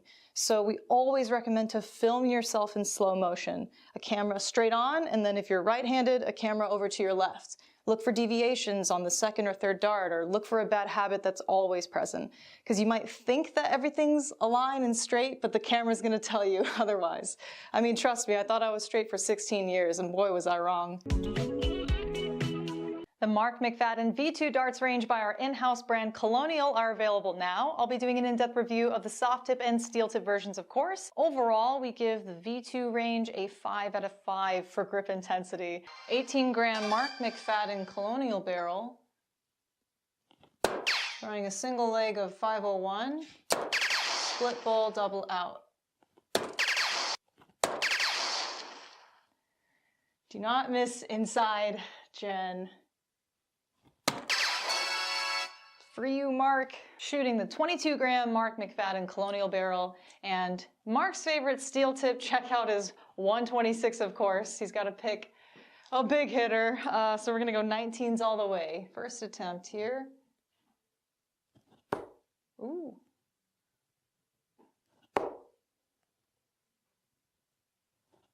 Oh my God.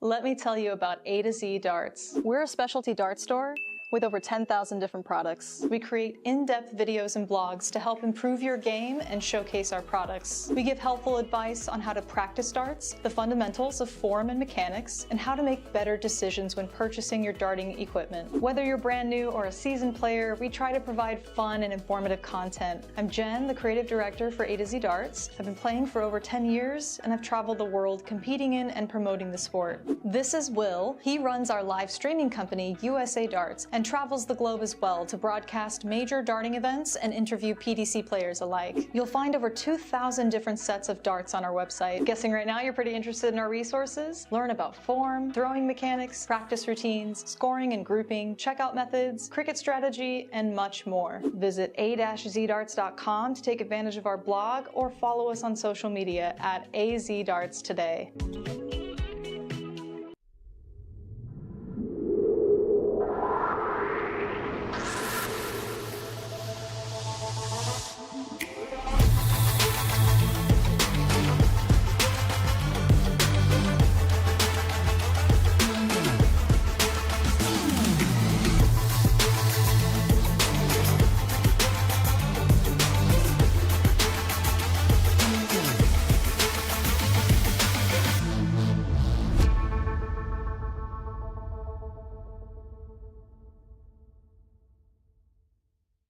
Nathan Aspinall Echo soft tip darts. By the way, I've swapped out the stems and flights for the new K-Flex number 2 standard flight. Originally only number 6 was available. Now we have number 2 in all colors and lengths. All right, 146 remaining.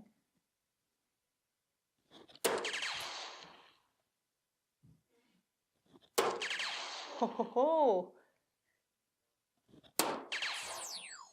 Damn, that felt good.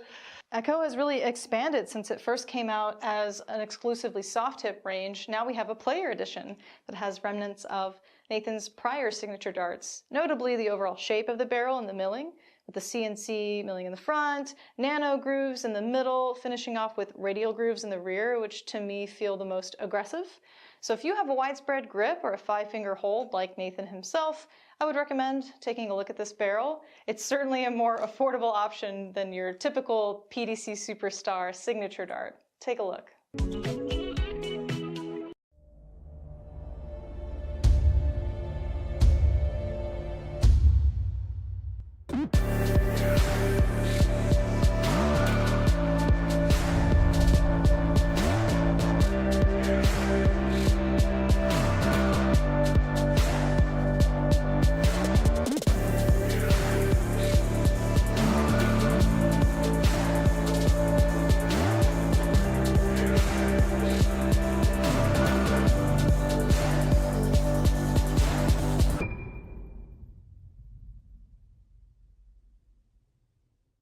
Dartboard lighting systems that work with soft tip boards, starting with what I'm calling your best value option, the 180 Illumina lighting system. Quick clarification, you cannot purchase the cheaper light version, LITE, but the more durable and robust normal Illumina lighting system is going to work since it mounts to the wall. If you want to upgrade to the ultimate setup, we'd recommend the Target Corona Vision lighting system, plus conversion kit that is compatible with most grand boards. This is basically a zero installation option. No power tools are needed. You're not mounting the light to the dartboard or the wall.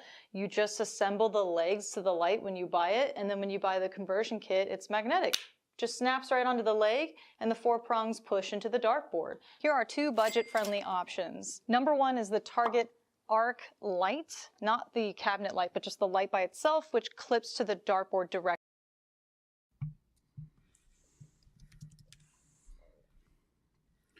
All right, everybody, we are kicking it back to you. Where are we? We are in doubles action on Nationals weekend for the PPD. Where are we stopping off at? This well-lit, just off the edge of a fireboard in level 38.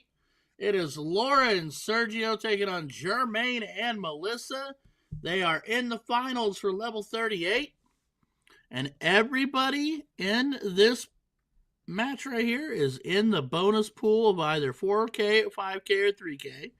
And as Nick made us known, it is an all Florida affair. So apparently he had something to do with it and probably helped him get there. I do like rigging this. No, this is at the King Seat Bar and Grill that we're watching over in Hollanday, Florida. That is the bar we're taking a look at now, which is actually where Caitlin Myers on Monday will be playing her WCS match. Will be at this bar over here. Jermaine Jobert and Melissa, I believe, are playing at Flanagan's Longwood over there, which is a pretty common blind draw spot. Jermaine Jobert goes by Meatball. And Melissa actually is on TikTok as Dart Diva 76, where she posts food hall reviews from Trader Joe's. Food hall. I do love Trader Joe's. That is the one thing I miss about not living in California anymore, is I don't have a Trader Joe's anywhere nearby. Sad faces. What's Trader Joe's? Right. It is a grocery store that has a lot of their own stuff. They do a lot of focus on organic and stuff like that. And I mean, they have a wealth of things, but they have their own food section and brand and everything else. And it's a little more expensive, but it's unbelievably delicious, the stuff that they make their own stuff. There's a Trader Joe's in Dayton, says Big Nos. So I'll have to start driving to Dayton for Trader Joe's. But a delightful place to go shopping if you enjoy. They have all kinds of stuff they make. Ashley telling me that she'll make me a care package if I make her a list. God, I love that woman. Just as much as I love you, Nick. Don't worry. I used to like her. Then she beat me at the Eddie Morales tournament, so not a fan anymore. And beat you playing men's doubles, no less. That is true. She was playing in men's doubles with Levi, and you know what? I'll take my top 4. It was the only thing I cashed in, and she absolutely earned it. She played with the boys like a champ. Because she can beat people down like a champ, because she is a champ. My conversations with her are always fruitful and lovely.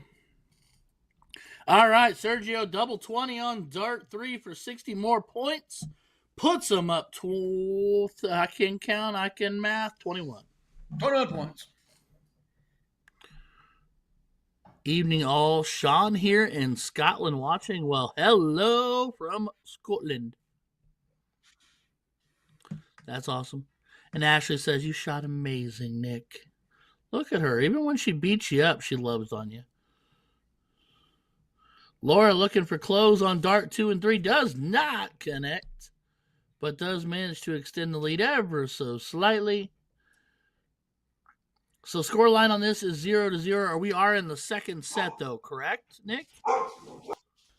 Yeah, that is correct. So right there, you saw Sergio and Laura win set 1. Well, we saw it on the side. You guys did not get a chance to see that yet, but they already have Correct. 2 losses. So they're trying to complete the full triple dip right now. So they would have to win this best of 3 and then the subsequent last game decider here. Look at Nick DeShare coming in clutch. The man of the people and the colored hair of all varieties. All right, Melissa to the board. She was looking at 18s, but she found herself a pair of 4s. So now Laura with the opportunity for the single mark close.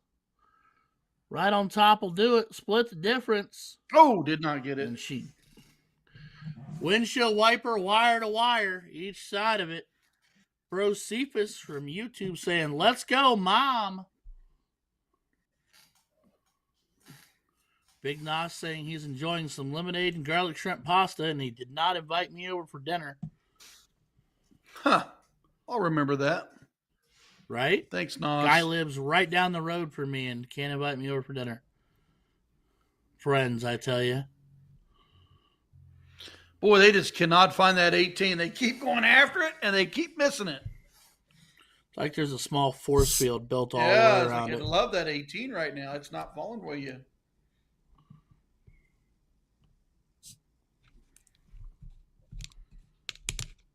All right. One more 18 for Melissa. Extends the lead just a little bit. Laura still looks like she's thinking close. Trips the 20. And then she gets and then closes. And here's what I'm going to tell you. We've seen an array of talents today. We've seen level 1 all the way down to 40 and some in between. But I am here for that gallery of people that you can see behind them. When she tripped that 20 and hit that single 18, it was a round of applause all the way around. And that, in my opinion, because I am, I'm not the super elitist starter who's thinking money and fame, is what it's all about. It's fun to see that. I love crowd support. I love seeing galleries. I think that's awesome, especially when it's not necessarily your level 1 players, for instance. That's my soapbox. Your soapbox to remember is your dart players are also your dart fans. True. Absolutely. So, now we've had success this year with Madison Square Garden and stuff like that. But most of our shows are dart players watching dart players. Most, we're not selling tickets to come in and watch us play. So your fans are your family and your friends and your fellow dart players. Yep, 100%. So here's your bonus pool update here. Looking at just the first 20 divisions, barring division 19, 10, 8, and 4, which are still currently playing their finals.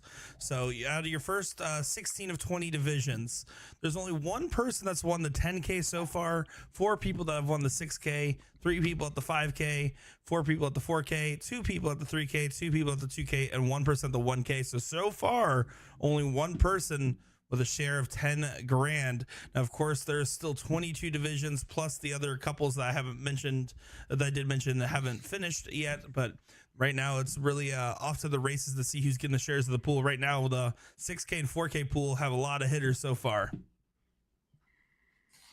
How would that $10,000 payday feel? Oh, I don't. like I said yesterday when we started talking about potential payout stuff and bonus payouts and everything, I genuinely do not know what I would do if I got a phone call or an email or a PayPal notification that said, "Oh, BTW, here's your winnings from yesterday and the bonus $10,000." I don't know what I'd do. So Like, a year ago, I I might got to make stroke that phone out. call. I got to make that phone call to Johnny Four when we caught his match, and we had the other final that would have split the 10K pool was playing at the same bar as him. So he was watching and was in a conflicted spot of trying to cheer for a friend, but also knowing that that friend lost, he would have get the whole 10K pool.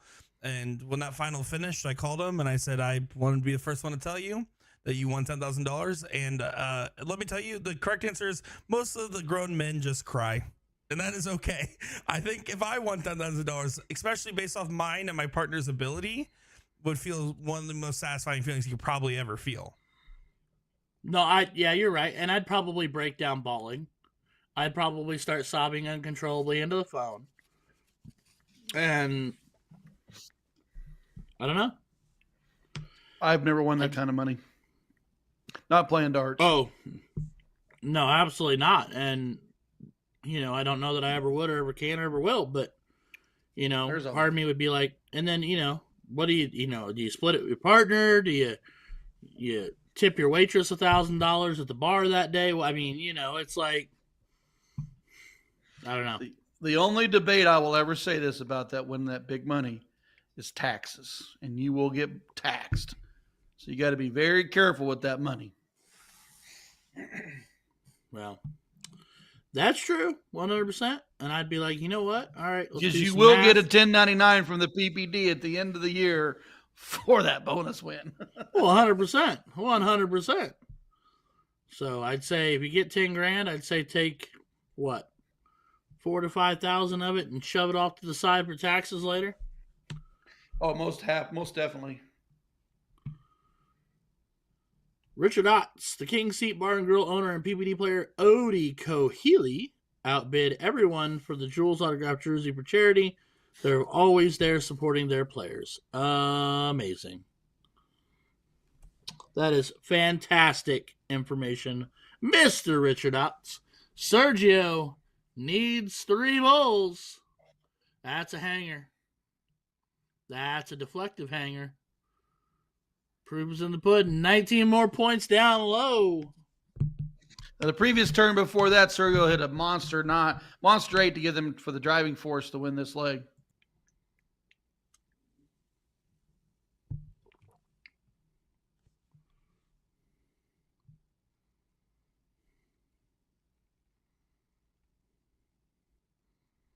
All right, Laura. Oh, round out skis.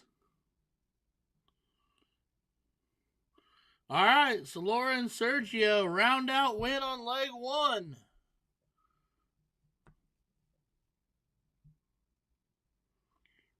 We will kick it to 5:01 open and open out. Jermaine and Melissa to go first.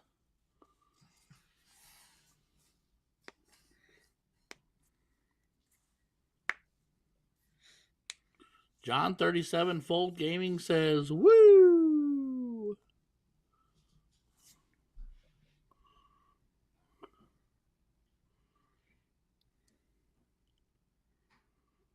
All right, Jermaine to open up. 5:01 open, full bowl.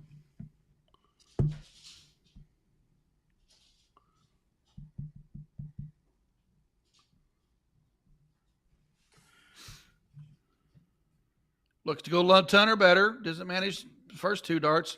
Doesn't get a bull. Flip that right back to Sergio, who was red hot that last leg.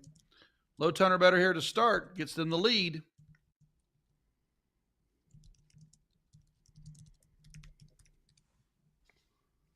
Oh, does he get the third? Oh, just underneath it. I was hoping we could either see the 3 bulls or the bunny.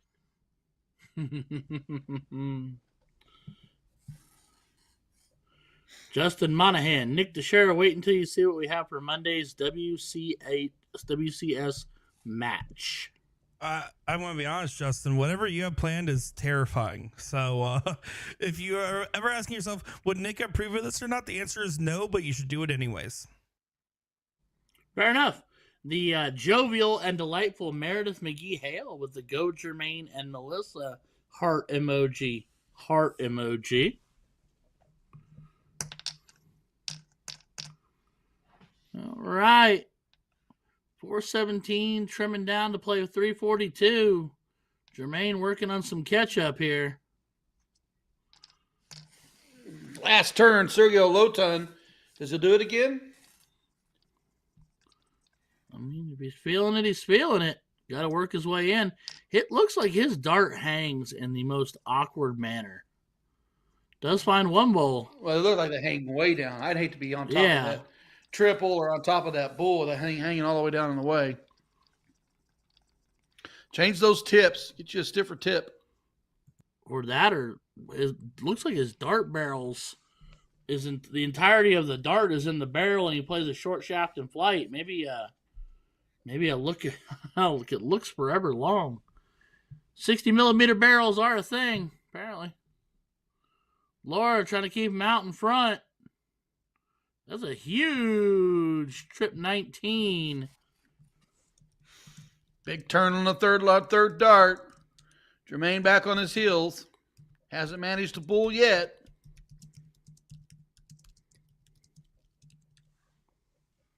Big low ton right there. Back That's out huge. in front by a little bit. That's huge. In this scenario, bringing it way back. But here comes Sergio. That first dart was so clean. That second dart, he almost pulled off his follow through.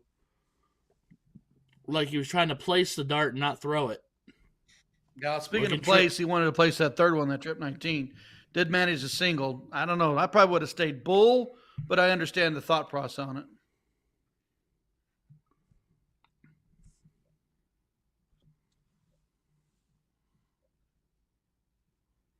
Stay true to the bowl. At this level, just stay true to the bowl. 146 plays 128. That's a big one. It's huge. Bowl for double 14. Oh, right over top. That's a big stick right there. Big low ton, 112 on the turn. Leaves their partner 16. Forces Jermaine to think that 146 really deeply because it's going to require a triple to even get to the now. Cannot go. All he can do is try to tee it up. Look, 19 here. Ooh. I mean, bowl to add pressure, but at the same time, 29 is awkward.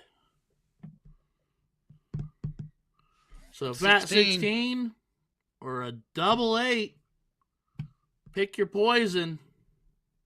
Fat 16 it is. And look at the crowd. Look at the crowd. All right, so it's all set up.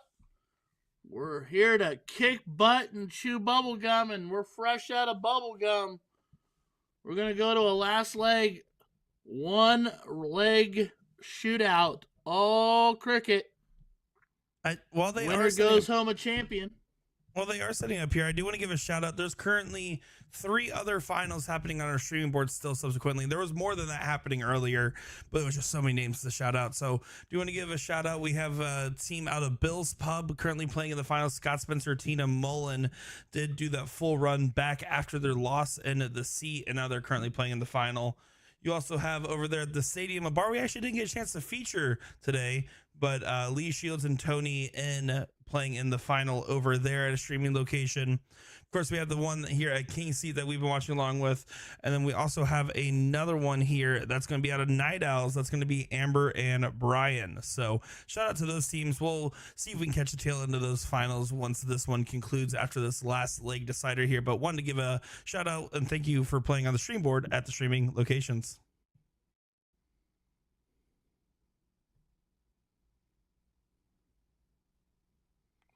Well done, sir. Well done. And like you said, as they're getting it all set up, Allison Cohealy saying, come on, Sergio.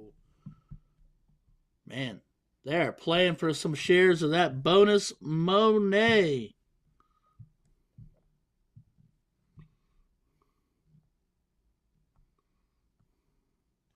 Did get our second winner in the 10K pool there.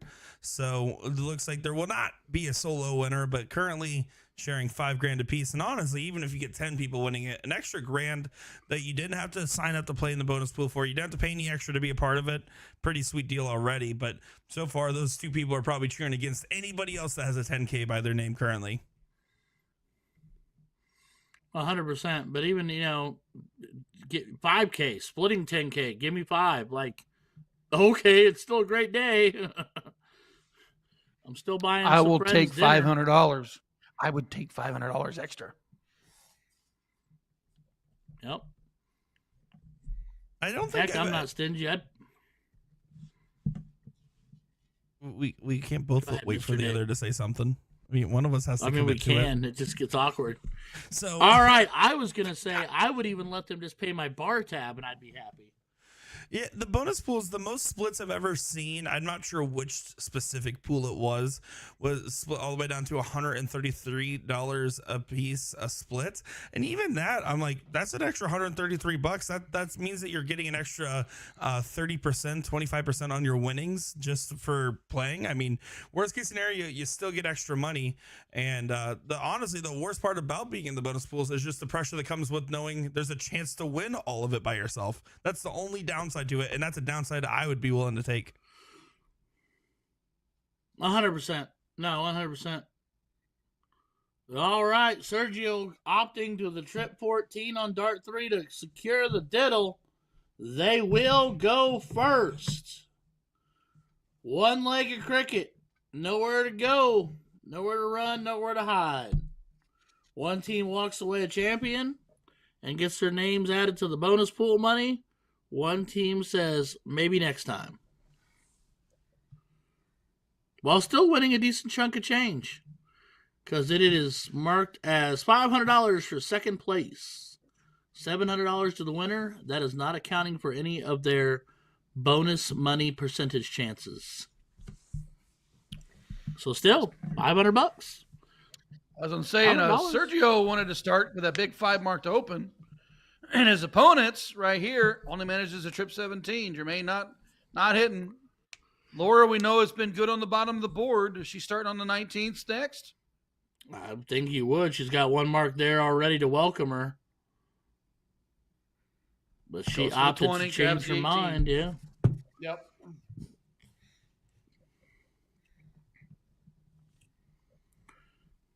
All right, so now Melissa needs to make big work on the 17s, and she can get to moving and grooving.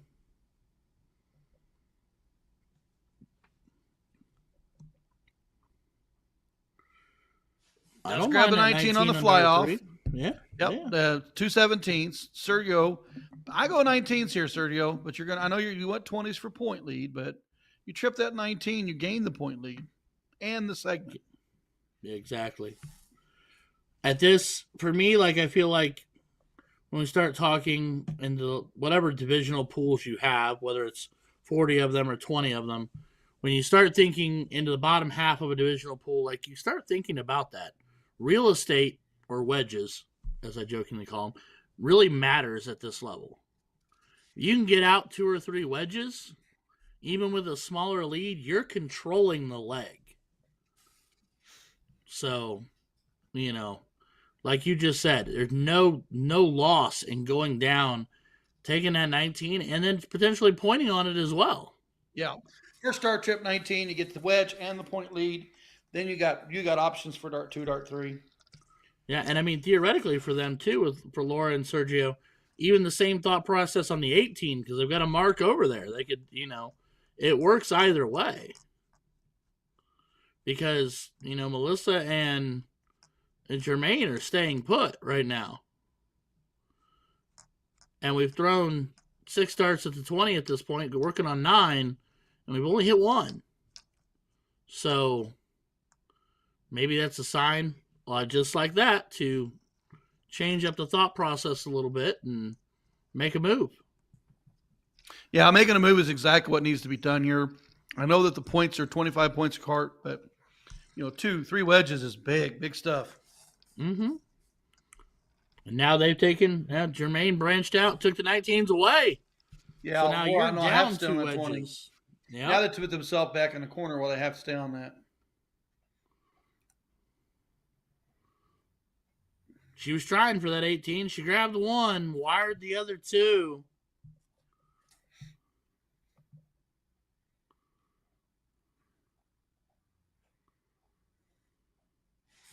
Big open on the start. Oh, big turn on the 12. Double 20. Sergio back on his heels. I think he needs to kick in the door of that 18. Yeah. Yeah, I can't afford those misses. Yeah. I like that he switched the 18, and I like that he stayed, because now they at least have the benefit of having no marks on that 18 wedge. The 20s are now gone. They're foregone tail, and now Jermaine working on that 18 after single 19. This is getting frisky. The big numbers are starting to disappear. We're going to have to hammer that 18. Needs the triple. Oh, only manages 2. Right there.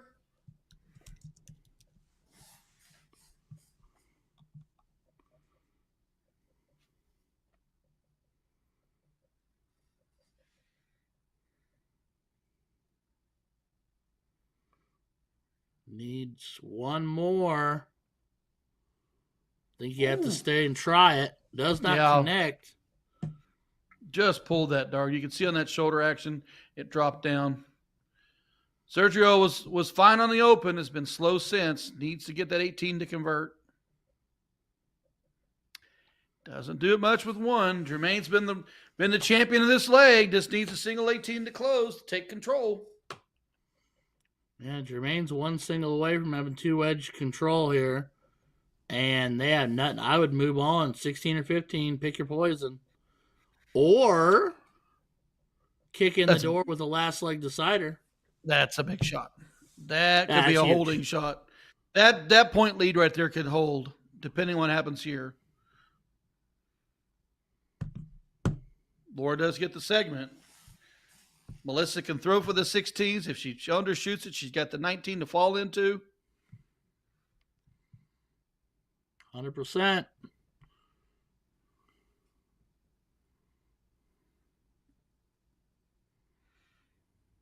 And she didn't move over the 15s. Didn't like where the 11 fell. Not a bad idea. Making sure to just try not to waste darts. Making every dart count for something. The single somewhere. A mark somewhere. That's a big trip.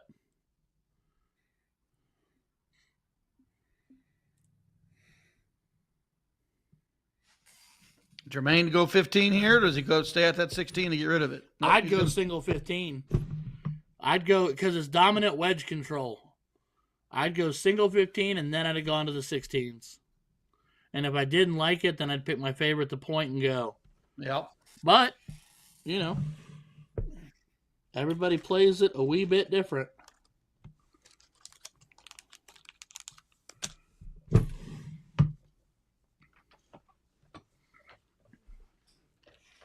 $32 more points. Melissa, 116 to close, 115 to close. Only a slight point lead.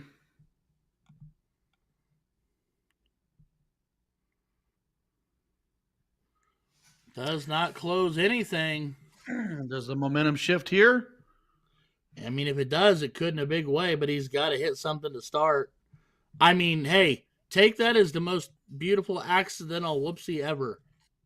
Undershot, and you flew off, and you closed the 19s.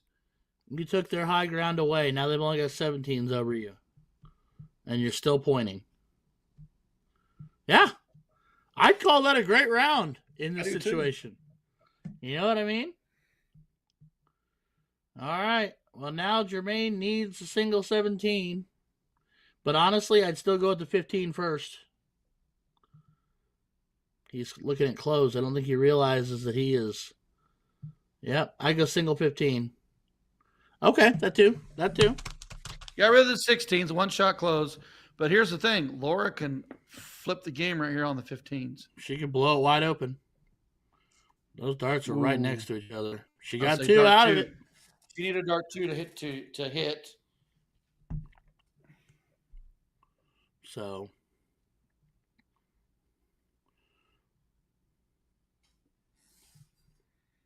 needs to stay and just continue to point.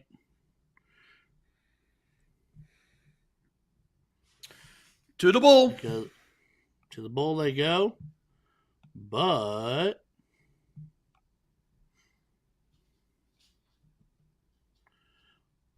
oh, 4-3 on bull. Dirty, and I like it. I wasn't expecting it, but I like that it happened.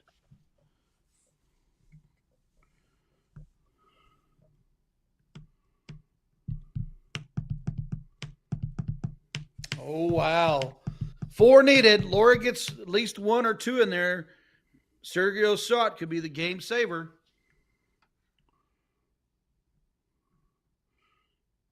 There's 1 bouncing right off. Just about buys a second. It's the hair flip for me. It's 3 bulls to 3 bulls. Down to the 3 darts.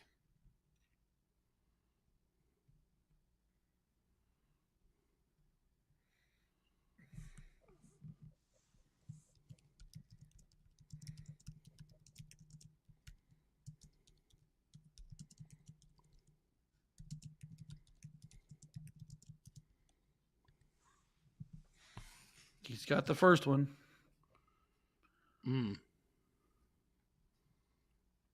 Oh! It's a bull. It's just 1 out. 2-1.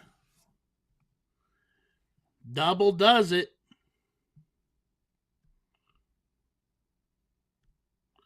Oh, double wins it. Oh! There it is. Oh, wow. Oh, dang. Oh, dang.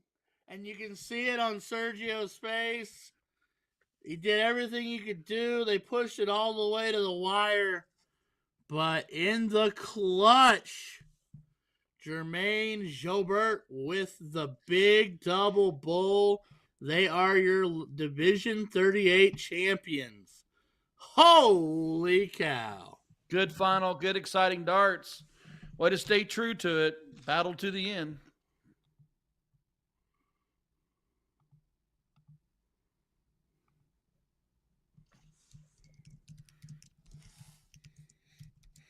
Here we are. We got a last leg decided here for Division 37 finals going on. Amber and Brian, Alex and Brittany playing it out. This is out of Night Owls over there in Indiana that we're taking a look at. Believe, if I'm not mistaken here, I know we had a couple finals going on at the same time. This is probably going to be the last of the ones that we're going to be able to cover on our end here. But just a reminder, folks, for those that don't know, we do talk about the bonus pools once they are finalized. I will come back live once all the divisions are done, whatever time that may be, to talk those bonus pools with you guys. So be on the lookout for that later on. But yeah, I believe this will be our last game that we'll be getting on a stream today.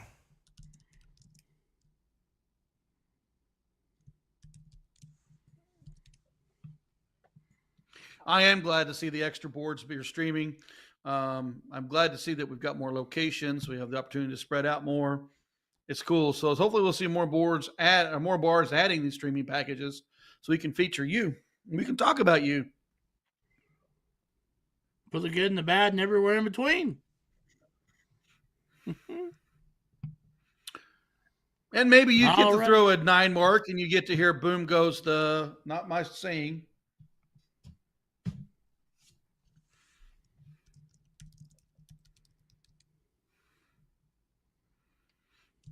Brittany Painter down in points. Gonna have to get a wedge open.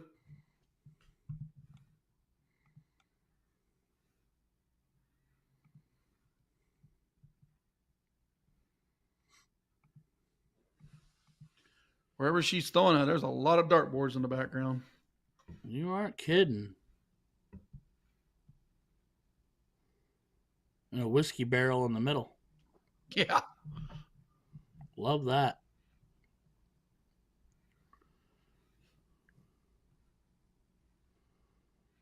Amber looking to the 18s. She didn't hit the first two. Pulls it high to the 20. Not happy with it. Alex Baird trying to get the 18s. Trying to get him a wedge.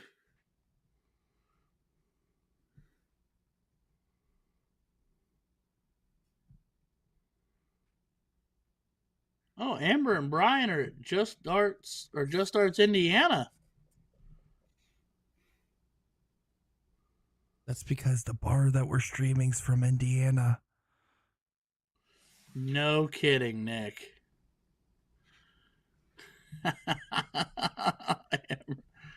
I'm trying. It doesn't look familiar to me though. But then again, there's a lot of bars in Indianapolis in that area that I've never seen. So it's Night Owls. Oh, okay, cool. Back to the match. Back to the match. Nick's been whispering sweet somethings in my ear. I apologize. That's okay. I whispered that one out loud to everybody. Oh, okay. Nick, Double I'm starting to think you 16. enjoy picking on me. You allowed that one. We usually pick on Nick. Don't let it happen. I mean, if everybody's happy, I'm here for it. All right, Alex needs to close that 16. And does on dart 3.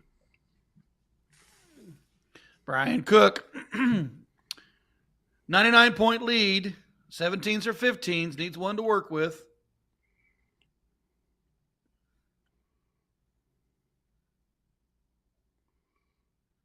He's on it. Needs to be in it. Finds 2 out of the 3.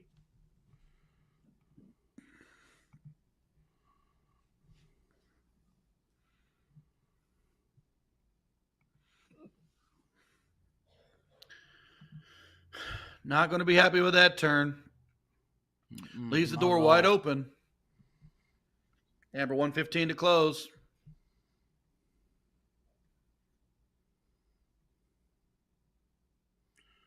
She can move right along now. Stay in point, move along, whatever makes you happy. I'd say she moves. I mean, unless if you throw 117, it'll create the bull. A little bit of over grip there, and it's off the edge. I think she went back to the 17 because I think she covered up that 15 too. Pretty good.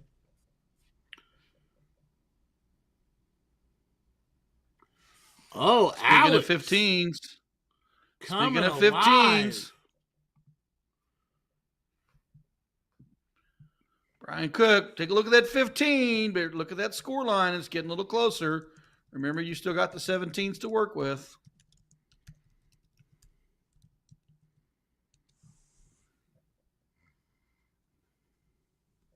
And not afraid to throw the points.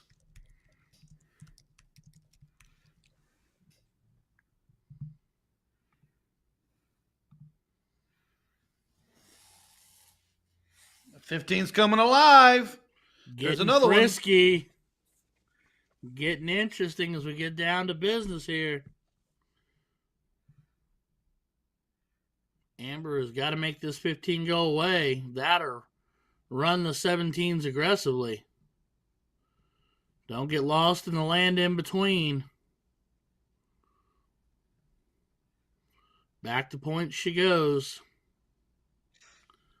She took a look at that again, and she found the land that's of no man's land and hit that too again. I think that's that moment of indecision where you're not quite sure. Another trip 15. Just piling them on. Takes a stab at the 17 on the 2-point deficit. Brittany and Alex are fighting hard. They're fighting in it. Brian Cook back to the boards. Got to have that 17 to point. Going to have to get that 15 to go.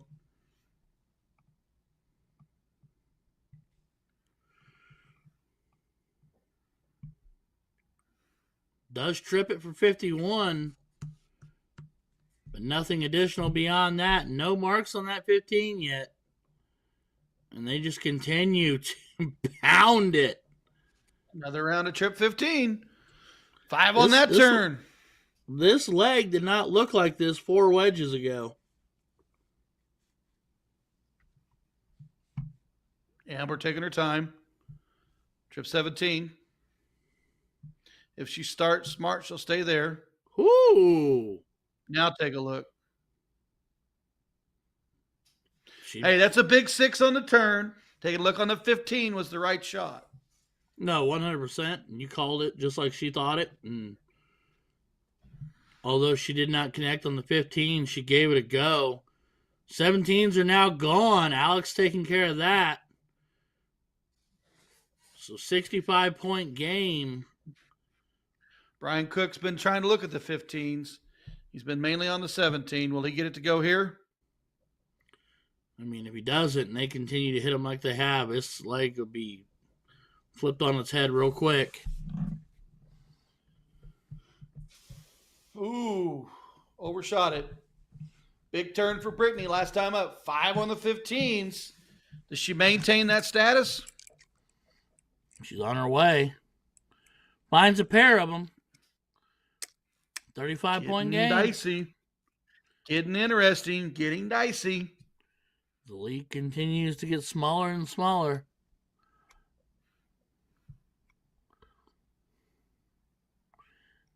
She can't get any closer without being in it. Boy, she wants it. See her eyes? Oh, man. Triple two. Trip 15. There it is. Now we got to go play the bowl game. Only question we have is that enough room?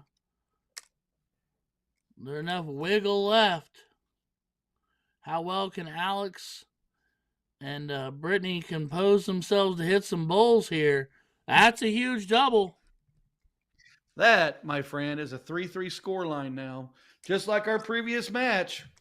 Yep. It's going to come down. How awkward for him is that dart? Not too awkward, apparently, but that might look weird. Ooh, slid right by it. 3-2. Brittany, darts in hand. 1 to close.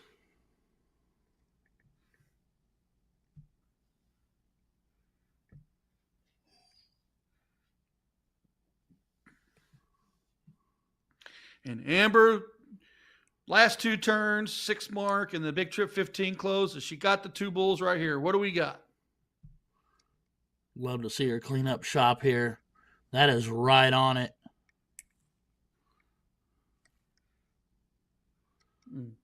Bull dart 2. She do it. Steps back.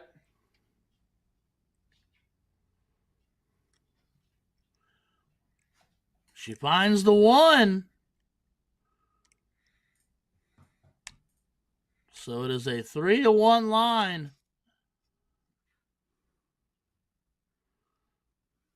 Single for Has double. to be perfect. Can't do it now. Does not connect. So Brian Cook can be the hero.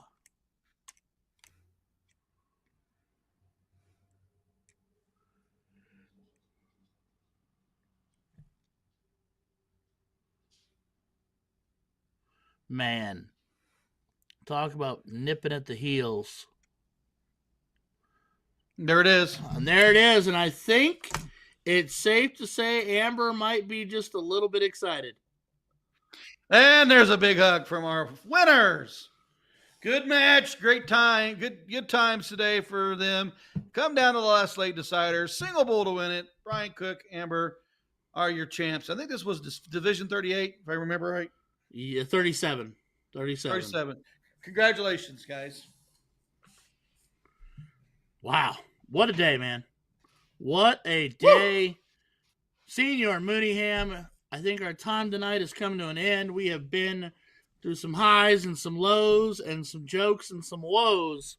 But all in all, it's been an amazing day. What do you think, bud?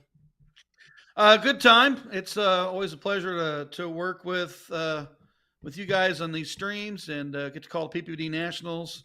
It's a great league organization with an awesome tournament. Three nationals every year, and then the big one in live event TOC. Glad to see all our viewers join in, and it was awesome. No, definitely a great day. Hats off to Nick DeShera, as always, on the production side. behind the scenes. None of us get to see how much work he really does scrambling around. We just get to sit back and talk about whatever he does next. So big thanks to them. Thanks to Will, and thanks to Sean for going to the Fever game or unfortunately having a sore throat. I do hope you feel better, buddy. Will, I hope you enjoyed your day. Mooney, man, R squared was amazing today, buddy. So it was a lot of fun. I enjoyed it. It was good to bounce back off with you with player strategies and stuff like that. You and I think a lot alike. You and I play a lot of the same strategies. So excellent time. Absolutely, my friend. Any final words from the man behind the curtain, Mr. Teixeira, before we call it?